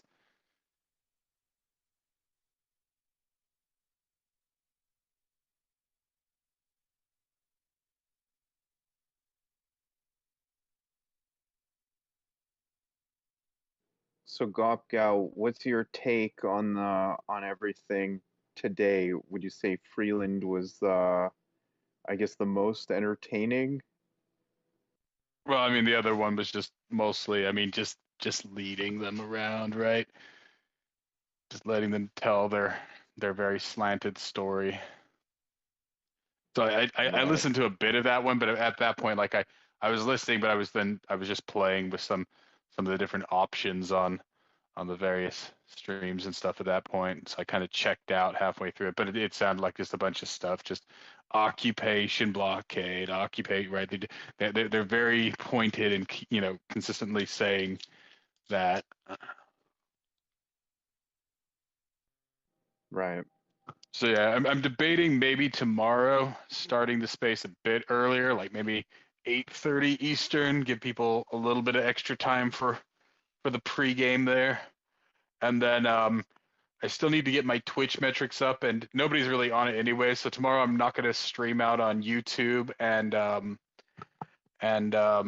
Facebook. I'm still, of course, going to dump it back into Twitter Live like I always do, and I'm going to put it out on Rumble. But I'm going to encourage people heavily to use Twitch, because yeah, that if we can get Twitch, if I can get, it's hard to explain the daily average, like the per session average metric.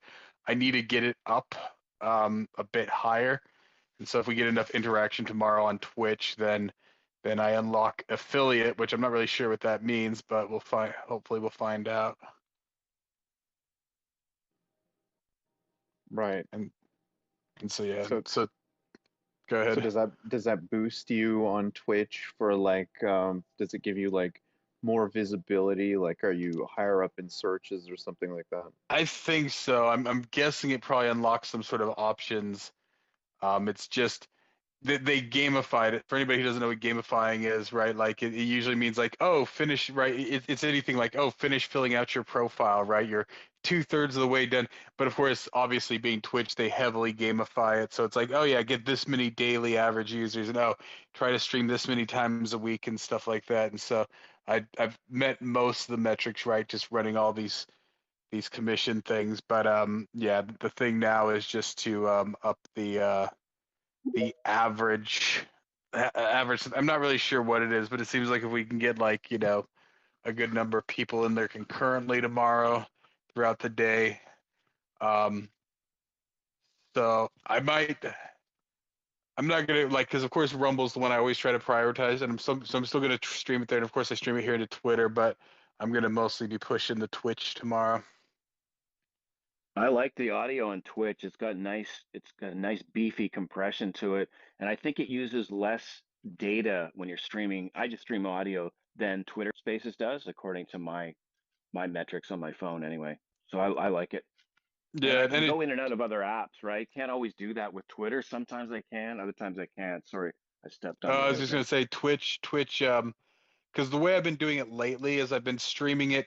I have a plugin for OBS that allows me to multi-stream because normally you can just stream to one source, and so I stream it to Rumble as my primary source, and then I use this plugin and I stream it out to what do I stream it to? I stream it to Facebook and Twitter explicitly, and then before I upgraded my internet this week, I was using a service called Restream, and then I was using that to then stream it to Twitch and YouTube, right? So that's why there was a bigger delay on Twitch. Twitch usually has like a 5-8 second delay, so I'll be streaming it directly since I won't need the restream tomorrow. I'll be streaming it directly, so the delay on Twitch should be even more reduced. It should be more around 5 seconds tomorrow, which is about even what Facebook I think is. Rumble tends to have a pretty kind of heavy delay on it, right? Obviously, they're still building out their infrastructure, and of course, that's why we support them, since they're, there's the moral aspect there. But yeah, Twitch is what we'll kind of be working on tomorrow, because of course, Twitch, people have mentioned it, right? Like when you're, I guess, on Rumble and you type into the chat, like sometimes it'll look like you got your message twice, but it's some quirk. So I think that they're still kind of refining some of that out. So of course Rumble's the main thing for posterity's sake, but yeah, for now. And Twitch was actually the first one. Like if anybody remembers when I started streaming out these spaces, Twitch was the one I was using just because I'd already set it up a while back to like do some things with my brother and whatnot. So yeah, Twitch tends to be fairly easy to use, and it has a nice chat feature in there and everything. And yeah, I was trying out the mobile app, and yeah, it was like it actually worked well in landscape mode. It had like the feed on the left side, and then you saw the chat on the right side. So that's what we'll be concentrating on tomorrow, and then yeah, pitch it out there. That way people can jump in and talk shit about Sparkle Socks and shit tomorrow. I do like the old IRC chat. I mean, it's tried and true, and it works, and they do it well in Twitch. Hey, Adrian. I was gonna say, if you can't get that Twitch working right, you might want to get a hold of CA Freeland. She seems to have it all worked out. But quick question Twitch, for you. not tweak. She's a tweaker. But just a quick question, if anyone has their thoughts on it. The overall to date view on what's been said, what's the witnesses and so forth. Do you think it'll have any impact politically in the public square on swaying any independents? Absolutely not. Yeah, I was going to say, absolutely. I agree with Zink. No way. Nobody's watching it except for us. People are just going to see whatever CTV tells them tonight, which isn't going to be much. And that's as far as it's going to go. I mean, yeah, that's... The clips they're showing on TV is the positive side, when Freeland said she talked to her kids about Harry Fox, and they were really upset. So, yeah. Well, is there, Habs or anyone, is there any validity to that one statement that I heard today about one of the members of the protest group throwing a cup of coffee or something at a pregnant woman? Is there any validity to any of that? There's no evidence for any of this stuff, right? Somehow, despite everybody, running around making TikToks all fucking day, supposedly there was all this stuff of, people being chased down for wearing masks and harassed and everything else, and there's just no videos, right? No videos whatsoever in this day and age of anything. And these people were walking around waiting for that confrontation, right? Like, and yeah, there's just no videos. Well, she talked about her story today about this small girl walking on And then and it's funny how she put it. She said there was a truck and then there was a man in it. I'm like, what the fuck did you expect? Listen, when I keep hearing these words like terrified, violence, these great big, oh my Lord, the world's coming to an end. Yet I haven't witnessed or seen any evidence of any of this. Just jump in, Cynthia. Thanks. I know Zinc knows and Bogpog and a few others in the group, Sigram. I was in Ottawa for over 3 weeks. I am a lone female. I was not in my hometown. I went to Ottawa. Yeah, I was in a position to be able to afford to pay for a hotel room for myself. I spent my days alone. And I literally want to jump through my phone, listening to them talking about acts of violence and threats and all that, because I'm going, dudes, I was there.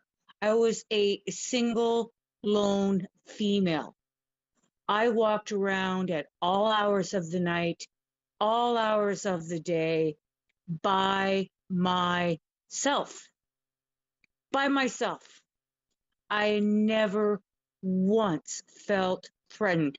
I feel more threatened walking. I don't know, I live within a 2 or 3 minute walk from where I am south of downtown Belleville. I don't walk to downtown Belleville. We have a really wicked ass, and it's not a good thing. I'm not saying it's a good thing.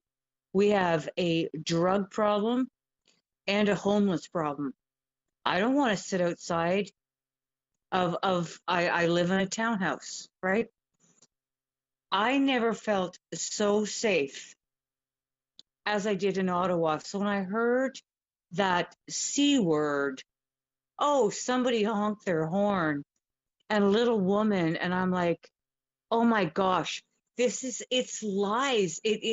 And that's what upsets me so much, talking about, the microaggressions and the this and the that. I'm like, I was there. That's why I went very, very quiet. And I know they're, Zinc and Wagpog and stuff. I just went quiet because I just wanted to experience it for myself. I've never felt more safe than I did. Call it toxic masculinity, call it whatever you want. But I had no problem at any time, day or night, going out on the road, talking to the truckers, I never saw anybody once, and I saw a shit ton of woke leftists wandering around Ottawa with their masks on and their signs. I saw those counter protests. And you know what any of us had to say? Nothing. Nothing. There was not a single person that I witnessed being there for basically a month. I was one of the last ones to leave Ottawa after getting threatened. I think on the 22nd or 23rd of February. I just stayed there out of principle because I'm just a bitch like that. I'm like, dude, seriously, my right to be here is not overwritten by your fucking red zone. I have a hotel room. My car is safely parked. I have a right to be here. So it just, as somebody that was there, and yeah, I guess maybe I'm playing the female card, but I never was threatened. I never saw anybody else threatened. So I don't even know where all this is coming from. I'm going, did I attend a different protest? What did I miss? Why was I in the wrong spot? Apparently every single fucking day that I missed all this sort of stuff. And this is what frustrates me to no end.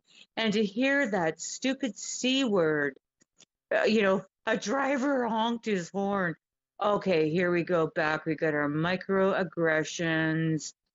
And I'm frustrated because, so, you know, the idea of a protest is to disrupt. It's not the intent to put people's lives in danger, obviously. So what did they think that this protest we were going to do? Like sit around a campfire, 20 miles away from Ottawa and sing Kumbaya? There was a reason why the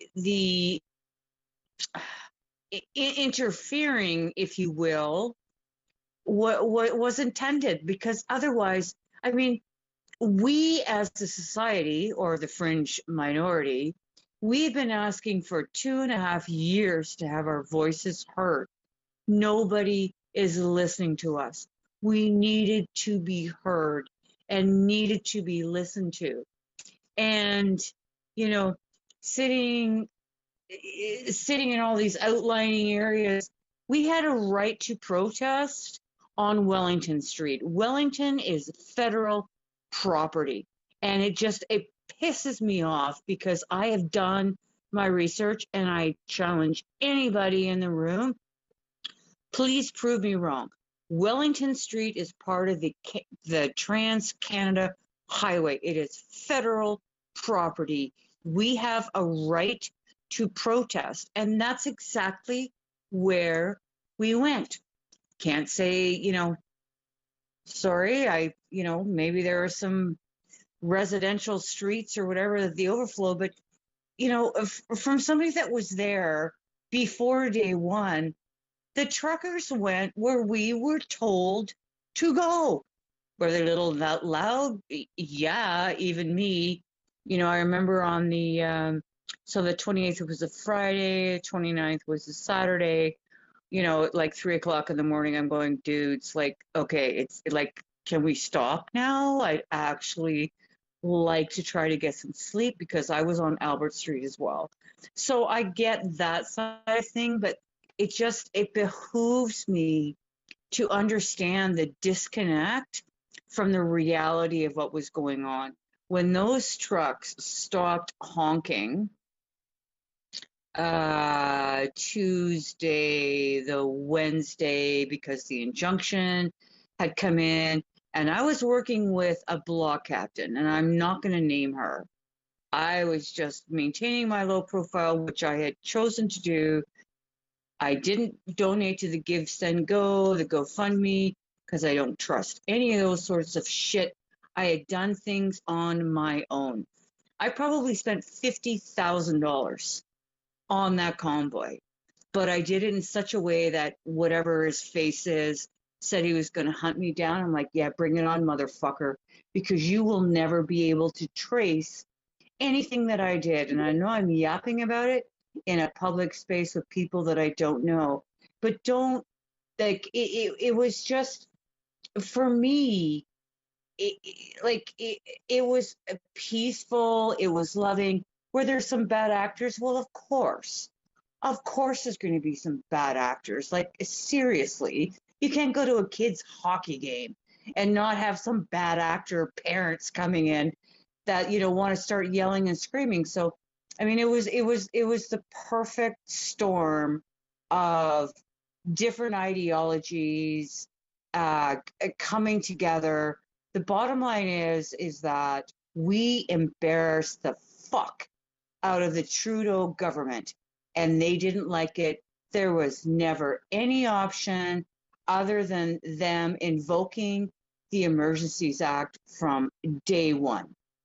And I'll get off my high horse. I get so frustrated. I've been listening to this shit now, like you all, for like 3 weeks, and I'm going, like, I think I've got bruises on my forehead from banging my head on my countertop.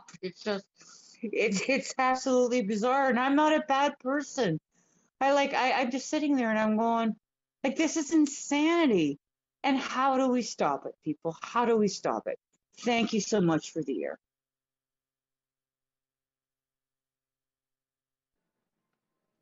So go ahead, Farron, and thanks very much for that, Cynthia. Your dedication and passion is just fantastic. You know, I think you're all of our heroes here. So you're a hero for all of us. So go ahead, Fern. Well, just real quick, if everybody wants to share out the room, right up at the top, tweet out the room, like and retweet the comments there, just kind of boost it up a Hello. bit. Hello. Go ahead, Fern. Yep, go ahead. Yeah, my question is that, do you guys are sharing flyers? Like, you know, if you see any old movie, if there was any resistance before decades ago, the first thing they did, they was going with volunteers, with I don't know, teenagers or whatever, and they sharing flyers.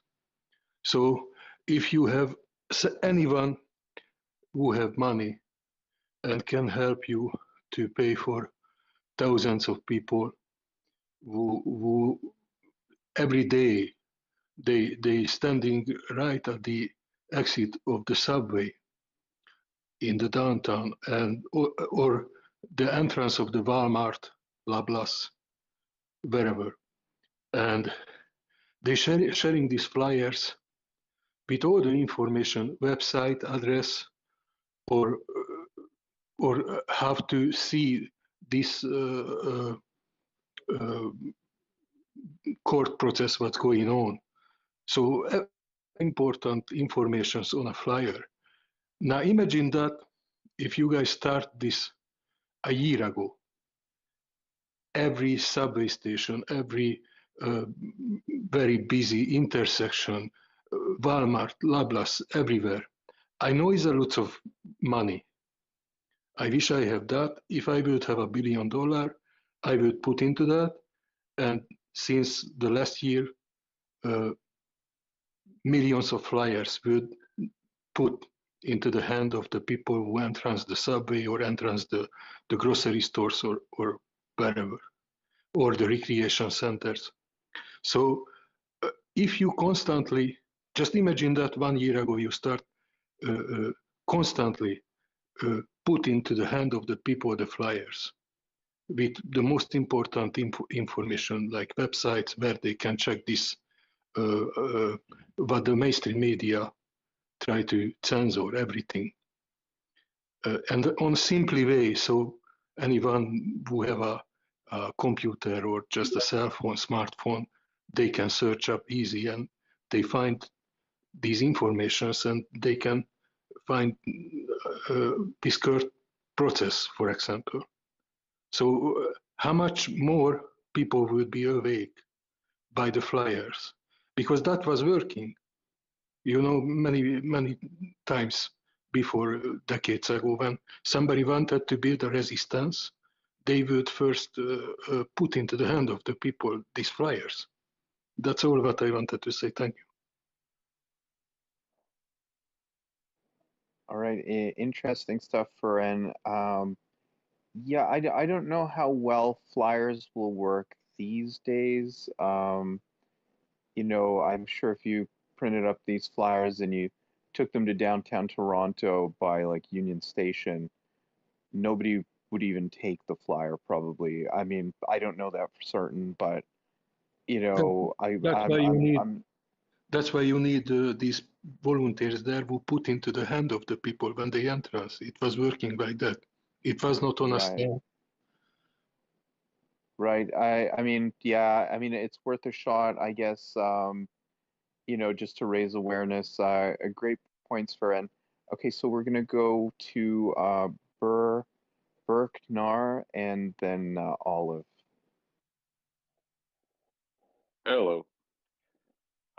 Just some observations. I listen to this all day, and I usually see some weird little things that they talk about and things of that nature. I try to point them out. Anyways, knowing that these three people in the office of the prime minister have his ear, of course, some things I picked out was, you know, the guy on the right, he I think he lives downtown, so he told people that it smelled and it was noisy. You know, he probably said that every day. So keep up the effort. But the thing, I sit there and you listen to these people being able to say things. And when he said that we had heard there was a hardcore bloodthirsty armed corps in that Coots protest, and everybody just sits there, if you know what I mean. He's repeating something that has proven to be false in the testimony, but he's the guy in the office talking to Justin, saying, "Oh, did you hear that? A bloodthirsty, armed to the teeth corps in the Coots. It's never going to end." So they're talking about this. So, but nobody presses them on. Nobody says anything about that. They don't correct them. But I guess that's what the public will know. Yeah, it's true. And I mean, the mainstream media certainly is not going to correct anything. They're not even going to pick up. It's actually going to be kind of interesting. I might watch CTV News tonight. I mean, I never watch it, but I might just watch it tonight to see how much they're going to report and how, air quotes, fair and balanced the reporting will be. Of course, we know it's not going to be fair and balanced at all. It's going to be everything that supports the government side, that the Emergencies Act was necessary. So right. I mean, right. Yeah, but as I said, I just watch to see how much they're going to slant it in favor of the government. So that's the only reason I watch the news from time to time, is just to see, okay, how much can they back the Trudeau Liberal government, right? So I mean, yeah, well, let me just sort of. I got on. Okay, go ahead. I got on late here with you because somebody called down and said, "Hey, you might be interested on Channel 6." So I turned it on. It's CBC, and they've got the Fifth Estate on, and it's called the Trump Files. So you have the CBC. Oh. The CBC has got a whole hour on the Trump Files. So I think, as it's been pointed out, I listened to them, and they've got Peter Strzok. So if you know anything about what's gone on down in the States in any detail with what the FBI has been exposed as doing, and Peter Strzok, he got fired, but they sort of for unsavory comments about Trump. Well, there's a lot more to it, but they go on and say he was involved with the Russian investigation. Well, the Russian investigation was because of Hillary Clinton, and that's been proven. So these CBC people have gone on for a whole hour about all this stuff and how there's classified documents in Mar-a-Lago. And it was just after the what do you call it, the election just last week. There was a news story saying, well, the documents had no monetary value for this thing. So they're gone on for an hour, and all these people are home go, "Oh, that Mr. Trump is so bad. Oh yeah, look what he's doing." But and it's all, half of it's false to begin with. Anyways, it's a upending battle with the news and the media. Yeah, great points, Burr. Yeah, I mean, we can't rely on the news media. Let's face the facts. Yeah, it's not going to happen. So go ahead, Olive. The floor is yours. Hey guys, so I have a question. So I want to make sure I heard correctly that Trudeau is going to be taking the stand tomorrow. Is that correct? Yep, that's correct. Okay, and then did we ever discover what was going on with Freeland's handwriting? Because that reminded me of when I was a little girl, my sister was in shorthand, and it was like a mixture of shorthand and just sloppy handwriting. So I was just wondering what was going on with that. I'm sorry, I just jumped back in. I was with you guys all day, and then I jumped back in to eat. So Yeah, Freeland. I don't know what's going on. I noticed Wog posted a tweet of it was showing Freeland's handwriting, and Zink was commenting on it earlier today when Freeland was testifying. Yeah, the handwriting is just absolutely horrible. I mean, I've seen doctors with better handwriting than that. It is just atrocious. So, I mean, I don't know what is going on with Freeland there. Uh, Maybe she has adopted this cryptic type of handwriting so that if anything like this actually does come out and she has to give a handwriting over to, whatever commission, no one will be able to decipher it because it's so bloody messy that, no one's going to see what is actually being said. So, yeah, beyond that, I'm not a handwriting analyst, so I couldn't comment as to her mental state or anything going on there. Nines, you just came up. Is there anything you'd like to add to the conversation? Sorry, not yet. Just going to listen, but definitely will participate. Thank you, though. All right. Yeah, no problem. No problem. Yeah, anybody else? Anybody else want a mic? Now's the opportunity. Anybody else have something to say about the commission today? Now is the opportunity. So come on up.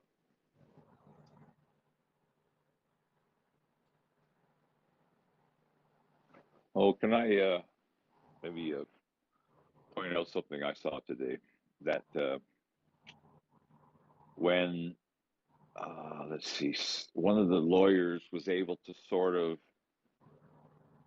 get these 3 paper pushers for the Prime Minister's office to admit that the how was it? The legal opinion, which was used to override the requirement of the CSIS document, was talked about.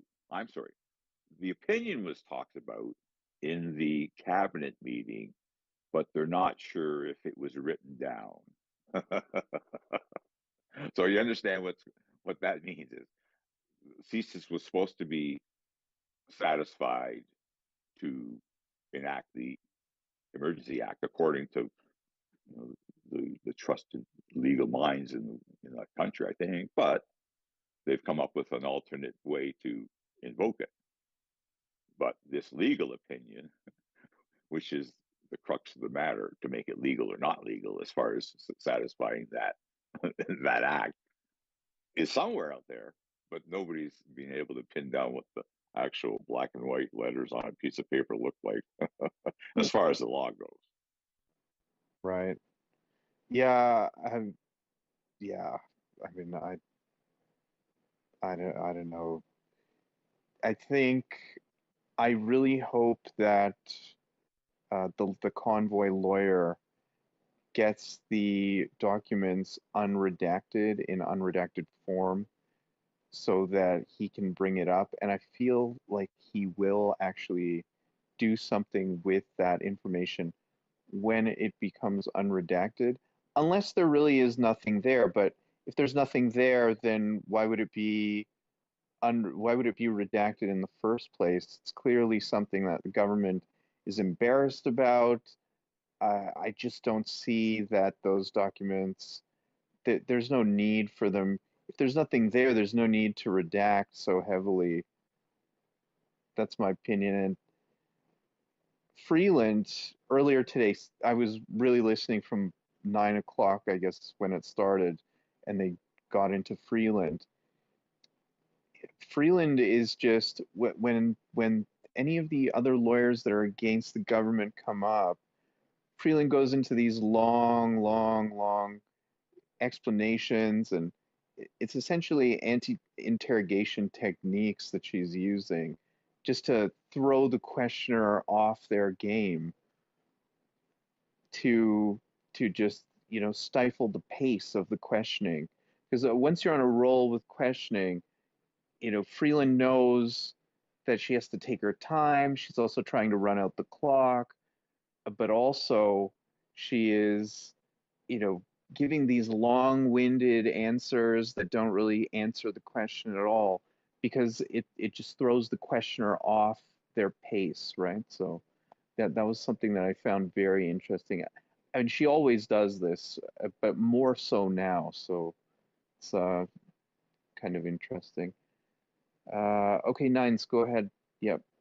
Oh, for sure. Thanks. Now that we start talking about Freeland, there are a few things. To the previous speaker there, in regards to her handwriting, that kind of is really interesting, small but interesting detail.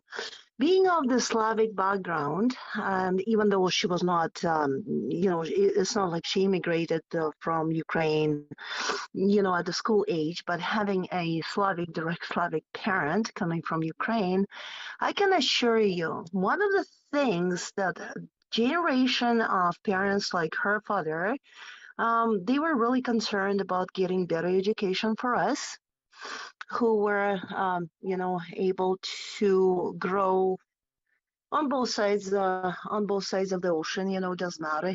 Somebody escaped like me, somebody came to Canada, but it's an old traditional Slavic parent. And one of the things was really important traditionally is the school.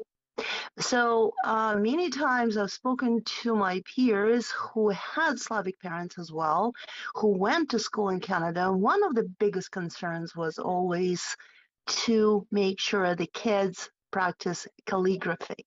And she is old enough to attend the school at the time where the writing was one of the subjects.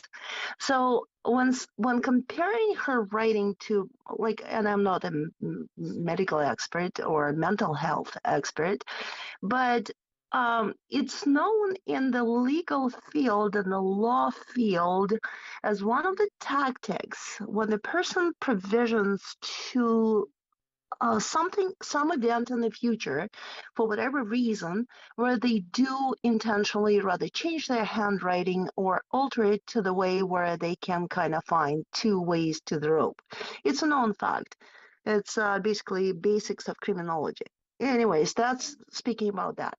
But now, if we go back, and unfortunately, that was the first thing I was able to tune in is to Freeland speaking, and I landed right at the time where she took 12 minutes of public time of this inquiry into what happened in Canada, talking about Ukraine and Russia's situation. One particular phrase I would like to highlight where she went as far, and we all know she's got this condescending kind of manner of speaking to us like we're in the 5th grade, and her hand language, if you ever bear to watch her, I can't do it for more than a minute, all those quotes in the air and so on, but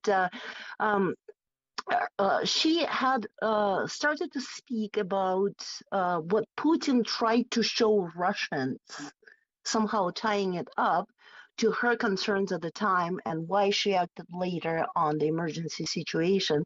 That's where I had to turn off the channel for a little bit because it was just a most ridiculous statement, and because I refuse to accept the fact that the Minister of Finance, a very highly diligent and important position in the government, in Canadian government, never mind in any government, would spend so much time tying up the domestic situation to some delusional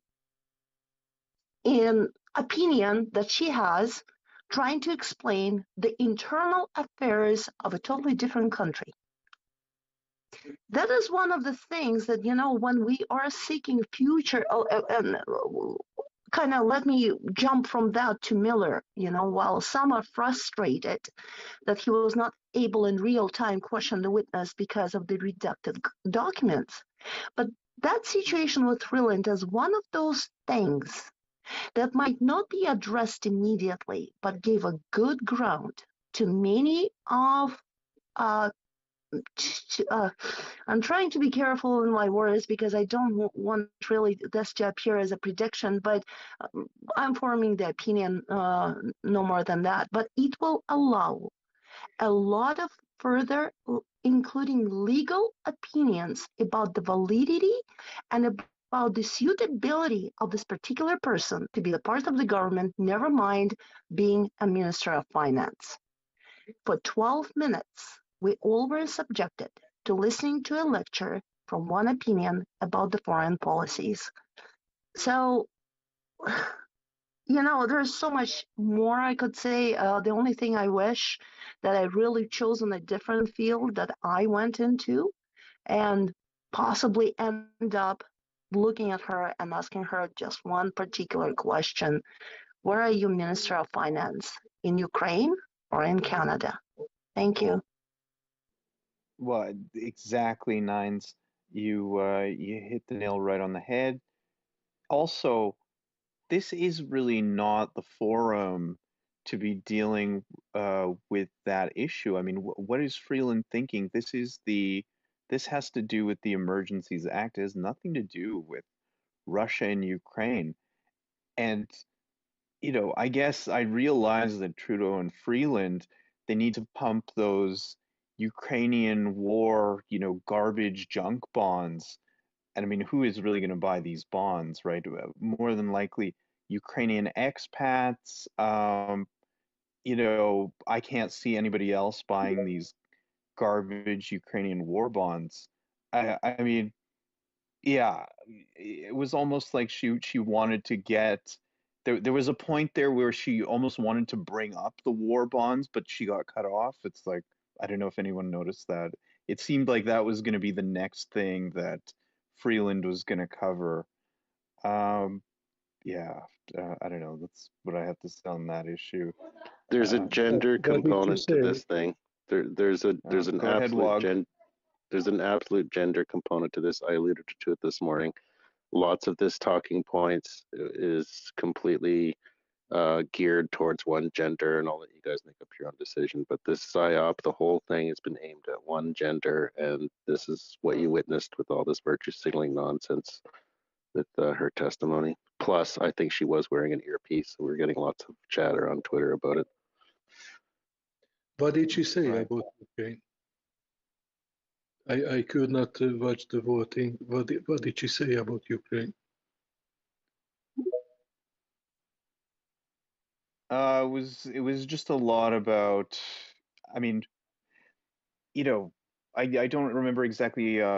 You'd have to go back and look at it, Ferenc, but the point is that this is the forum about the Public Emergencies Act being invoked in Canada. It has absolutely nothing to do with the Ukraine conflict with Russia.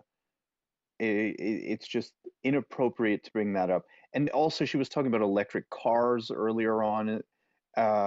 Yeah, it's just not appropriate to bring this stuff up. It's almost like campaigning. Go ahead, Nines. Yeah, I was just going to summarize it really quickly. It's not the one that she spoke about Ukraine. I can understand, not justify, but understand the part where she tied up her decision being kind of in a vague pool because of what was happening in Ukraine, and apparently they all got spooked and everything. Put aside, it was a civil conflict as it started between Russia and Ukraine. The thing that I was addressing was that she actually started to read lecture during the very important public inquiry to the Canadian audience, to the Canadian people, describing why Putin did this, Putin did that. That is just beyond inappropriate. But yeah, I see some couple of other hands, and probably everybody wants to talk about Freeland. But for after that, I want to throw something in. If anyone has watched or listened to the Windsor Police, and not just today, but throughout the last, I would say last week. So anyways, I do believe everybody wants to continue the topic of Freeland, but there is something very important we can derive out of what Windsor Police actually did during this inquiry. All right, Nines, we'll come back to you. We're going to go to Burr and then Junior Dude. So go ahead, Burr, and then we'll come back to you, Nines, on Windsor Police. Oh, well, let me think. Well, Freeland, early on, as you were talking, she was talking about her experiences in geopolitical, historical facts and stuff, and conflicts. But of course, one of her comments was Putin, either she quoted him or said something, dictatorships work, which I sort of felt quite ironic when the mandates have been imposed by somebody in our Ottawa area. Yeah, it's kind of interesting. I do remember that part, and the way she explained it away was, the Trudeau Liberal government has been elected democratically, so it's not a dictatorship. That was a point she was hammering home. I mean, I guess it's somewhat accurate, but I mean, Trudeau is definitely showing his stripes as a dictator. I generally can't even look at the man. So go ahead, Junior Dude. Hi guys. Don't know if you know, but Windsor's City of Windsor decided to hire back all their employees that were fired over the mandate. They've been informed that they're not going to really receive back pay. It was a justified firing. So you fire people for gross misconduct, which in my wife's line of work would be like she killed somebody in the nursing home. Then she wasn't allowed to have EI, basically made sure that we were pretty much broke, and then now they're offering their jobs back while there's a lawsuit going on. I'm just wondering what everybody thinks about that, considering what Chrystia Freeland said today and what they've done over the, this whole thing. She admitted basically that it was coercion. That's the way they're doing all this stuff. That's why they pushed it. And of course, the city of Windsor, basically, oh my God, you guys are destroying the economy. That's all they worried about. They weren't worried about the people fighting for freedom. This was about us destroying an economy, committing traffic offenses by blocking a international bridge, which actually the owner basically said he didn't give a flying F at a point. So I'm just wondering how everybody felt about that and what they said and what they've done so far for these people and what Chrystia and all these people have said all along.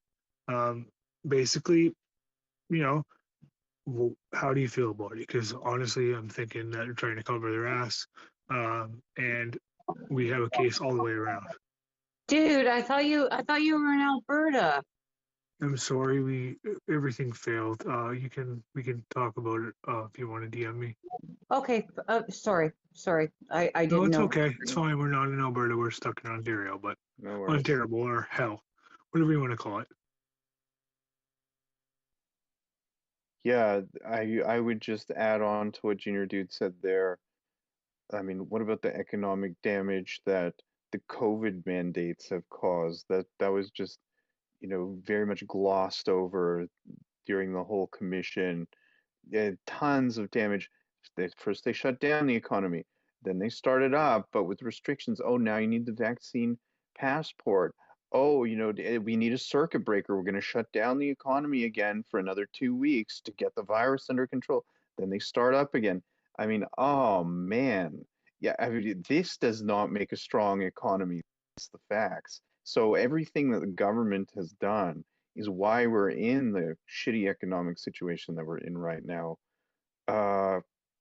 Again, not mentioned by Freeland. It's the truckers, or she, gets the conversation to flow that way, gets the questioning to flow that way. Yeah, it's just disgraceful. Yeah, it's disgraceful. So yeah, go ahead, Junior Dude. The floor is yours. Well, most people in here know that my wife is one of those employees that are suing, and none of them are stopping or taking their jobs back. They're going after them as hard as they can. The lawsuits, meetings, and challenges, and they're holding it off till next March. But when they get there, they're gonna have to explain all this. How do you go and you offer their jobs back? I just want to know, because it was such a risk. And no, it was coercion. They were basically saying, we didn't do it because this and that. And she said it today. They instituted it because of this. We did this to make sure that people took the jab, which we have. If anybody's seen that movie that just came out, I watched about half an hour, threw up and got mad. Um, I can't watch stuff like that, especially when it's related to young people. So um, we just got to keep fighting. And these people are lying scumbags. And uh, I, if we win, I'd like to, buy Drew Dokin's house and pay some cops to stand by and watch me burn the fucker down. Yeah, agreed. We just have to keep fighting. No doubt, Junior Dude. Uh, love goes out to your wife and your family and yourself too. Yeah, it's just disgraceful. So I see TR6 guys come up. TR6 guy, do you have anything you want to add to the conversation? The floor is yours if you do. Yeah, nice to hear from you, JR Dude. Hope everything's going well. I heard her clearly say that. I was actually surprised that she did say that it was basically to force people to get vaccinated. We know that through the thrown out case of Brian Peckford and Maxime Bernier, that there was no scientific evidence for these travel mandates. There was no recommendation from anybody, but they just went ahead and did it. It was basically all political. And it's kind of interesting that throughout we saw various people saying, man, you really screwed up. You pooched the dog on this. Get rid of these mandates. It came up 3 or 4 times from different people saying, just get rid of these mandates. Why are they there? And then the guy that was there representing the trucker organization stating all this stuff, she just come out and says, I disagree. So whatever questions put to them, they can just disagree or say they don't remember or go off in some other tangent and get away with it. It's like so you disagree with this organization that's saying 24,000 truckers cannot cross the border or whatever number it was. She just disagreed. She knows more than this truckers association, right? It's crazy. If you notice, I think this whole thing is to lessen the bar to invoke the EMA, whatever you want to call it, War Measures Act. They can just, it's clear to a 2-year-old that there was no justification for this. They were not requested by anyone to do it. They made the decision before they even talked to the premiers, which is part in the act. They don't have to get their permission, but they have to advise them or talk to them before they do it. And that's all that first ministers meeting was. They had already had meetings. They had already made up their mind they were going to do it. So it didn't matter if every single premier would have said, no, we don't want you to do this. They have already made up their mind. That just shows you how corrupt it is. But so they're lessening the bar.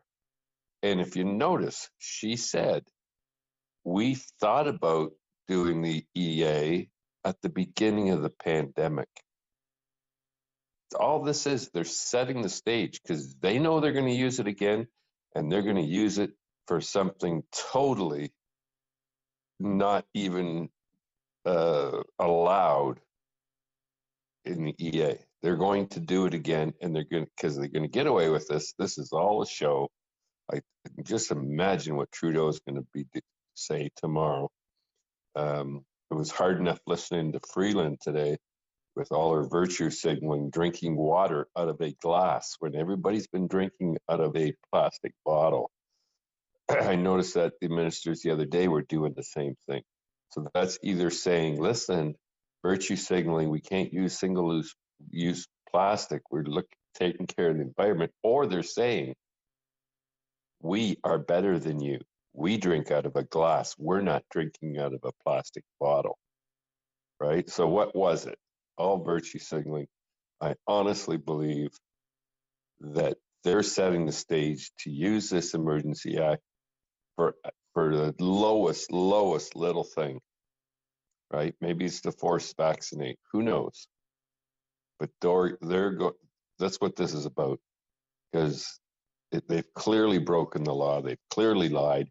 That all the documentation we've seen that they say they can't remember or whatever, this was planned from before the truckers even got there. They were just going through the motions. So that's just my 2 cents. Yeah, I absolutely, TR6 guy, fully agree with you, 100%. I actually remember when, at the beginning of the pandemic, so this would be 2020, I guess, what was it? When they're saying, why don't you invoke the Emergencies Act? And I remember seeing Trudeau himself saying, no, we're not going to do that. It's a very, very strong measure. It gives the government too much power. Then what does he do? He brings it in. So, I mean, yeah, it's just the hypocrisy of these people is just absolutely disgraceful. So Junior Dude, we're gonna go to you. I'm just gonna go to Nines first because she wanted to touch on some things about the Windsor Police Service, and yeah, and then we'll come to you, Junior Dude, if that's okay. So Nines, go ahead. Yeah, I know you wanted to talk about some things with the Windsor Police Service, so the floor is yours. Well, thanks. Actually, Windsor took the spotlight a couple of times. First was with the police that I would like to highlight, and with the city of Windsor, which turned out into a real flute song to making it much easier to get the answers, because basically all the answers were, do you agree we suffered? Do you agree we contributed? Do you agree? And so on and so forth. Back to the police. One tiny little fact has been neglected, and it's not the first time they did that. Windsor Police have given their time to the council from Saskatchewan, representing Saskatchewan.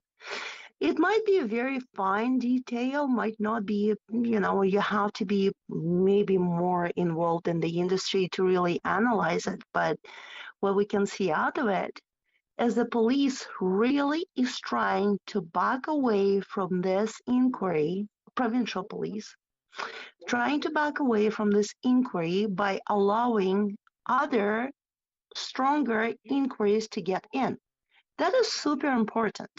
When we speak about the large scale of this inquiry, again, we're not going to see any blood, and it doesn't matter. Trudeau will come or he will not come.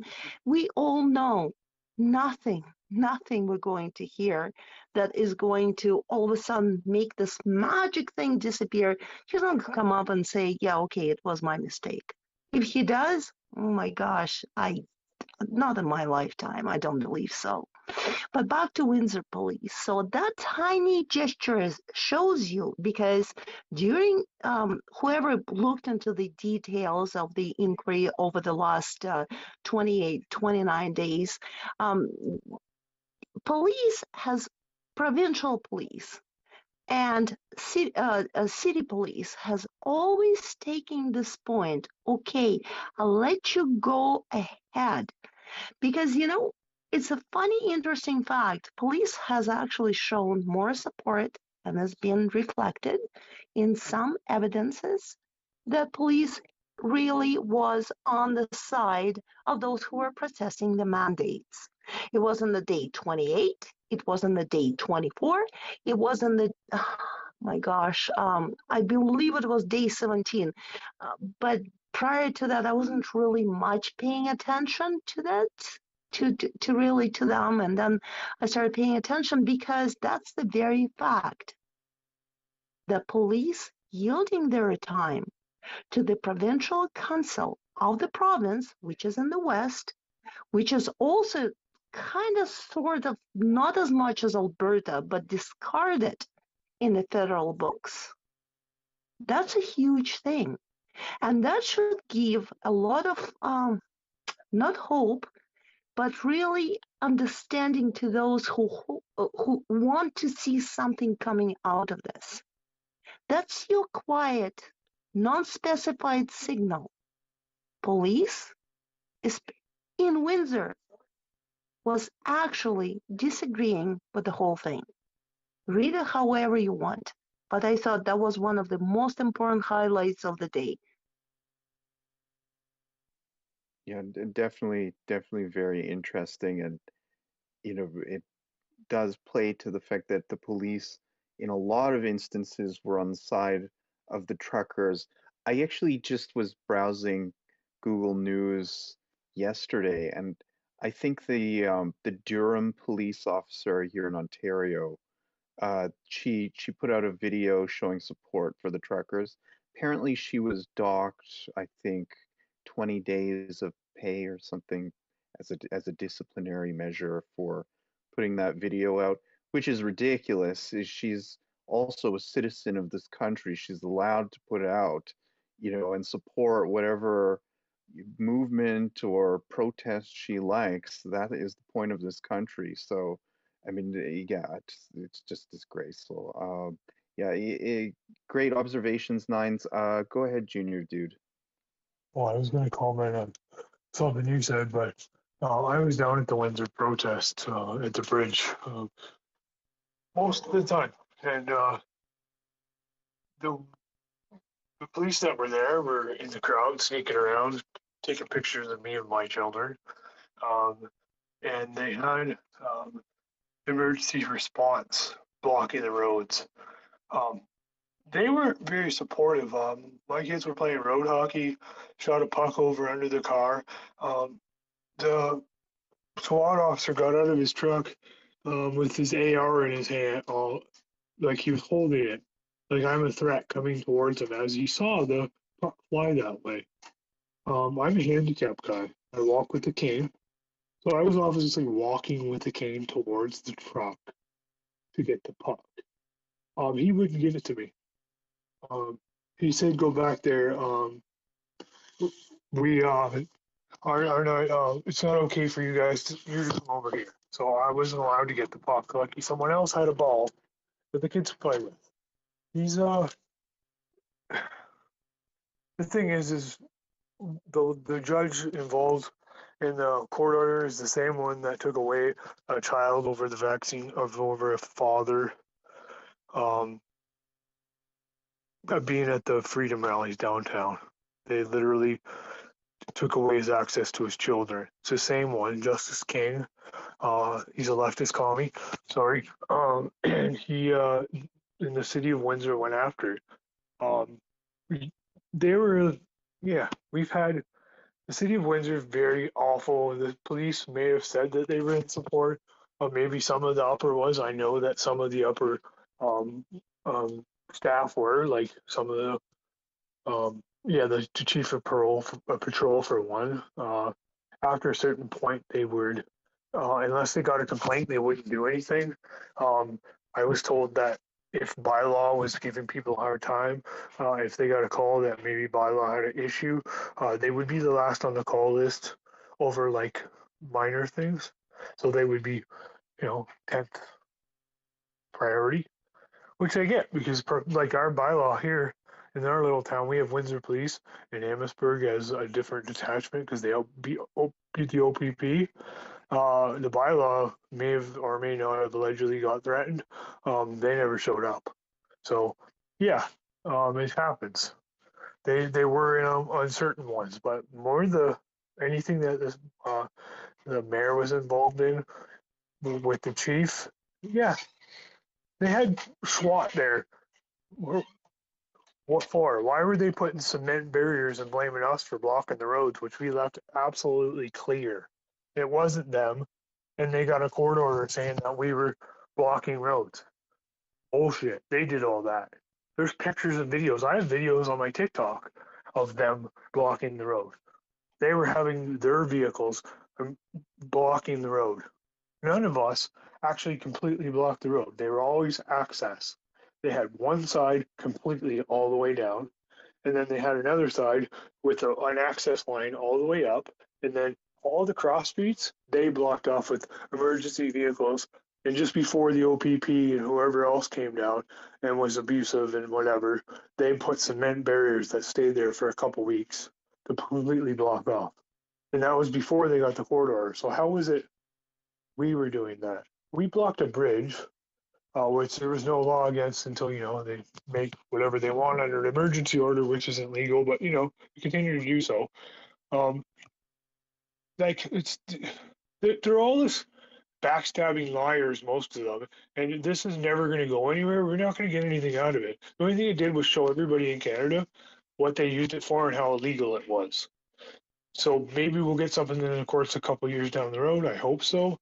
But when they try and do it again, are the police going to stand by them? Probably not, because we've proved that was everything they did was illegal, and the ones that were on the side are all out there. Like they're literally talking about jackboots, and they tried to gloss over it. And anytime they went after certain people during the today, or they weren't comfortable, and that guy who's officiating went, he jumped in and he wouldn't let them talk, or like, including that guy that had the Nazi flag that was taken a picture of by the liberal.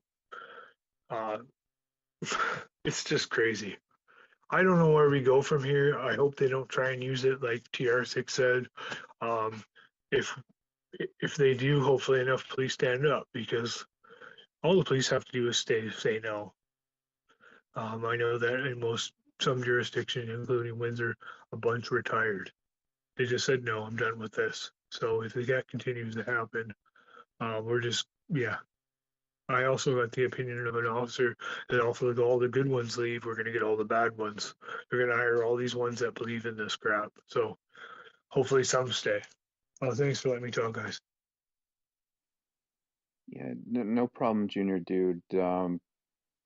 Yeah, just to go off what you mentioned at the end there, and what I think TR6 guy meant to say was, or well, what he means by what he said, that with the Emergencies Act, I think, and correct me if I'm wrong, TR6 guy, what you're saying is that they brought the Emergencies Act in briefly just as a test to see how people are going to react and if they would be able to do it in the future. Is that my understanding of what you're saying? Yeah, that's kind of it. I think, especially the fact that she had to mention that they looked at it at the beginning of the pandemic. This is all set. This whole thing is theater, setting the stage for the next time they use it for something that it's not even intended, was never crafted for, and they won't even meet any criteria. They're just going to do it, martial law. Right. And then I mean the question becomes, at what point does the news watching public, which is most of this country, at what point do they say enough is enough? They shouldn't be using the Emergencies Act like this continuously.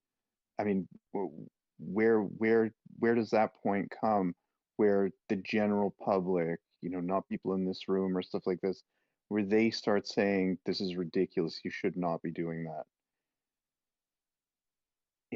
Put that question to the room. If anybody wants to jump in, if you want a mic, you want to speak, please request one and come on up and say your piece.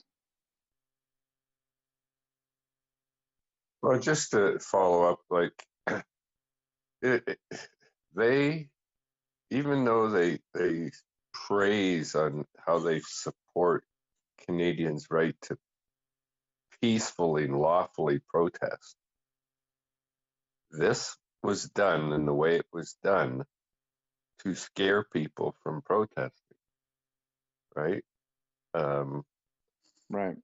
When you look at, like, I don't know why nobody has talked about the horses trampling people. Nobody has talked about the unidentified police that beat the crap out of Canadians. Nobody's talked about that.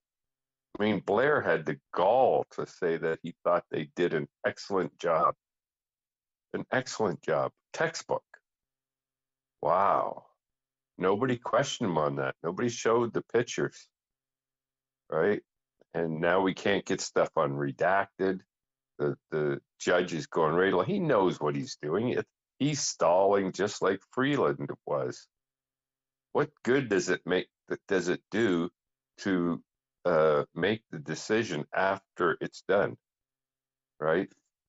And I mean, Brendan did a great job. I think I don't think it was Wogpog or something the other day said that he's playing to the court of public opinion. And that's why, even though he knows he's not going to get answers, that's why he says those things, right? And then cleverly walks away. And you see what he did today there when he walked away, and Freeland, the look on her face, like, right? He made a comment and then just walked away because he knew he was never going to get an answer from her, but it's in the public record. I think that's kind of what he was doing, but I don't know. I'm very deflated after watching Freeland today and the nonsense that she pulled off and what she got away with. Trudeau, I will not watch Trudeau being interrogated by the government lawyers because it's all theater. I will watch when Brendan and others cross-examine him that are on our side. But to sit there for an hour and a half or whatever time they get and listen to that lawyer feed them what they want people to hear, that's all lies. I can't listen to it. I mean, it's sickening. So this has actually been very deflating to me as far as, I know everybody's saying, we're winning. I'm not. They're doing whatever they want to do. Now they're sneaking in this bill to take away 100 different hunters' rifles. So if they get that through, that's a lot of hunters in this country that I would think are going to be pissed off. They get that C11 through, that's going to be piss off a lot of other people when they realize they can't do what they used to do on the internet, right? Maybe that'll wake more people up. I don't know. But all this protesting we're doing, all these slow rolls we're doing, all this stuff, it's not changing a damn thing, I don't think. I mean, there's bigger protests around the world where there's hundreds of thousands of people in the streets that we've seen. Is it changing anything? I don't know. So it's actually pretty deflating. And tomorrow this thing's all going to wrap up, and then we'll be on to the next news cycle, and we won't hear anything till February or something of next year. And we know what the answer is going to be. So I don't know. Thanks. Yeah, thanks for that, Tier 6 guy. I think, my prediction for what we see from Trudeau tomorrow is going to be very similar to how Freeland answers the questions in this really lengthy, contrived way. She'll try and not answer the question directly, and I think Trudeau is going to do the same thing because it takes agency away from the questioner. It's like I said, it's like an anti-interrogation technique. So we're gonna go with Gnostic and then Inquisitive. Yes, so go ahead, Gnostic. Hey there. If anybody pardon me, if anybody wants to figure out why I hate my mother-in-law, you just saw it up on the stand. The gaslighting, the saying, the other side is doing what they're doing and they're doing what the other side is doing. I mean, it just twists your head all around and gives you a headache. And, just watching her, it's stunning to sit down and realize that, you're saying you're doing what? And you're not doing what? And none of the posters, the other side of it is we've got enough pictures whenever Trudeau decides he's going to have an election just to plaster them all over the place. and his popularity is down under 30%, which is the watermark for him failing. So, you know, regardless of what he does, the more he gaslights people and the more he wanders around and does the same thing he does in Parliament, or the same thing that Freeland just did, I think it's going to show the intelligence versus the stupidity, which seems to be what's going on every time you get a Liberal minister up there. They seem pretty intelligent. You know, they're a lot smarter than I thought they were. Oh, God, now they're being stupid. It's almost like night and day. You just have to scratch your head, but don't get discouraged. Just remember, we're all going to work on this next round, and being discouraged is exactly what they want. So I'm off to a dinner with a bunch of people who think the same way we do. So hopefully I have a cheerful dinner. Have a good night. Good night, Gnostic. Always great to hear from you. I was going to follow up with a question, but since you have a dinner, Oh, go ahead if you don't mind me just paying for the cab. Okay, yeah. So just really fast. So when Freeland was talking about the CEOs of the banks, you know, coming to her, and I think it was a Sunday, she said, and they all got together and they were concerned, and I'm just wondering what was going through your head at that particular time when she brought that up. Oh, I have no doubts that, you know, they were talking to the president of the banks and everything else, because if they were going to enact and force the banks to do what they wanted to do, there was going to be a major problem. I mean, the number of people that actually removed money from bank accounts is just amazing. And I will never, ever allow enough money to be exposed in any single financial institute in Canada ever again. And I've already moved stuff and opened accounts in different countries along with a bunch of other people. Especially the bank part was bad enough. What Freeland admitted to was that she put the ability to seize people's bank accounts into FINTRAC now. So FINTRAC can do it anytime they want. They don't have to sit down and scratch their heads or do anything else. This is wide open territory to do this anytime they want for any reason. And that's just ridiculous.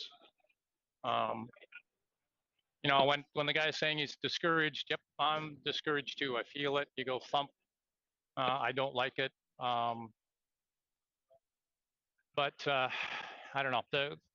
Hopefully, if the Conservatives get in, and I say it's less and less of an if all the time, there's going to be a real, I hope they're going to change some of this stuff back, like remove that clause in FINTRAC, remove some of the other stuff, and change some of the laws that the Liberals have put in place. My fear is they won't, and now we're going to have another really big problem coming up. So I don't know. I'm not pleased at all with the entire thing. So I know that's not quite what you were looking for, but you know. Oh no, I'm with you. I think it's a very chilling time here in Canada, and I fully agree with you moving your funds overseas, and yeah, it's just an absolute nightmare. Freeland and Trudeau have caused more economic damage to this country than the truckers ever could have. So I'm fully with you, Gnostic. Yeah. That's one of the things that just blew me away. You're worried about, because what it comes down to is, oh, the economic destruction that the convoy is going to do is the reason we brought in the Emergencies Act. Well, lady, what you did, and with COVID and WIFIC and all the rest of this stuff, I mean, what you did more economic damage to Canada than anybody has ever done, including a Great Depression. The financial damage will last for years, and we're not even a quarter of the way through it. Gnostic, absolutely.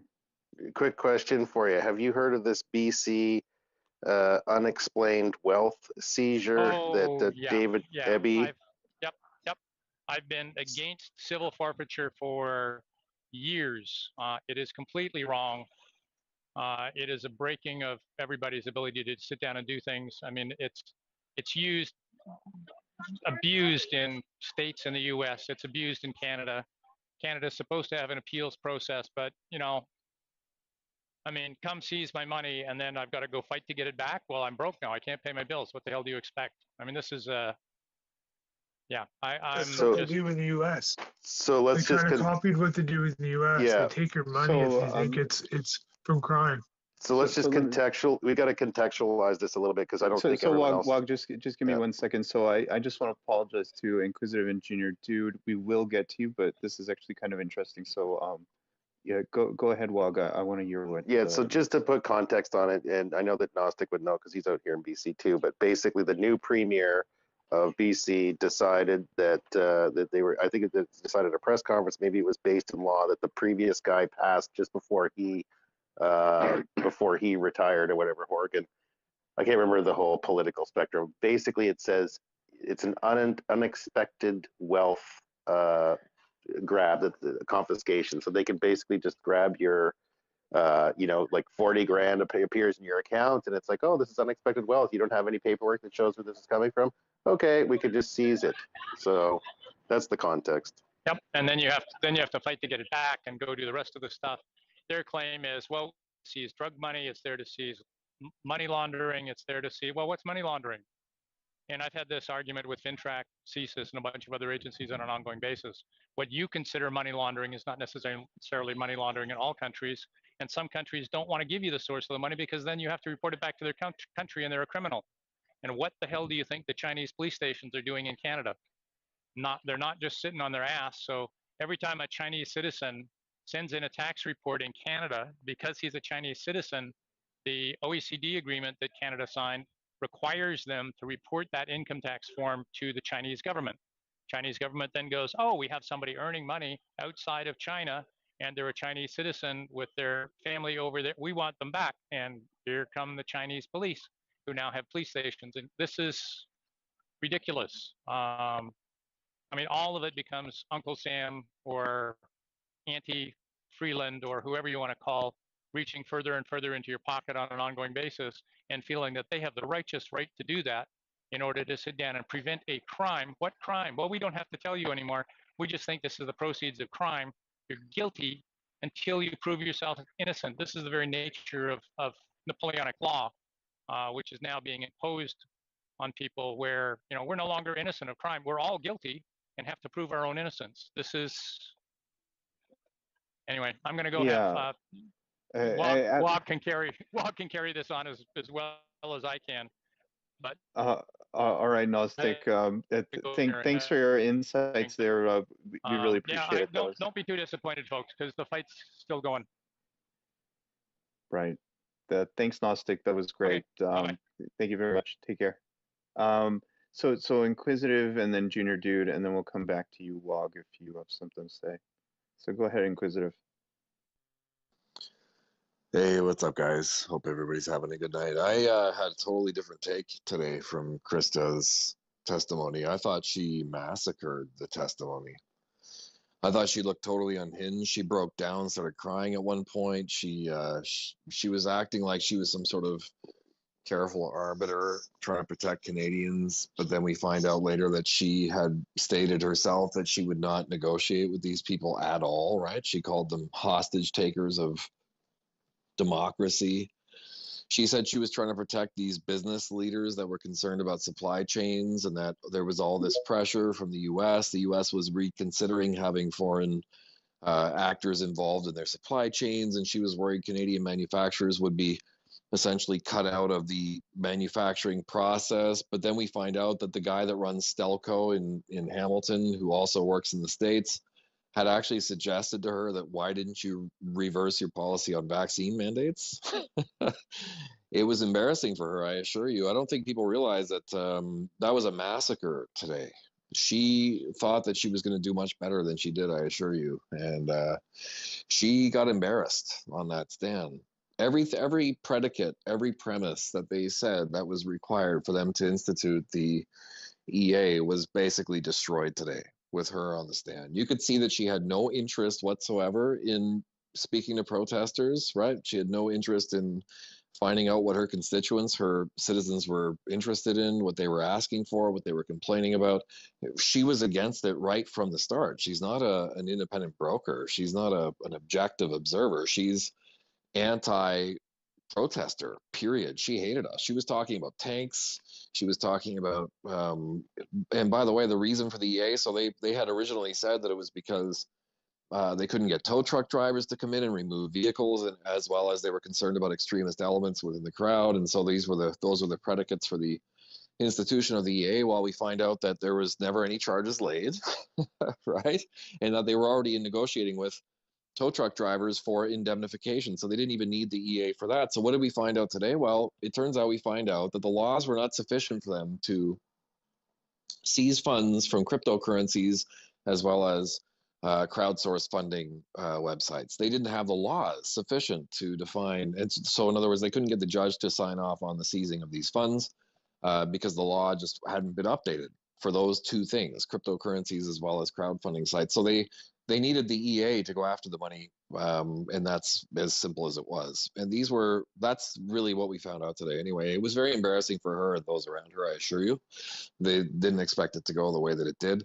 And she was exposed as a bigot, as an aggressor, as somebody who wasn't even willing to listen to her own constituents. By the way, it confirmed why the European Parliament walked out on Trudeau once they had found out what these people were doing to their own Canadian citizens.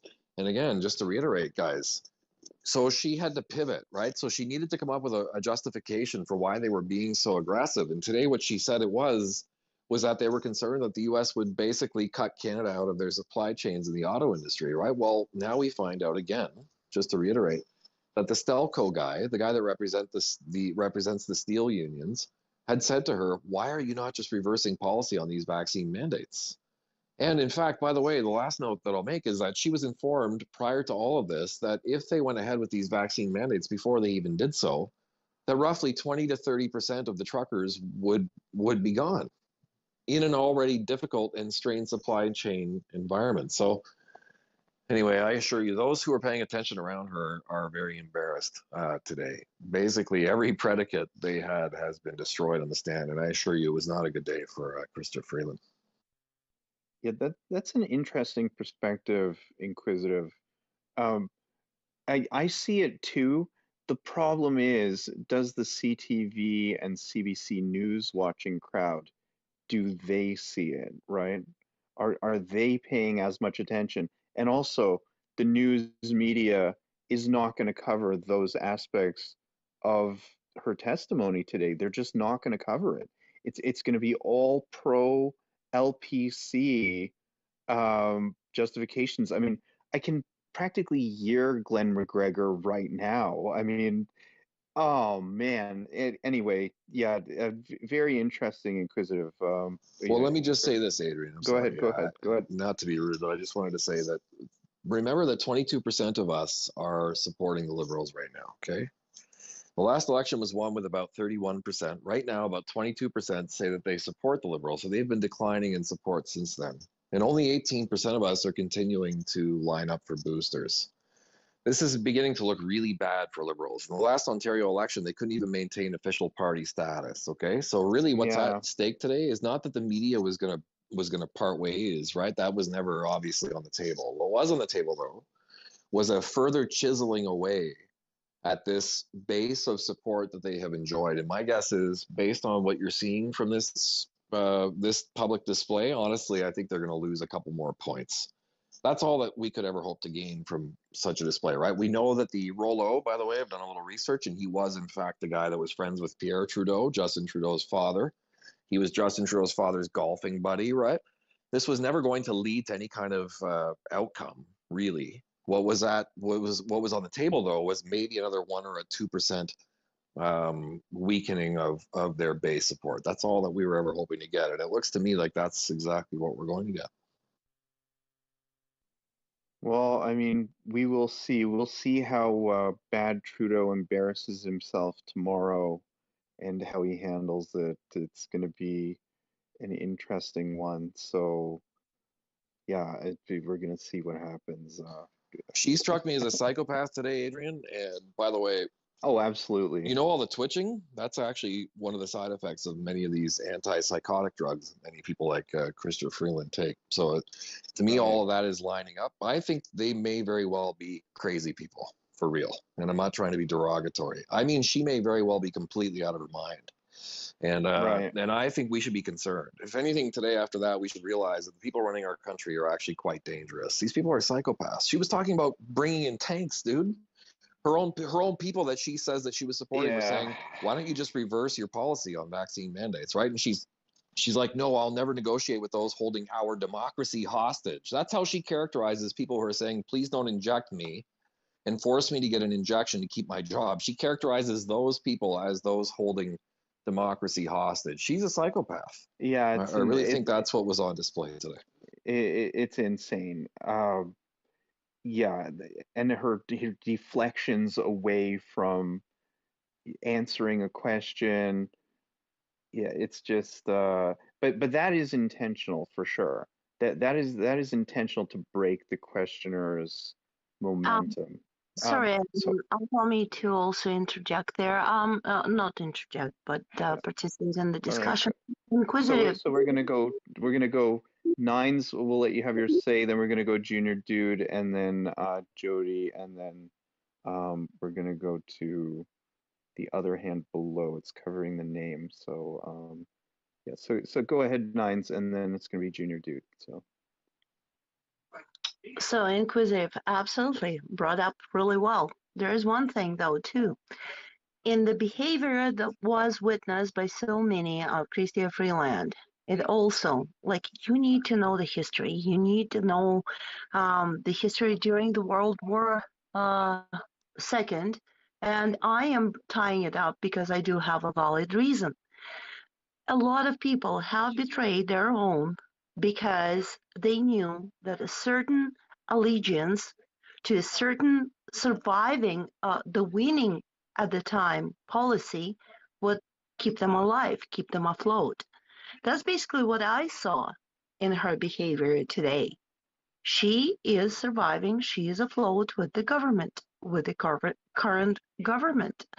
Basically, all she did, that's exactly what those betrayers, mostly known in Ukrainian, Polish, and so on territories, who cooperated with, fascists.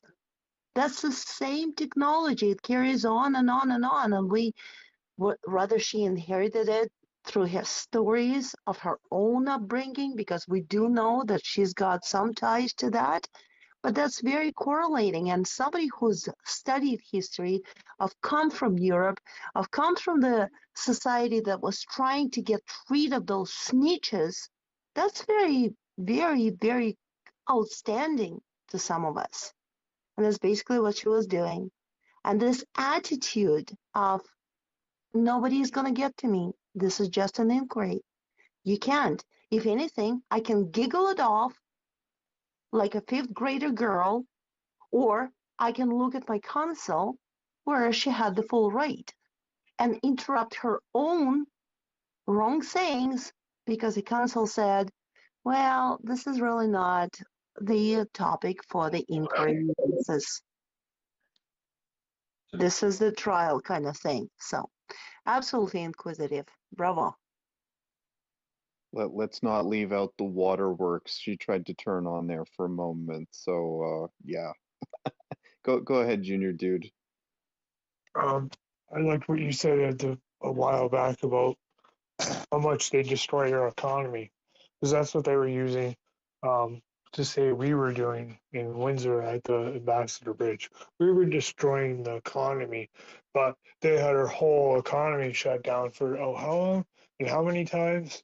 Well, yeah, hundreds of thousands of people went broke and got asked to pay back their little money that they sent us, or sent some of us. I wasn't eligible. The fact that WogPug said about them doing that, just collecting money or seizing money, that's something they've done in the U.S. for, let's say you had a couple $1,000s on you and you're driving to buy a car. All they have to do is say, oh, we think you're drug dealing because you drive a nice car, you're dressed nice, and you have a bunch of money in your car. And they can take it away, and you have to prove that the money's going to a specific purpose. They're going to do that all over Canada. They've been trying to do it in Ontario for a very long time. The only time they can really do it is and successfully is during, they arrest you with a bunch of money and drugs in Ontario. And they can do it. It's very hard to do with anything else. Christopher Freeland reminds me of a crack cokehead. And what they blamed it on originally was a meme country. Remember that. Jeremy McKenzie, a podcaster that makes jokes. They've used every possible excuse in the book to bring this forward. It was Windsor, it was Coots, but Windsor was done, Coots was pretty much done, and so they had Ottawa. People were honking. Oh yeah, they were agreeing not to honk at certain times. Oh, they were working with you. Oh, you're lying pieces of shit, and you just wanted to take our money and be able to control us. That's the thing. They wanted to have FinTrack. They wanted to install this, and all this stuff was done during an emergency. This was done in an emergency, so none of those laws, if they were fought properly, would stand. They can't allow them to stand because you make a law that changes a law permanently during an emergency isn't legal. If you actually read it, Ontario did it, our municipalities did it. If we all fight for this, they can't hold. So this EMA inquiry may have opened up a few eyes. I hope so. But to me, it showed that she was a junkie. Like we've seen Justin Trudeau answering questions where his eyes are as big as saucers, and during a Diane-Owen or a Jeremy McKenzie Raging Dissident, he knows people that worked and protected him, and he said that Justin Trudeau has a problem with drugs. Well, look at that Chrystia Freeland lady. She can't sit still. She reminds me of a crackhead or a meth adder or a cokehead that cannot sit still. She just twitches and flips her hair, and she's in the background doing that. If you ever watch, I can't watch very many, but she's done that. So she's got a drug problem or she's mentally ill. And yeah, I do agree she's very scary in this situation. They are nuts. They don't give a shit. It was okay for them to stomp, to have horses trample an old lady and some guy that nobody knows what happened to him and never heard anything about him. So we just gotta don't let it get out of everybody's view. And like sure, they're probably going to gloss over it. Obviously, what happened they're protecting them, especially it sounded okay and they were doing okay at the beginning and allowing questions, but as they got into the politician side, now it's like, well, we can't do that. Yeah, and then they're interrupting and interrupting and interrupting. So we know that they're hiding something. So it's probably not going to go away, but it did help open some eyes. So thanks, guys, and remember, we got to just keep fighting because if we don't, our country's gone. Or we all leave and go to Costa Rica. It's really nice there and it's cheap to live. Absolutely, Junior Dude. I'll be sipping pina coladas with you, in a beach chair with a nice beach umbrella, soaking up the rays. So, If you don't want to live on the beach in Costa Rica, they have a whole area that's it's a plateau on a mountain, and it doesn't go below 60 and above 80 ever. So, and the houses are about 200 grand US. Wow, that's not bad at all. Yeah, so maybe if Trudeau comes in again, I'll be not on the beach. I'll be in the mountains with you.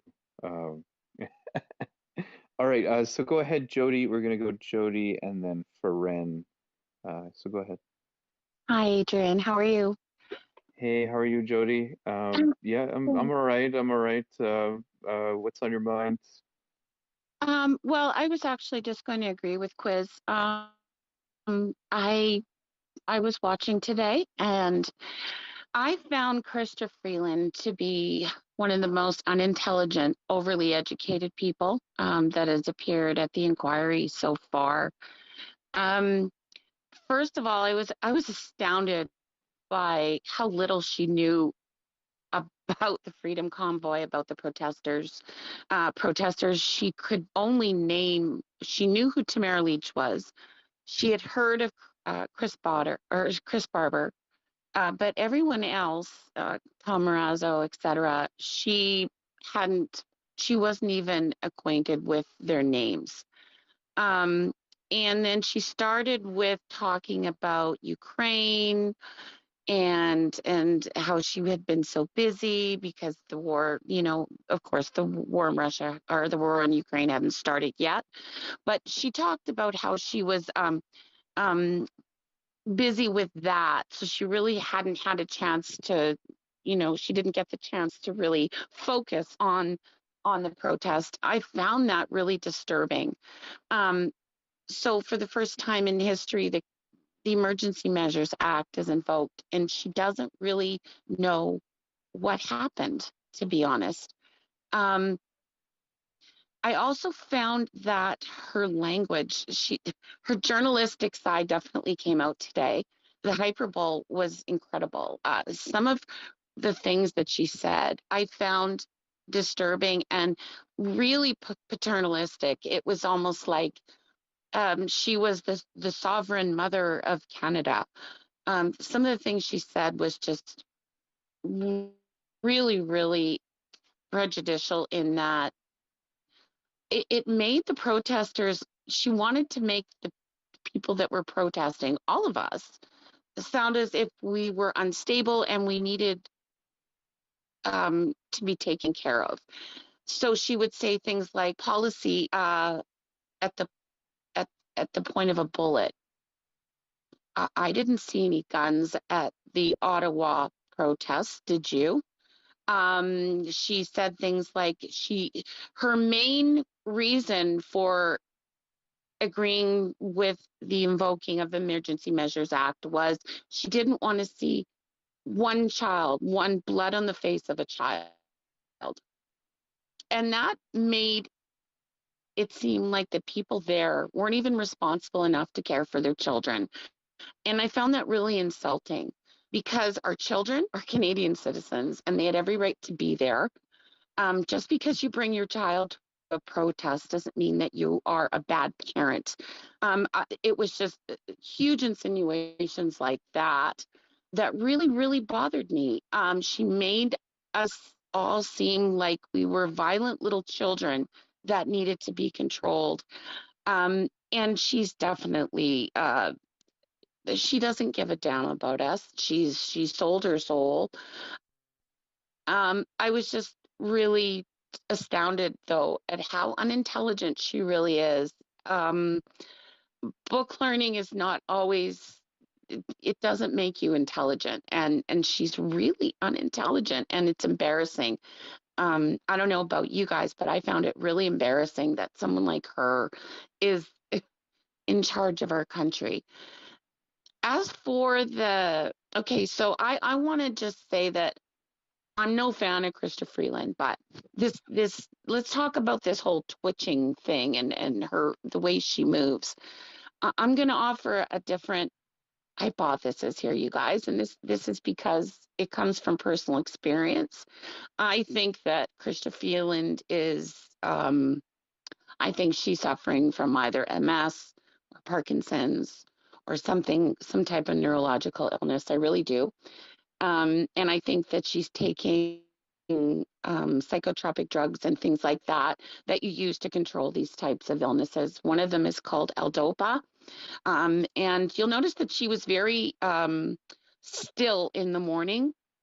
And then as the day went on, she started to get more fidgety, more agitated. You'll notice she was holding her arms to her body, holding her hands still. That's all indicative of somebody who's trying to hide the signs of an illness like that. I think it might have also had to do with her being taken off of the foreign affairs circuit a couple years ago and being moved into, just staying in Canada domestically. We're not seeing her travel a lot these days. I really do feel that she has some type of a neurological illness. I know we talk about how she's mentally ill and whatnot. That's just I cared for a family member for a long time with Parkinson's. I've seen everything that she's doing just shows that she's exhibiting signs of this illness. So I hate to that's my opinion. But I really do strongly believe that's what's behind all of her, this, because she never used to act like that years ago when she first came into politics. This has been in the last few years. And she's right about the age where the onset of those types of illnesses often present themselves. So that's just kind of my analysis. But besides that,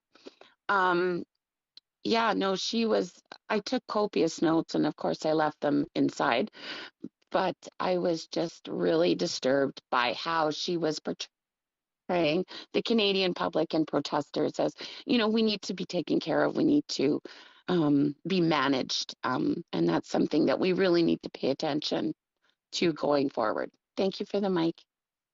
So Jody, I just want to follow up. So what was your impression of Katie Telford sandwiched between those two dudes? What was your take on that?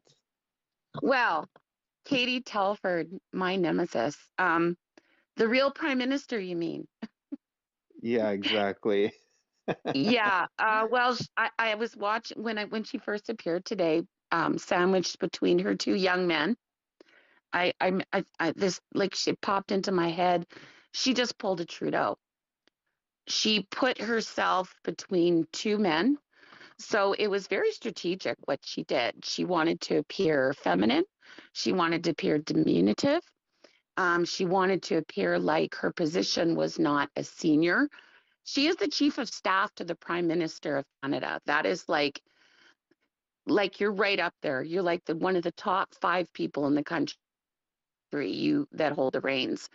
And she was trying to make it seem like she was just another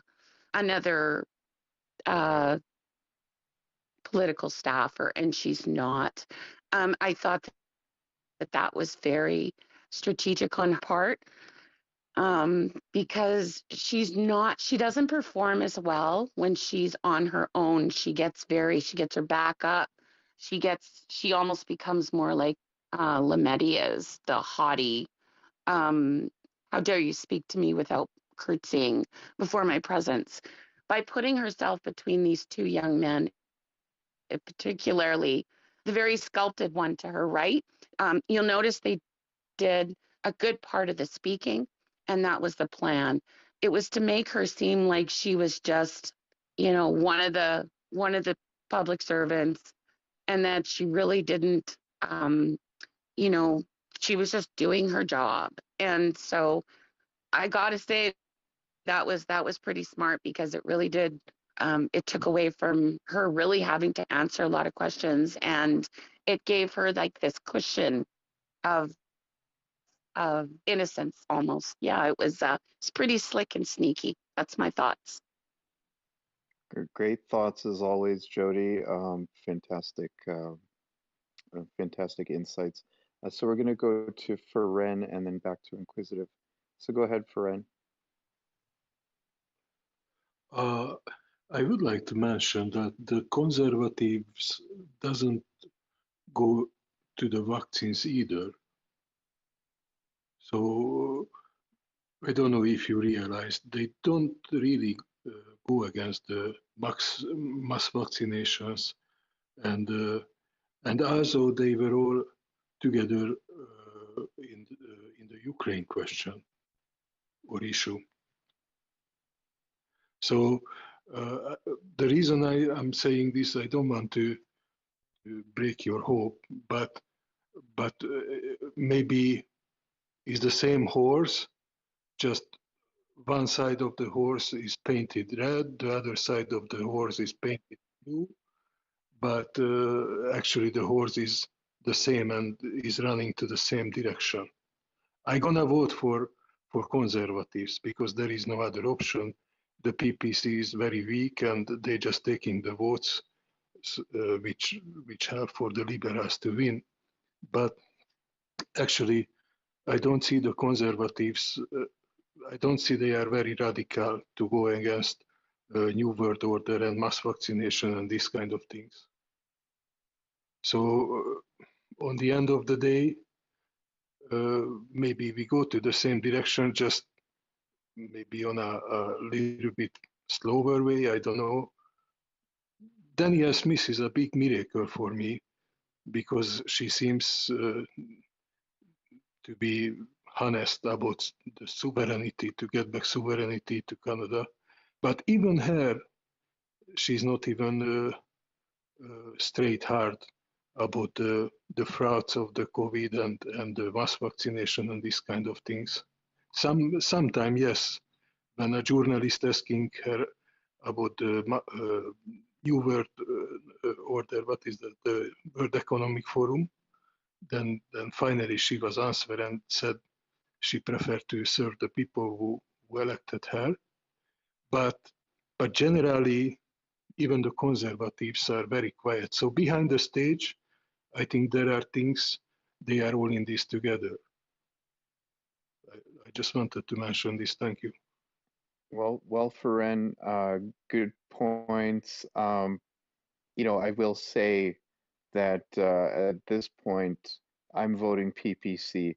I'm voting my conscience. I voted PPC in 2021, and that's how I'm going to vote again, because I have to look at myself in the mirror every day before I shave and you know, before I go to bed while I'm brushing my teeth. So I vote PPC, and my conscience is clear. You know, I can live with myself voting PPC. Pierre, I mean, I can't vote for Pierre. I just don't trust him. Just like you, he hasn't directly come out against transing kids. He hasn't come out directly against the World Economic Forum. He's playing this like middle of the ground game, just like O'Toole. So I can't trust him. So for me, it's PPC. So that's how I'm going. So go ahead, Inquisitive. Oh, Adrian, you don't have to look at yourself in the mirror every day, buddy. You could just wing it, man. Unfortunately, I do. So it could be risky, but you could try it though. I could, but yeah, I even if I avoided my reflection in the mirror, I would still know that I voted conservative. So it's going to be PPC for me. So, you know, Jody makes a really interesting point about Chrystia Freeland, because I think with mental health meds, the byproduct of tardive dyskinesia usually results in like facial movements and stuff, and she's more of a right, yeah, and she's more of like a body motion, so like maybe pre-Michael J. Fox kind of thing going on with her, which is possible. One thing, well, I'm thinking it's Parkinsonian syndrome or something like isn't that. that what he has, Michael J. Fox? I think that's what he's got. Michael J. Fox has typical Parkinson's. It's just typical. I see. Yeah, I think Chrystia Freeland's is probably the same, but maybe she's taking psychotropic drugs. I mean, tardive dyskinesia does happen in those conditions too. But just from the time period that she started displaying this stuff, I just think it's an illness. But maybe I'm wrong. Well, I mean, either way, but there's no doubt there's definitely something going on. But don't forget, everybody should remember, they're not as bright as people think they are, right? These people left text messages, emails. They weren't even smart enough to cover their tracks in terms of their communications. And one of the things that was raised today was that there was a communication between Chrystia Freeland and someone, I forget who, about how there was a legislative option here. So they could legislate that the government could have the powers to pursue cryptocurrency and crowdsourced funding and seize those funds rather than needing to enact the emergency use authorization, right? That was one of the issues that was raised today. So they actually brought up a communication between her and someone else outlining that. And she said very sort of callously, well, we just didn't feel like we wanted to wait that long, you know? That was going to take a long time. And the EA was a quicker way to achieve that result. So she sort of quickly moved past that point today. And I'm sure a lot of people sort of missed it because she did a very good job of making it seem like a small fact. But yes, there were options beyond the emergency use authorization. So I hope people were paying attention. She's not as smart as people think she is, right? Today, she literally had to acknowledge that there were alternatives. And don't forget, that's literally the predicate for this entire proceeding. Yeah, great points, Inquisitive. I agree. She's not as smart as she thinks she is. She is somewhat cunning, though. I will give her that. Yeah. Anyway, I notice Junebug has showed up in the room. Junebug, do you have anything to add to the conversation about Freeland or Katie Telford, or what was your overall opinion of the inquiry today? So, Hello, everybody. I only got to watch bits and pieces today. I was busy. Telford, it's funny. I heard Jody give her opinion on that, and I, as soon as Telford started talking in the middle of those two guys, whoever the fuck they were, I'm like, that's some big dick energy right there. And you want to know who you want to know who's running this fucking country? It's her. Period. You bet. Right? So I thoroughly enjoyed that. I've actually had this ongoing thing today, so I'm sure I don't know if you don't live in Canada, you may not know, but there's this Twitter person named Vicky Campbell who has a massive amount of followers. I have no fucking idea why. She's crazy. She or he, who knows. But I'd always thought that it was Justin Trudeau's mother. I'm like, that's fucking Mags. That's Mags. And then today, I did a little research. And I was like, the entire time Katie Telford was over there testifying, not one tweet from Vicky Campbell. I found that amazing. And then I thought, because you know what? The two guys who would normally be handling her account too were sitting beside her. I don't know. That was my fun little quip from today. great stuff, Junebug. Yeah. Oh, wait. And I need to go ahead. ask Zinc, the host, what is that in your what is your picture of? Yeah. Does anyone know what that is? Yes, so if you go to It's a pine tree. It's Yeah. a palm tree. Not palm penis. tree. Click on his profile, Junebug, and open up the picture in his actual profile, and Yeah. because we know what you think it is. Okay, but I'm looking at it, and it. But go to It's his really funny, actual it's a palm profile. tree. I've seen the whole picture. I am. Okay. All I Now- know is like I may have to unfollow you just because when you show up in my feed or whatever the hell you call it on Twitter, I'm like, oh my, there's the dick again. There's the penis. Right? I don't know. Yes, I'm a woman, and that's what I see when I first look at that. I see, It is intentional. That was It's the doing it intentionally, right? So Okay, good. So it's not just me. Man, not like I would care if it was just me, but yeah. thought it was So yeah, actually. I wish I had more to add from today, but like I say, I watched some of Freeland, but she's I don't fucking know. There's something seriously wrong with her, but no, it was I honestly thought that Telford had gotten fired when Butts did, but Butts got fired and Telford stayed after the whole SNC Lavalin Raybould thing, I guess, because she's still there as a chief of staff, which I find incredulous. Wow. Oh yeah, no, she is the fucking dick running the show. You had no idea about that? Today showed you that. That's all I gotta say about that. And it's probably not politically correct, but I don't give a flying fuck. All right, everybody. Peace out. I'm listening. well, thanks for that, Junebug. There's no complaints with the unpolitically correct speech in here, so no problem, no problem. So we're gonna go to Regan. Go ahead, Regan. Hey, thanks, bud. Yeah, I don't know, some good takes on today.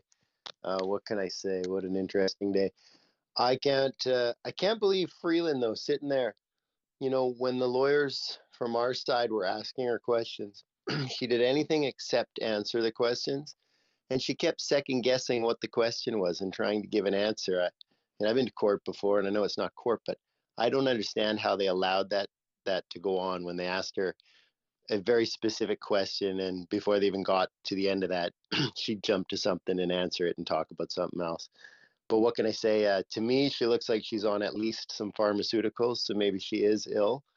It looked to me like maybe she was hearing something in her ear, so maybe those are voices, or maybe somebody's talking to her. What else? I was shocked that when their lawyers asked her questions, her answers were immediate and very specific. Yes, absolutely that happened. Nope, absolutely that did not happen. But when our lawyers asked her questions, they couldn't even get the question out, and she would start off on some tangent. So it's a kangaroo court. I mean, anyone who's ever seen any proper proceedings and then watches that, I mean, it looks like the show they do at Parliament or whatever it is, where they call each other names and talk stories instead of actually answering questions like they should at question period or whatever. So to me, it was just a farce, and hopefully lots of people saw that and saw right through that. So I don't know. We'll see where it goes. But anyways, thanks again, Zink. I've enjoyed the day. So I'm going to play soccer, but I do enjoy listening. So thank you. So Reagan brings up a very interesting point there about Freeland when she gives those long answers when it's either the convoy lawyer or like the civil liberties lawyers. It's clear that that is on purpose to throw. And I said this previously earlier today and in the space right now. It's an anti-interrogation technique. It's to throw the questioner's momentum off pace. So she goes into this long thing, and then it disrupts their train of thought, so that they can't go in that like steady line of questioning where she could trip up. It's like it's a way of taking agency away from the questioner and forcing them to think about something else to disrupt that line of questioning. Because if she just answers and there's a steady line of questioning, A, she's not going to run the clock out, but also B, it gives them the edge because they're able to just get questions in one after the other. Yeah, it's like I said, she's not that smart, but she's cunning. So go ahead, Jody. Hey, I just wanted to say, wasn't it just blatantly obvious, though? I mean, it was just so blatant what she did. I can't believe that none of the lawyers called her on it. That's all. Right. Yeah. I think Miller did call her on it. He said that she was taking too much time, and that, and I think he like got Rouleau because she is trying to run the clock out and stuff like that. But yeah, the other games are, yeah, it's pretty clear she's trying to throw the questioning off. So go ahead, Jody. Hi, Adrian. Thank you.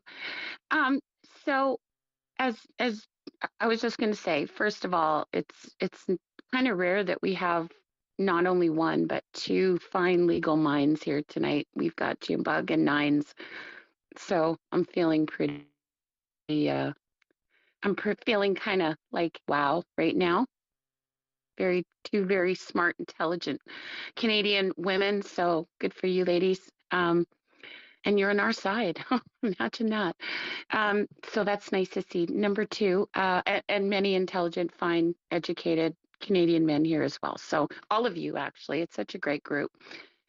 So throughout this whole inquiry, I've had a thought pop into my head several times as it's gone on, and that thought is that, good God, I wish somebody had recorded a phone call like Jody Wilson-Raybould did, because let's go back to the SNC-Lavalin scandal. Okay, so that's like the last big shit the bed moment for Trudeau. Sorry, excuse my language, but that's what it is. Trudeau wanted that deal for SNC-Lavalin. He wanted it. It was going to happen. It didn't matter what the law was. It didn't matter who stood in his way. He was going to get his way, and they did in the end, right? Jody Wilson-Raybould was booted. Medi came in. They facilitated that, ladies, you'll have to help me with this, that agreement where SNC-Lavalin got away with certain things for paying huge amounts of money in compensation instead of facing the big house sort of thing. The same thing is happening here, right? It's Trudeau had no intention of negotiating with the protesters. None. He was not going to lower himself. He was not going to entertain it himself personally in any way. And so we're going back to this. We're dealing with the mentality and the ego of Justin Trudeau. There were so many ways that this could have gone better, ended peacefully, and Justin Trudeau wasn't going to let that happen. So it would, and unfortunately with this issue, they've redacted everything, and because it's not a true court, right? I mean, there's Brendan Miller today. That poor guy, he must be so absolutely frustrated all the time because here he is trying to defend his clients, and there's so much information that's redacted, and there's Section 38, Section 39, but even the commissioner is saying like, well, there's nothing we can do about it. I ran out of time. I'm sorry. You'll have to forgive me. I'm doing the best I can. Listen, evidence was being withheld, really. And these were really important conversations between none other than Katie Telford, the chief of staff, the real prime minister of Canada, with so many different people, and all of it was redacted. And he must have been so frustrated, but because it's not a true court proceeding, they're just going to allow it. So yeah, nothing's going to come of this, unfortunately. There will be a report that comes out in February. And I really do feel that Canadians need to pay attention to this report coming from the commission, because if they're saying that the government was well within their rights to invoke the act, then this is when Canadians really need to stand up and protest again, because that says everything, that they are willing to take our rights away and that they don't have to be accountable for it. So that's my take on things, and thank you for the mic. Absolutely. Thank you for that take, Jody. That's fantastic. So we're going to go to Inquisitive. Nines, can you just watch the room for a moment, please? I just need to use the restroom. So go ahead, Inquisitive. I sure can. Good luck in the restroom before Inquisitive goes in. Thank you. Jody, were you referring to deferred prosecution agreement with SNC? Sorry, Inquisitive. I'm just going to follow up what Jody said because I do value her opinions a lot. I've heard her before. Absolutely, Nines. That was the term I was looking for. Thank you. I knew that you would be able to just pop that right off. Thanks a lot. Inquisitive, go ahead. Yeah, don't underestimate the big picture. It's not just about Trudeau's ego. Think about what it means when they have to make it a necessary public health measure because that's how you do the wealth transfer, right? That's how you take the public funds. If it was just a private thing, if the government wasn't enforcing any of this, then nobody would go and buy these vaccines, right? No one would want it. So they had to keep this up, right? That's what he was doing. It's not really about their ego. There's a bigger picture going on here, and it's at a minimum. The charitable view is that it's just a monetary motivation, but either way, it's not good, right? At this point, the fact is either they're doing this to make massive amounts of money and to help them to retain power, or maybe something even more dark than that. But that's what he's doing. He's holding the line, basically, right? That's what these people are doing. Make no mistake. This is not about. He's not just making moves for his ego here. I assure you, there is a big picture. I didn't say that it was the only reason. I said that was a big reason. And you're right. Everything else follows after that. But I mean, just the level of arrogance, and just the attitude from all of these politicians as to the average Canadian taxpayer, it's just really, it's appalling to me. I'm seeing all these tweets go out lately from the government, Trudeau and whatnot, talking about, oh, well, you're getting another $1,300 in your account this week for the GST increase, and oh, the climate incentive payment is coming. And it's like you're just trying to feed us checks, and we're just the obedient little children, and that Well, really it's your bothers me. money, right, It's Jody? nefarious. They're Sorry? literally bribing us with our own money, Right, right? That's what they're right. But it's also to get people into the mentality of, the government will take care of you, and we're going to give you money, and we're going to, we're going to give you vaccines, and we're going to keep you healthy, and we're, just that very communistic sort of aura about them all.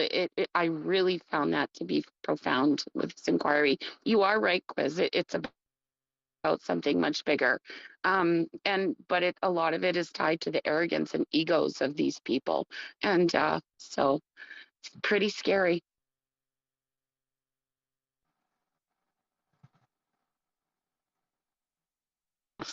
Sorry, I'm having some audio problems.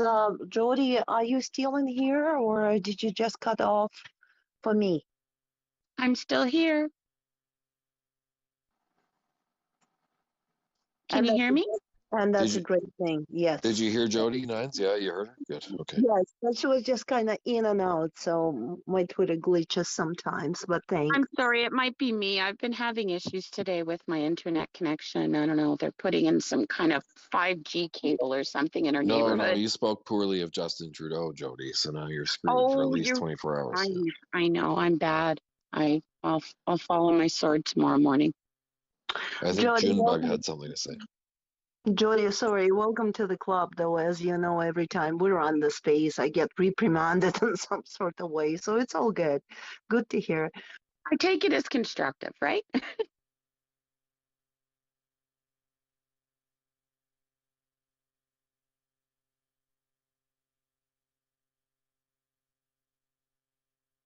Okay, I believe we have Inquisitive and then Binaro. No, Binaro. I think Junebug wanted to jump in and then beat her. Hello, everybody. Oh my. Do you know what I wanted to jump in on? And it was something Jody said actually quite a while ago, but because I wanted to put a shout out on this space to, I'm not sure how to pronounce her first name. But Miss Shanmuganathan, who is the council, she won the council because she was the one who was putting Hansard to, who was she putting Hansard to? And if you don't know what Hansard is like the transcript of what happens in the House of Commons, right? And so she was putting an excerpt of Hansard from an MP named Beattie when this was being debated. But anyways, I just want to give a shout out to her because, Jody had kind of talked about these lawyers who are on our side. And I have a funny story about Miss Shanmuganathan, and, if she were to ever hear this, then she knows exactly who I am. But I met her as a criminal defense lawyer, and I was a Crown, and I'd prosecuted a case, and she decided that she was going to appeal the sentence that the accused on my case got. And I think a lot of people know, maybe they don't. Well, some of you do in the small group, but I've spent well over a decade prosecuting pedophiles and major sex assaults and stuff, right? And this was actually a case that was horrific, and I was very excited that she was appealing the sentence because that meant it was going straight to the Court of Appeal in Ontario, and it did. And long story short, they upheld the sentence, which is even fucking better because that means it's now case law and it's precedent. And I remember talking to her thinking, what are you doing? Like, why are you appealing this? And she's like, because he's old. And I was like, but she's a good man. She appears in front of every appeal court in Canada, the Supreme Court of Canada.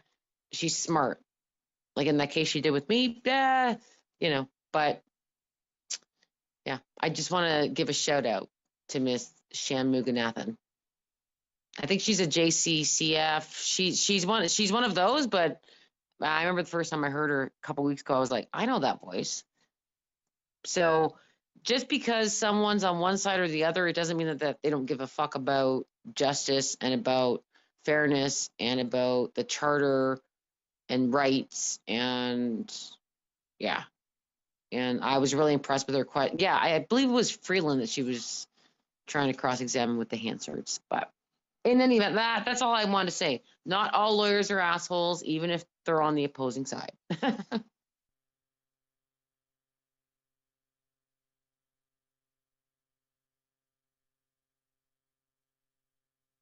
Bienro, go ahead. Welcome to the U space. Hi, Nines. Hello, other people that I know. These are great spaces, and to have two lawyers in the room, I'm actually really thrilled to be here. And yeah, funnily enough, when I was a kid, everybody thinks about what do you want to be when you grow up? Get asked that question all the time. And there were a couple things, or three things actually, that I considered. I wanted to be a lawyer. I don't remember why. A doctor or a psychiatrist or a psychologist, which are kind of along the same lines.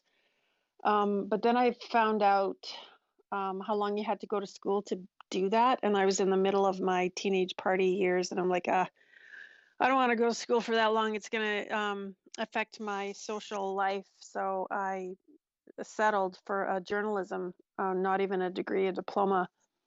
But I did it because I really like to write, and I'm hoping that someday, that will come to fruition. Fortunately, like a voice, your ability to reason and write things down, it doesn't really go away, regardless of how many other things you kind of lose the ability to do. And the pen is mightier than the sword. Anyway, I said that when I heard June speak. I love to hear you talk, and inquisitive. And whoever I mentioned, please don't think that I'm excluding everybody else. And Jody, yeah, I love to hear you talk too.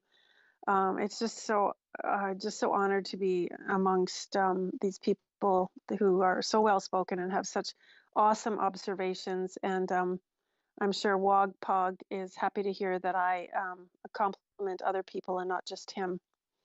Inside joke. Anyway, what I wanted to say was that I know what's happening is weird and strange, and we're all very frustrated and upset, and what the hell is going on here, but I am oddly happy and excited because it's like, say you're in a house or something and there was this one room and everybody told you never go there, never look in there. And finally one day you just decided, I have to look in there. Why can't I look in there? And you go in there and you're either pleasantly surprised or you're absolutely disgusted. But my point is, there's been a dark room or a closed door that we weren't allowed to look in. Not that we weren't allowed, it just never occurred to us, because we thought that the government had our best interests at heart, and we had no reason to think they didn't. But now, if it isn't clear that we have absolutely no reason whatsoever, none, like zero reason to trust our elected politicians, then nothing will convince us of that. They have nothing but contempt for Canadians. It's shocking to me that this whole time they thought that of us, and we didn't know. We actually, there was even a small part of me that thought they cared. Nothing could possibly be further from the truth. And it feels so good to be vindicated, because I've always wondered, even when I was a young adult and a medium adult, I'm like, what? How does the government do what it does? How do they know what the right thing is to do? And now I know for sure that they have no idea. They just do whatever the hell they want, damn the consequences, and sucks to be you. Well, so I don't really care what happens after this because I am so validated. Like I will never, nobody I come in contact with from now until the end of time will ever think that the government has their best interests at heart. I feel sorry for whichever government comes up next because I don't trust you. I just don't. Having said that, I'm in Alberta and we just got the most awesomest premier that I think this country has ever seen, with a possible exception of some of the way back wheners. Like in Alberta, again, it was Ralph Klein. But yeah, our premier, Danielle Smith, is rocking this shit. Like she's just, I've been following her for 10 years. And yeah, and every day that goes by, I'm less afraid that she'll cave to the pressure. Not only is she not caving, but she's like, oh, she's so well spoken and so plugged in and tuned in, and she has all the skills that is necessary for somebody to clean this mess up. Anyway, I appreciate these spaces to just express my thoughts. So that's all it was. I probably didn't say anything that other people. I guess I'm just really appreciate everything everybody says, and at the end of the day, I think we're going to be okay because at least now we know. And like I often say, well, now that you know, what are you going to do about it? So the rest is up to us, in other words. Thanks, guys. Thanks for that. I guess go ahead, Inquisitive. Yeah, Minoru is like channeling the feeling so well, right? She's verbalizing that feeling so well. I totally agree with her. And again, this is what I was saying earlier. The feeling people had to take away today was that Chrystia Freeland has absolute contempt for what is a very large portion of her own population. She hates these people. She had no intention of negotiating with them from the beginning. And she said that we were holding our democracy hostage because we were saying, hey, don't make me choose between a job and a vaccine, right? And it exposed them. That's what I think this did. And I don't expect some massive change to happen, but I promise you this, okay? A few people that have been sort of supporting the Liberals, you know, giving them a rubber stamp no matter what they do, I guarantee you there's at least a few more today that are looking at them going, what? I'm telling you. And that's the battle. Unfortunately, sometimes these types of events, you know, they only maybe move the needle a little bit, but I do think that overall, this is going to be to their detriment. I don't think this was a win for them. I think it exposed them. I don't think they looked very good today. That's just my opinion.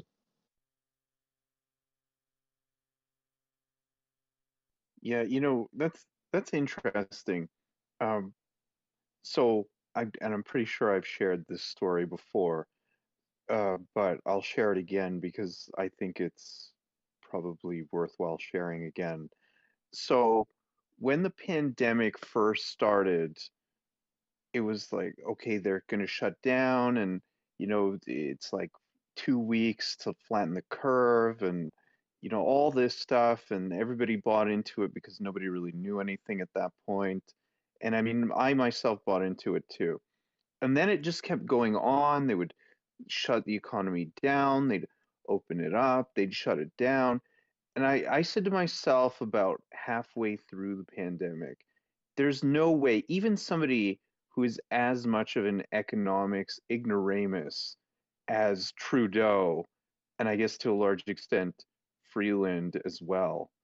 I thought to myself, there's no way that even they can allow this, you know, shutdown, startup of the economy, shutdown, um, you know, people closing up their businesses because they can't make it anymore, paying people that served to stay at home, and essentially they were paying them just to exist.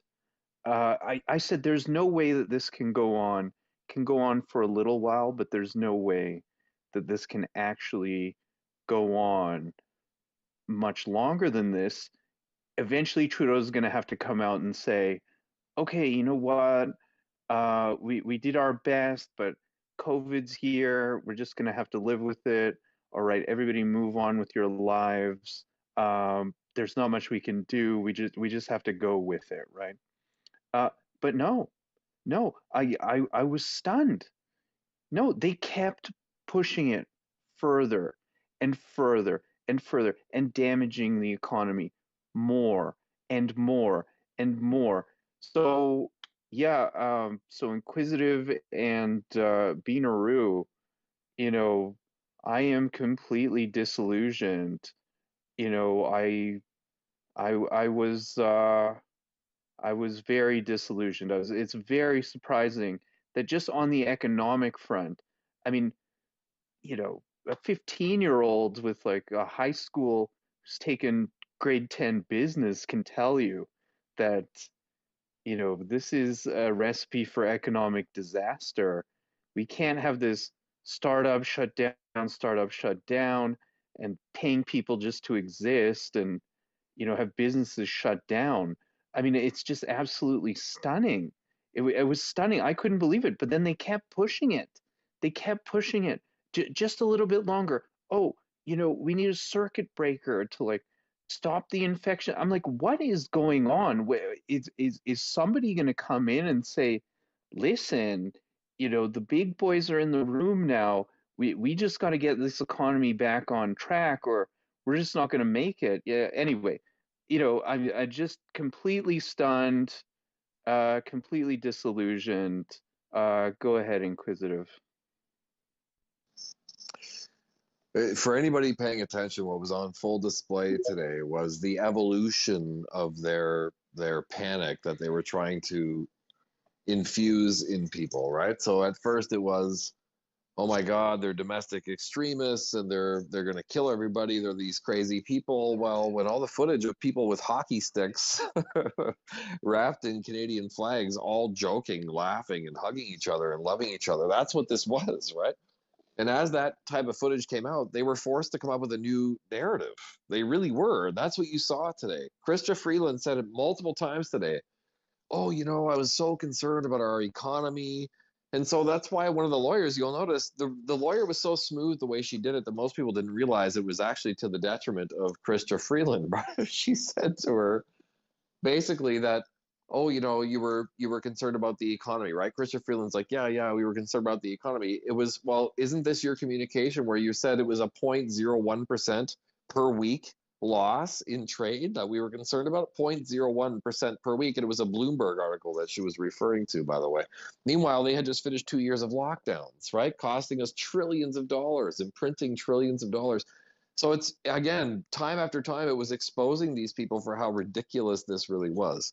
And like I said, I don't think this was a win for them. I think this is going to hurt their narrative. Their narrative was, look, you know, we had no other authority available to us to deal with these crazy right-wing hockey stick wielding Canadian flag bearing hockey players that showed up on the streets of Ottawa. That's basically what this is, and I think it's exposing them. I really do. The truckers are heroes for one main reason, and that is they proved that it was them that were the ones that were authoritarian, right? Had the truckers even thrown one punch, had they done one violent thing, that's what we'd all be watching right now. And I love the legacy of the truckers that is being proven daily right now, which is the government is the authoritarian, right? We were just hockey stick playing, Canadian flag wearing Canadians. That's all they were. That's what, to me, this is proving. Chrystia Freeland, she can't dance fast enough to evolve this narrative that everybody in Canada should be terrified of these crazy people that descended on Ottawa. Well, the picture that's being painted is quite different, in my opinion. I agree with you to some degree, Inquisitive. They don't look very good, but the problem is, you know, will the mainstream media pick up on it? No, and since that's where a lot of Canadians still get their news, their trusted news is CBC and CTV, you know, it might not make a difference, but maybe it will, you know. I can't say for certain.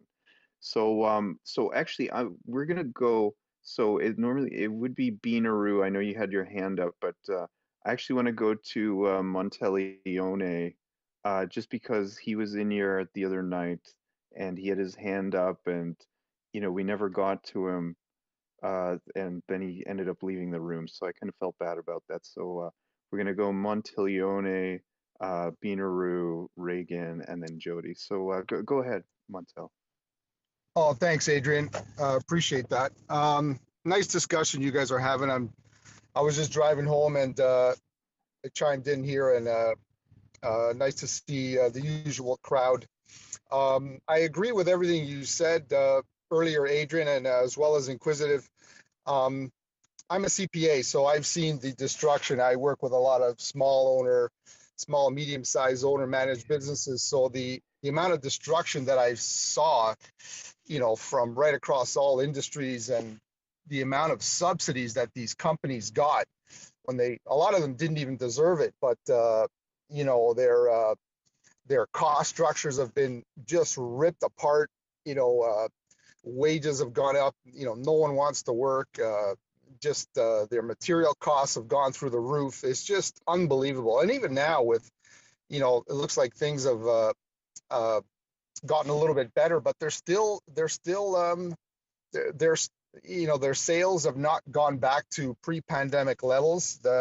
These businesses are going to be in bad shape for years to come, and it just I'm like pissed off that this is the way they handled this whole situation. So I just wanted to add in those few points there. So great discussion, guys.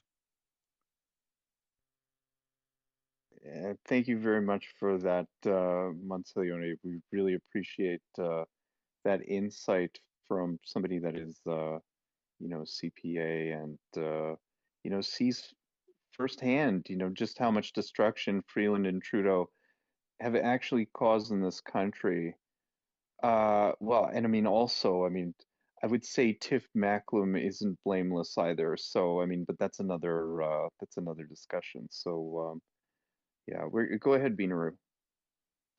I'm sorry, I forgot what I was going to say. So hopefully it'll come back to me, and I don't want to just ramble because I do that anyway. If I don't know what I'm going to say, whoever's next, I'll put my hand up. Sorry. Yeah, we'll come back to you. Thank you. So it's Reagan and then Jody. Oh, Reagan, and then we'll come back to Beanaroo. We'll check in if she's remembered what she wants to say, and then it'll be Jody. So go ahead, Reagan. Well, hey, I wanted to say, when I was listening today, and I can't remember which lawyer it was, but Freeland wouldn't answer some questions about what were on the notes. And I just thought it was awesome when the lawyer said, well, maybe we need to get your note taker up here and we need to talk to her. I'm pretty sure that was the one she was referring to.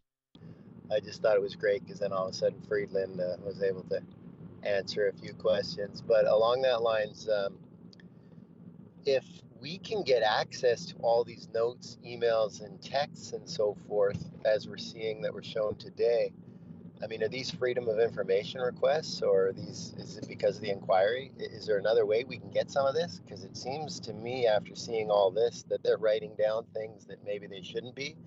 If you know a guy that slings dope, he doesn't write down the dope order on the piece of paper and leave it on the counter. But it's starting to look like maybe that's what these folks have done. So maybe we can find those notes. I'm not smart enough to know whether we're privy to any of that, but hopefully somebody can dig.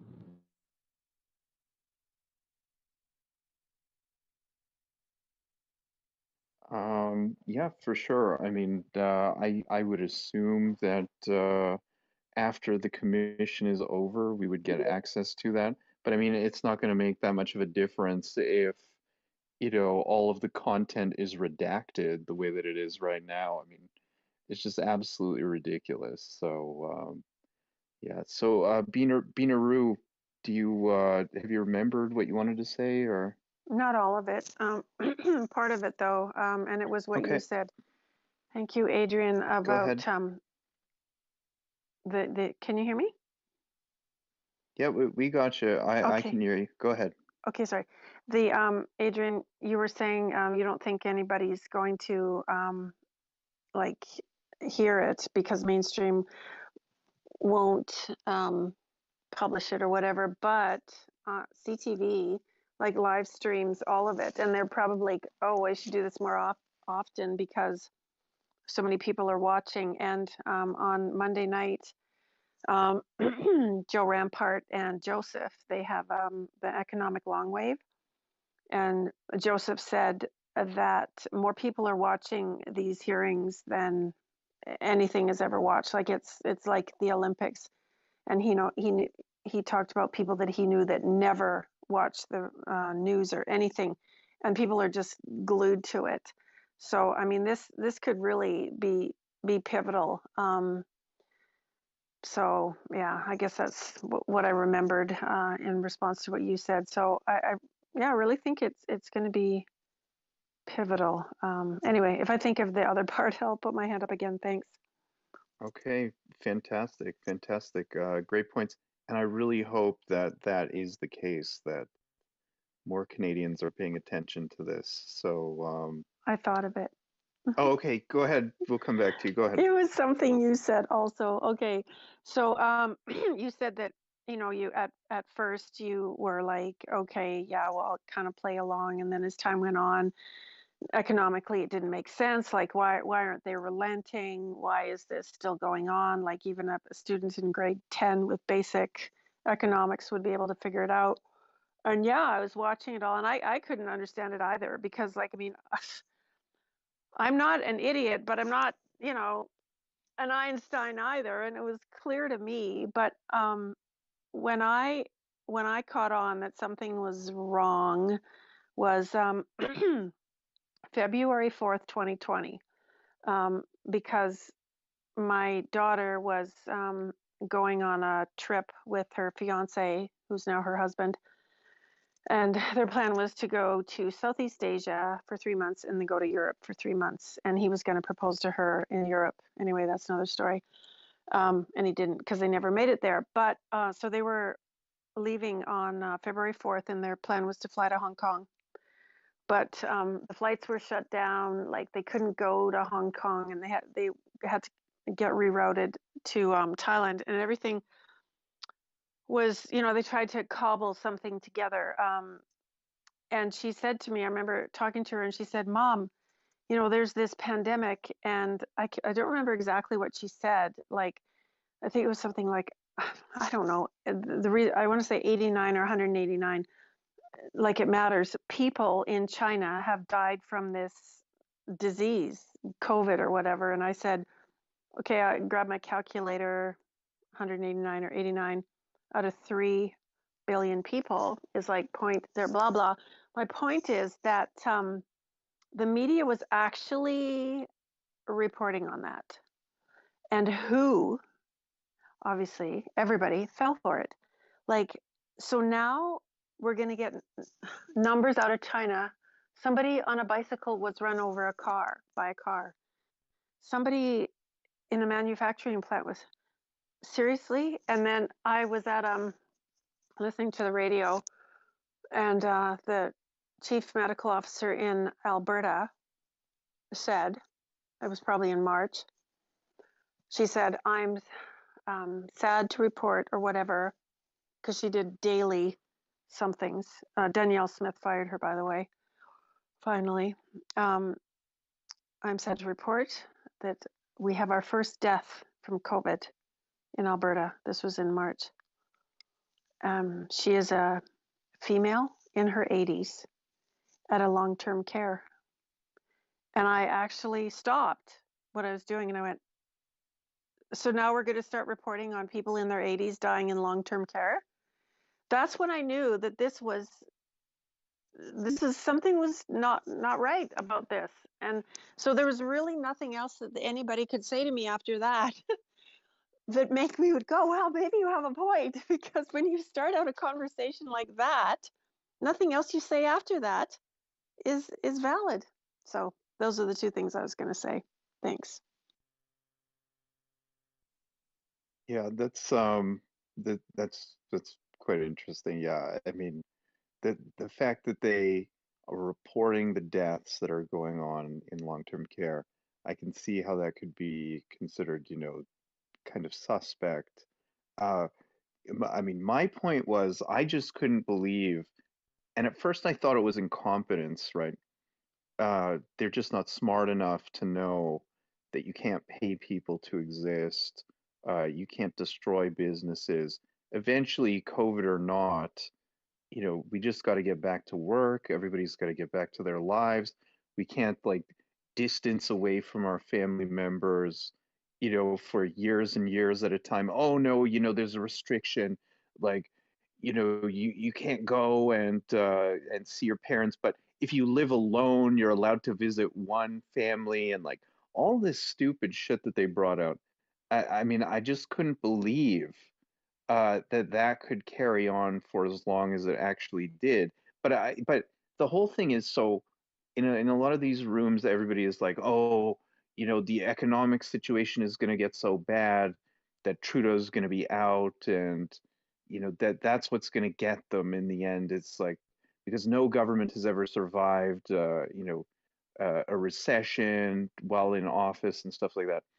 So one thing I think everybody is missing is a lot of the people on the left, it's almost like they're willing to pay that tax.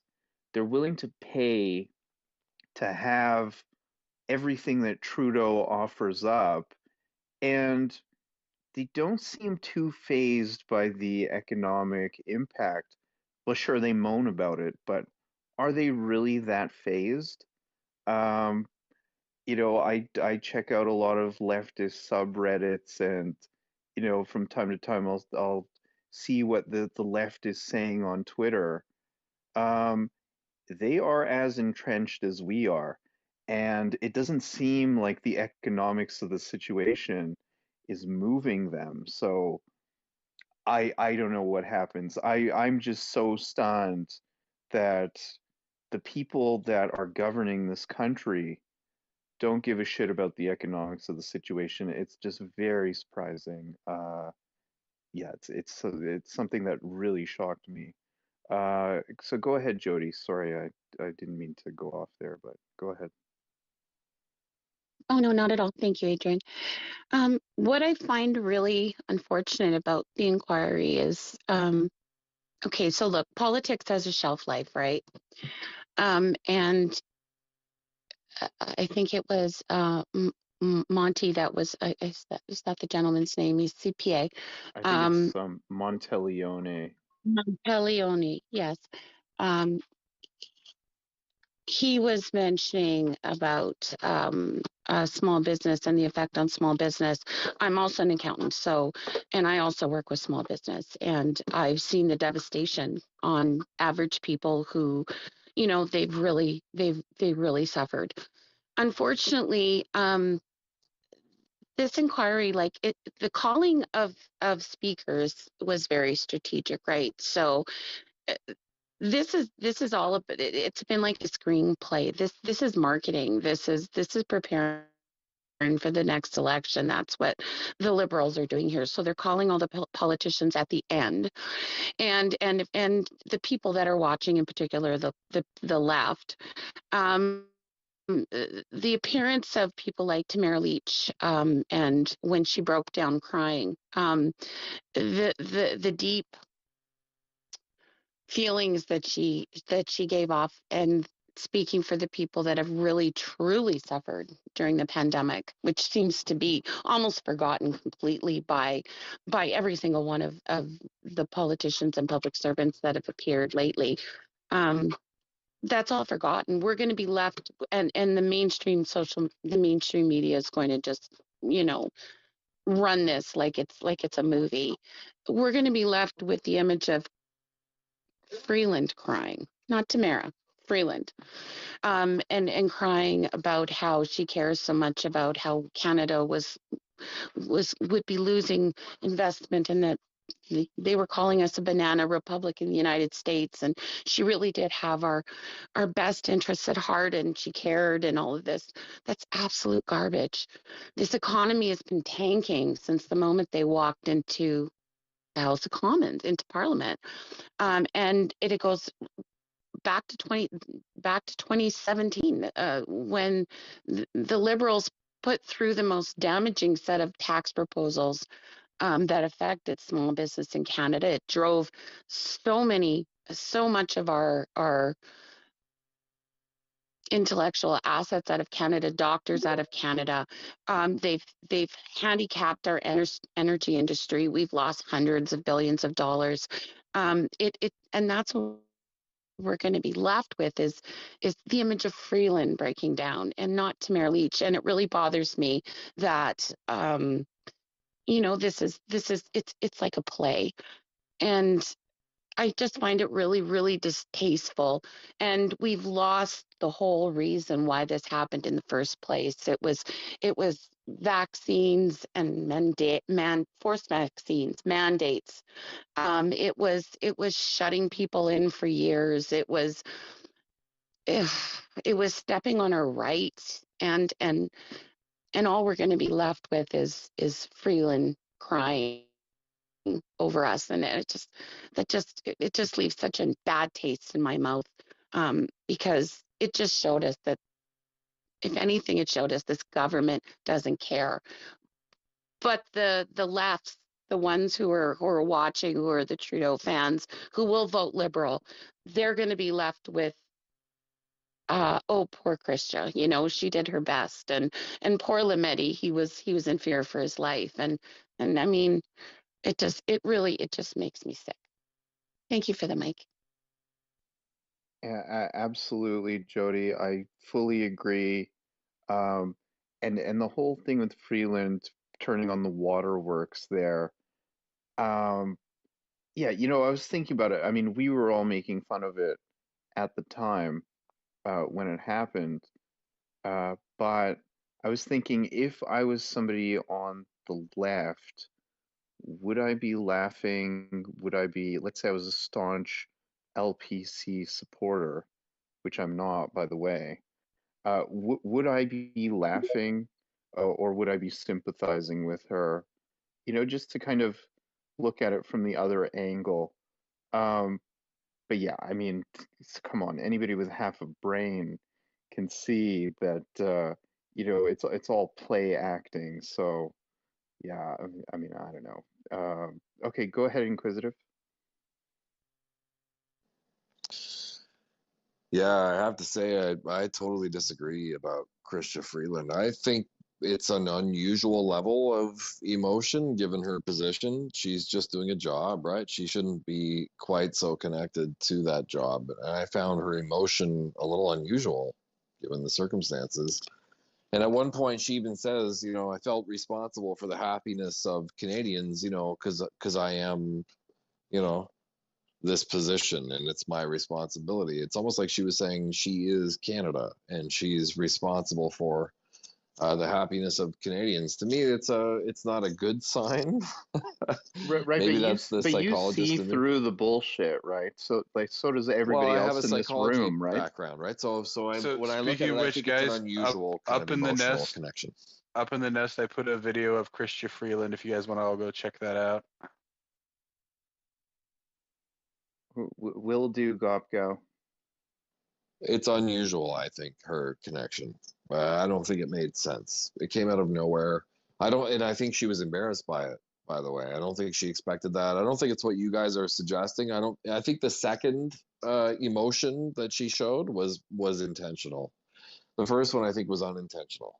And I think the second was a way to both cover up the first and to make some sort of personal connection, because she realized how insensitive some of her own personal communications were appearing, right? She was basically the Iron Lady in all of those communications. You guys are, I think, underestimating the damage that was done to her today. People who are watching sort of closely are realizing that she never made a single attempt to listen to people, never made a single attempt to meet them halfway. She wanted the full authority of the Canadian government to come down on top of these protesters. She showed them no sympathy. And then I think she was disappointed at every step that they weren't being dealt with more harshly and more quickly. I don't think this was a good day for Chrystia Freeland. I really don't. I thought it was shockingly I don't know, amateurish.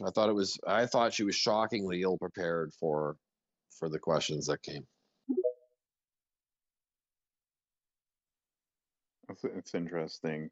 But I mean, you do realize that you're looking at it through your lens and the same lens that everybody shares in this room, right? Inquisitive. So, I mean, put yourself in the shoes of the leftist voter. Does she come off well, I don't know. She's utterly unlikable. Like on the likability scale, I said this earlier, she's -10, right? So, I mean, I don't see how anybody could like her in any way whatsoever. But I'm just saying, let's say you were a staunch LPC supporter, you know, would you have a different take on on Freeland's testimony today? It's just that it breaks with her own narrative, right? Adrian, she's been saying all along, look, you know, I'm just the deputy PM, I'm the finance minister. It's a totally unemotional role. I'm just protecting the best interests of Canadians. That's essentially the one narrative that she's trying to portray, right? So how does she break down on the stand like that? How do you see personal communications where she's saying things like, I will never negotiate with hostage takers of democracy? Just think about that phrase for a minute, Adrian. These are just people who are saying, I have to drive across the border and you're forcing me to take an injection that I don't want to take. And if I choose not to take it, I'm going to lose my job and lose my home and potentially put my family on the street. That's who these people are. And she frames them as hostage takers of democracy, right? I think she's been exposed today. I really do. I'm 100% with you, Inquisitive. 100%. I fully agree with you. I'm not. I fully agree with you. I'm just saying, how does it track with a staunch leftist supporter? You know, an LPC voter that is not going to vote anything else besides LPC. It doesn't matter, Adrian. Look, you know, Right. nobody expected a major needle move because as a result of this commission. Most people understand the support falls the way it falls, and you're not going to see massive changes. But I will tell you this: they should be concerned, these people, and here's why. Okay, they currently hold a minority government that they achieved with 31% of the vote. In fact, the Conservatives got 33% in the last election, and because of our system, the Liberals ended up keeping a minority government. So they're barely holding on to government. Right now, about 18% of us are continuing to go in for further doses, right? Another condemnation of their policies, and about 22% still call themselves liberal. So these people are in serious trouble. Look, the bottom line is this: if we all flood the system, if people who would typically disconnect from it and say they're not going to participate, if we all flood that system, those liberals become a very quiet minority. They become a 22% of total maniacs like Chrystia Freeland who make no sense. They can't back up anything that they say, and they have no metrics to prove that their policies are being successful. They become this small, fringe, crazy group, as they should be, right? But if that 45% continues to not participate, then the Liberals become a very powerful voice that can have influence over which governments actually control Canada. So I hope people are going to wake up and realize, look, these people are unhinged. They're crazy. They make no sense. They don't have any data on their side. And it seems like, as far as I can tell anyway, they're not learning from this. They're actually accelerating their plans. So I hope people are going to reassert themselves. This is totally insane. And these people are unhinged. I really actually find myself taking away from this that I'm even more concerned now than I was before. I don't know who these people are, but they seem totally insane to me. Chrystia Freeland really does. Truly, I'm not saying this to be derogatory. I'm not trying to hurt her feelings. I'm saying she genuinely seems crazy to me. And I'm actually worried about who is in control of our countries right now. And it's no wonder that all of these metrics are heading in the direction they're heading in. These people are completely nuts. And I hope that's what was exposed for people today. Everything she said is completely false, and it's completely unhinged, and it's totally nuts. And even the people around her were saying, like, why don't you just reverse your policy? You know, the truckers will leave the city and go back to work. You're losing 20%. The trucker union or whatever was warning the Canadian government that 20 to 25% of them were going to quit if you force vaccination on them. And sure enough, it resulted in what we saw. So I just think, I hope that was And exposed. further supply chain issues, right, which were already Well, because that's the being premise she said, stressed. right? She was like, oh yeah, it's supply chain issues were our primary concern. And that's why that lawyer was so smart to bring that up. It's like, you were Yeah, taking an action you knew would actually further diminish our ability to move goods, right? So you yeah, can't claim that, right? She's totally nuts. And by the way, these lawyers were exposing her, but they just did it so smoothly that I'm not sure people really picked up on it, you know? yeah. I'm not sure they realized that Chrystia Freeland ended up looking like a total moron, but that's the only way you could deal with a sociopath like her, right? So, And sorry, so go ahead, Adrian, Nines. just really gonna jump in because there's something Inquisitive said really precious there. Um, that's correct, and it went unattended by a lot of just regular public audience. That the lawyers were actually doing amazing job, even though inadvertently. On the other side, they still brought the true Freeland to sight. Now, one thing, and I'm going to give up the mic really quick here. When we're speaking about the truckers, there's two things though. Remember, it was Trucker Alliance that was brought into the picture and relied on as a definite fact that 90% of the truckers were vaccinated. Here's the difference. Trucker Alliance itself is a very little known association, organized, associated, planted in Ontario, which really does not have the actual stats for the whole country. It's a truckers union, which has a little bit upstep to that. But then again, remember, a ton of owners, operators, especially in the western part, they don't belong to any unions, they don't belong to any alliances. So, of course, that's right. What will be derived from that will be presented to the general public, but let's not underestimate the level of intelligence. And I'm speaking as a conservative, diehard conservative, but let's not underestimate the level of intelligence of the so I would just about said majority because I'm relying on my mother-in-law as well, who is a very intelligent person and she's now tired of Trudeau. How about let's not underestimate a certain amount of people on the left who see the same things, who perceive the same things, especially lawyers. There is no secret that about 65% of the whole law as not just here in Alberta, but federally, all lawyers are either mostly NDP. That's where I can use the word mostly with a fair assurance that I'm not that wrong, not far from the truth. Mostly NDP. So who is NDP? They're not really to the right, they're to the left. So, but with that said, let's not underestimate that whatever the news will present, there is a ton of those people also watching this in real life. They see it, they make their own conclusions. So I do believe whatever we heard, especially today, could have brought a little bit more people understanding that they've been poured absolute bullshit. Here I am saying it as it is.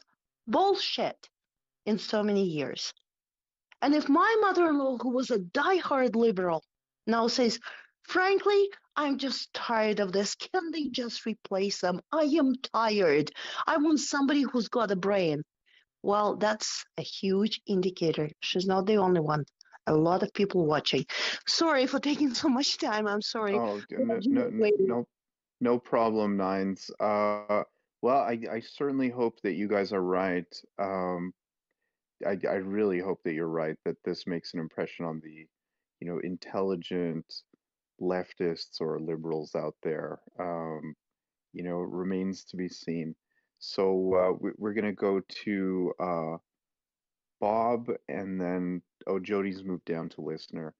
Jody, if you want the mic to come back up, just request it. So go ahead, Bob. Hello, everyone. Good evening. Yeah, what a day. Let's keep the focus where it should be. The vaccine mandates, right? are a violation of our charter rights, a violation of our medical privacy, whether they work or not. Okay. I just posted in the Nest. I watched this hour video, which is brilliant by shit. I can't go up there. Here it is. Dr. Asim Malhotra. He's from the UK, a cardiologist, a brilliant doctor. It's worth everybody's time, regardless of what side of this you're on, to watch and learn to educate yourself. I want to remind Canadians that Health Canada is funded 90% by the pharmaceutical industry. We don't have any independent science evaluating the ongoing effects and efficacy of this experimental medical product they're calling a vaccine. It's still in an experimental phase. And the conclusive new evidence is it causes more harm than good. They have pulled vaccines in the past that have caused significant less harm earlier.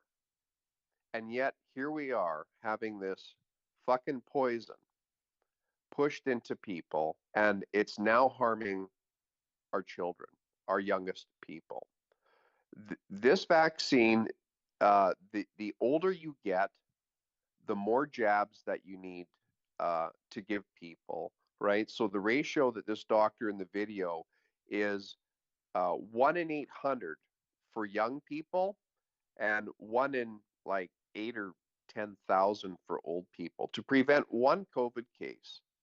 Because we're talking about relative risk reduction versus absolute risk reduction, right? That's how the pharmaceutical industry plays on the numbers, 95% effective. It's all bullshit. And what we need as Canadians, we all need to demand transparency in the science of this. We need our doctors and our scientists that aren't funded by any pharmaceutical industry to be given all the raw data to analyze this stuff. And if anybody's forming an opinion, they have to first disclose where their funding comes from. Because again, Health Canada, Trudeau changed this October 2017, somewhere in there, I believe, if my memory is right, that predominantly the funding now comes from Big Pharma. So the Emergency Act was invoked because our government was firing truck drivers that didn't want to have this experimental medical product that work alone. The most probably a lone worker that I can think of, one person driving a truck, and they're going to mandate this ineffective experimental medical product that has demonstratedly proven not to stop the spread or prevent infection. Then they went on to start firing our nurses, our doctors like Dr. Nagasi, our policemen, firemen, EMTs. Who's creating a national security issue in Canada? The government or people saying enough's enough? I see what the Liberal Party did, you guys, as the biggest national security threat in our history since Confederation. That's truly what I see. I'm not trying to be dramatic here, but that's what I see. We've got a government that's been hijacked by Big Pharma, by money, and we need the next government that gets into power to be ruthless in their search to drill down and see who got paid for what, because that's going to bring to light a lot of this. Now, we need some good auditing, some good forensic accounting on all the kickbacks that comes through lobbying, through funding, which is something that we desperately need to get rid of in politics across the board. Get rid of this left-right divide bullshit. I don't give a shit what party you run for. You have to be an elected public servant that's acting in the best interest of all of us, not a corporation, not a company, not a pharmaceutical product, your people. And this is where we're hung up now, right? In this emergency commission, politics. They're politicking everything away. Chrystia Freeland, I watched her opening for about the first hour, hour and a half, and then I couldn't watch it anymore. I got busy. But her speech about how busy she was, and the potential war in Ukraine and all the other bullshit that she's dealing with. All I was focused on was budget, budget, budget, budget, budget, right? Yeah, that's your fucking job. Not to pay any attention to anything else, really. That's your job. You're Minister of Finance. Do your job. We have a protest in Ottawa because you, the government, are going to completely disrupt the transport industry for our goods. Not only our goods, but what about an ambulance? Isn't that part of it, to transport us back and forth to a hospital in case of emergency? And when they get there, who's going to help us? You're getting rid of all those people. And look how many physicians have died, tragically died, because of this experimental medical product. I mean, it's just one after another, after another, after another.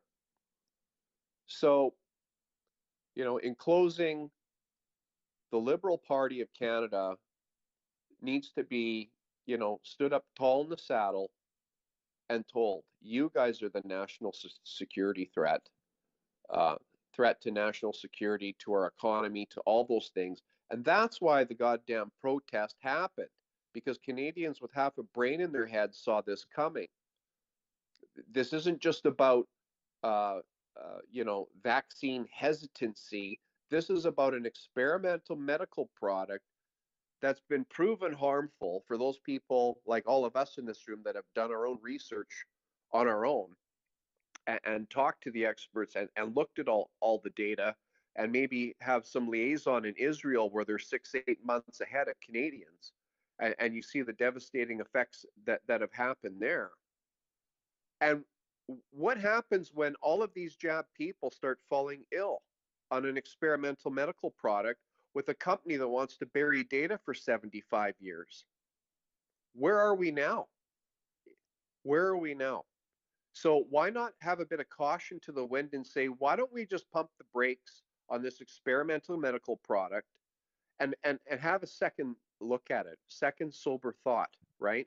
Because we have a bunch of risk here that we don't know how to mitigate if all these people that are receiving this stuff all of a sudden fall ill, or it makes them more susceptible to even more illness, weakens their immune system.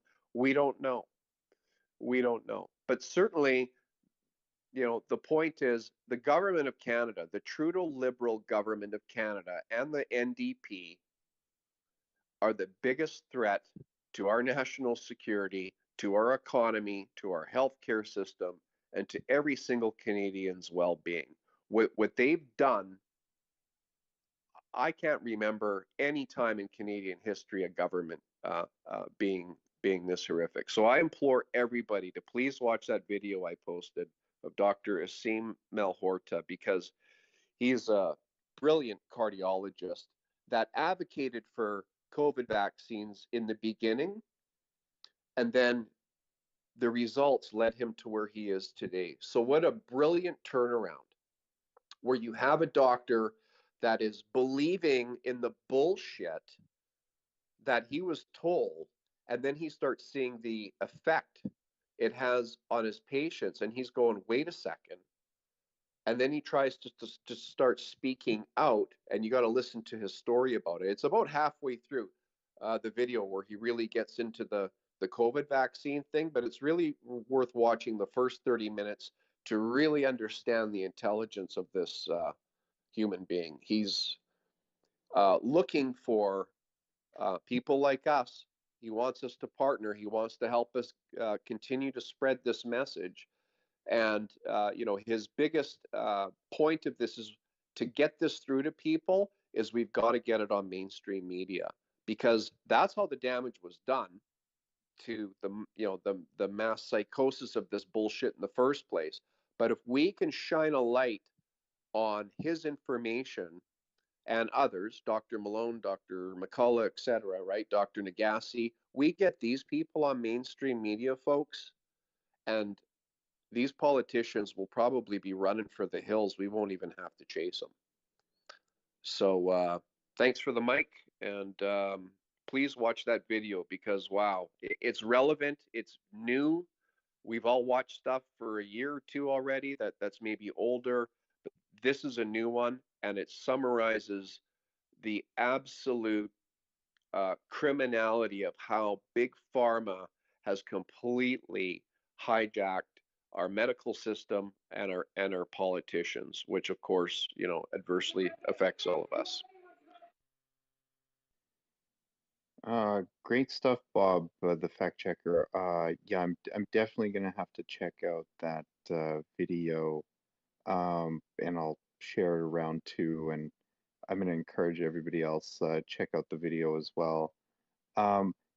So one thing, as you were speaking there, Bob, that struck me when you said that the truckers, the government put in that date, and then they said all of them have to be vaccinated, or they can't cross into the States, or they're going to lose their jobs and all this other stuff. I don't know if anybody remembers this. It was actually on mainstream media. There was, leading up to the date when they needed to be vaccinated, then the Canadian government, I think it was on the Saturday, they said, oh, no, they're going to pull that mandate. They don't actually need to be vaccinated. But then it was like by the Sunday, just before the Monday when it was going to be implemented, then they're like, oh, no, there was actually like a communication error. They actually do still need to, we're not actually pulling that mandate. It was like a mistake in like the communications department. There was a mix up or something. No, they do need to be vaccinated.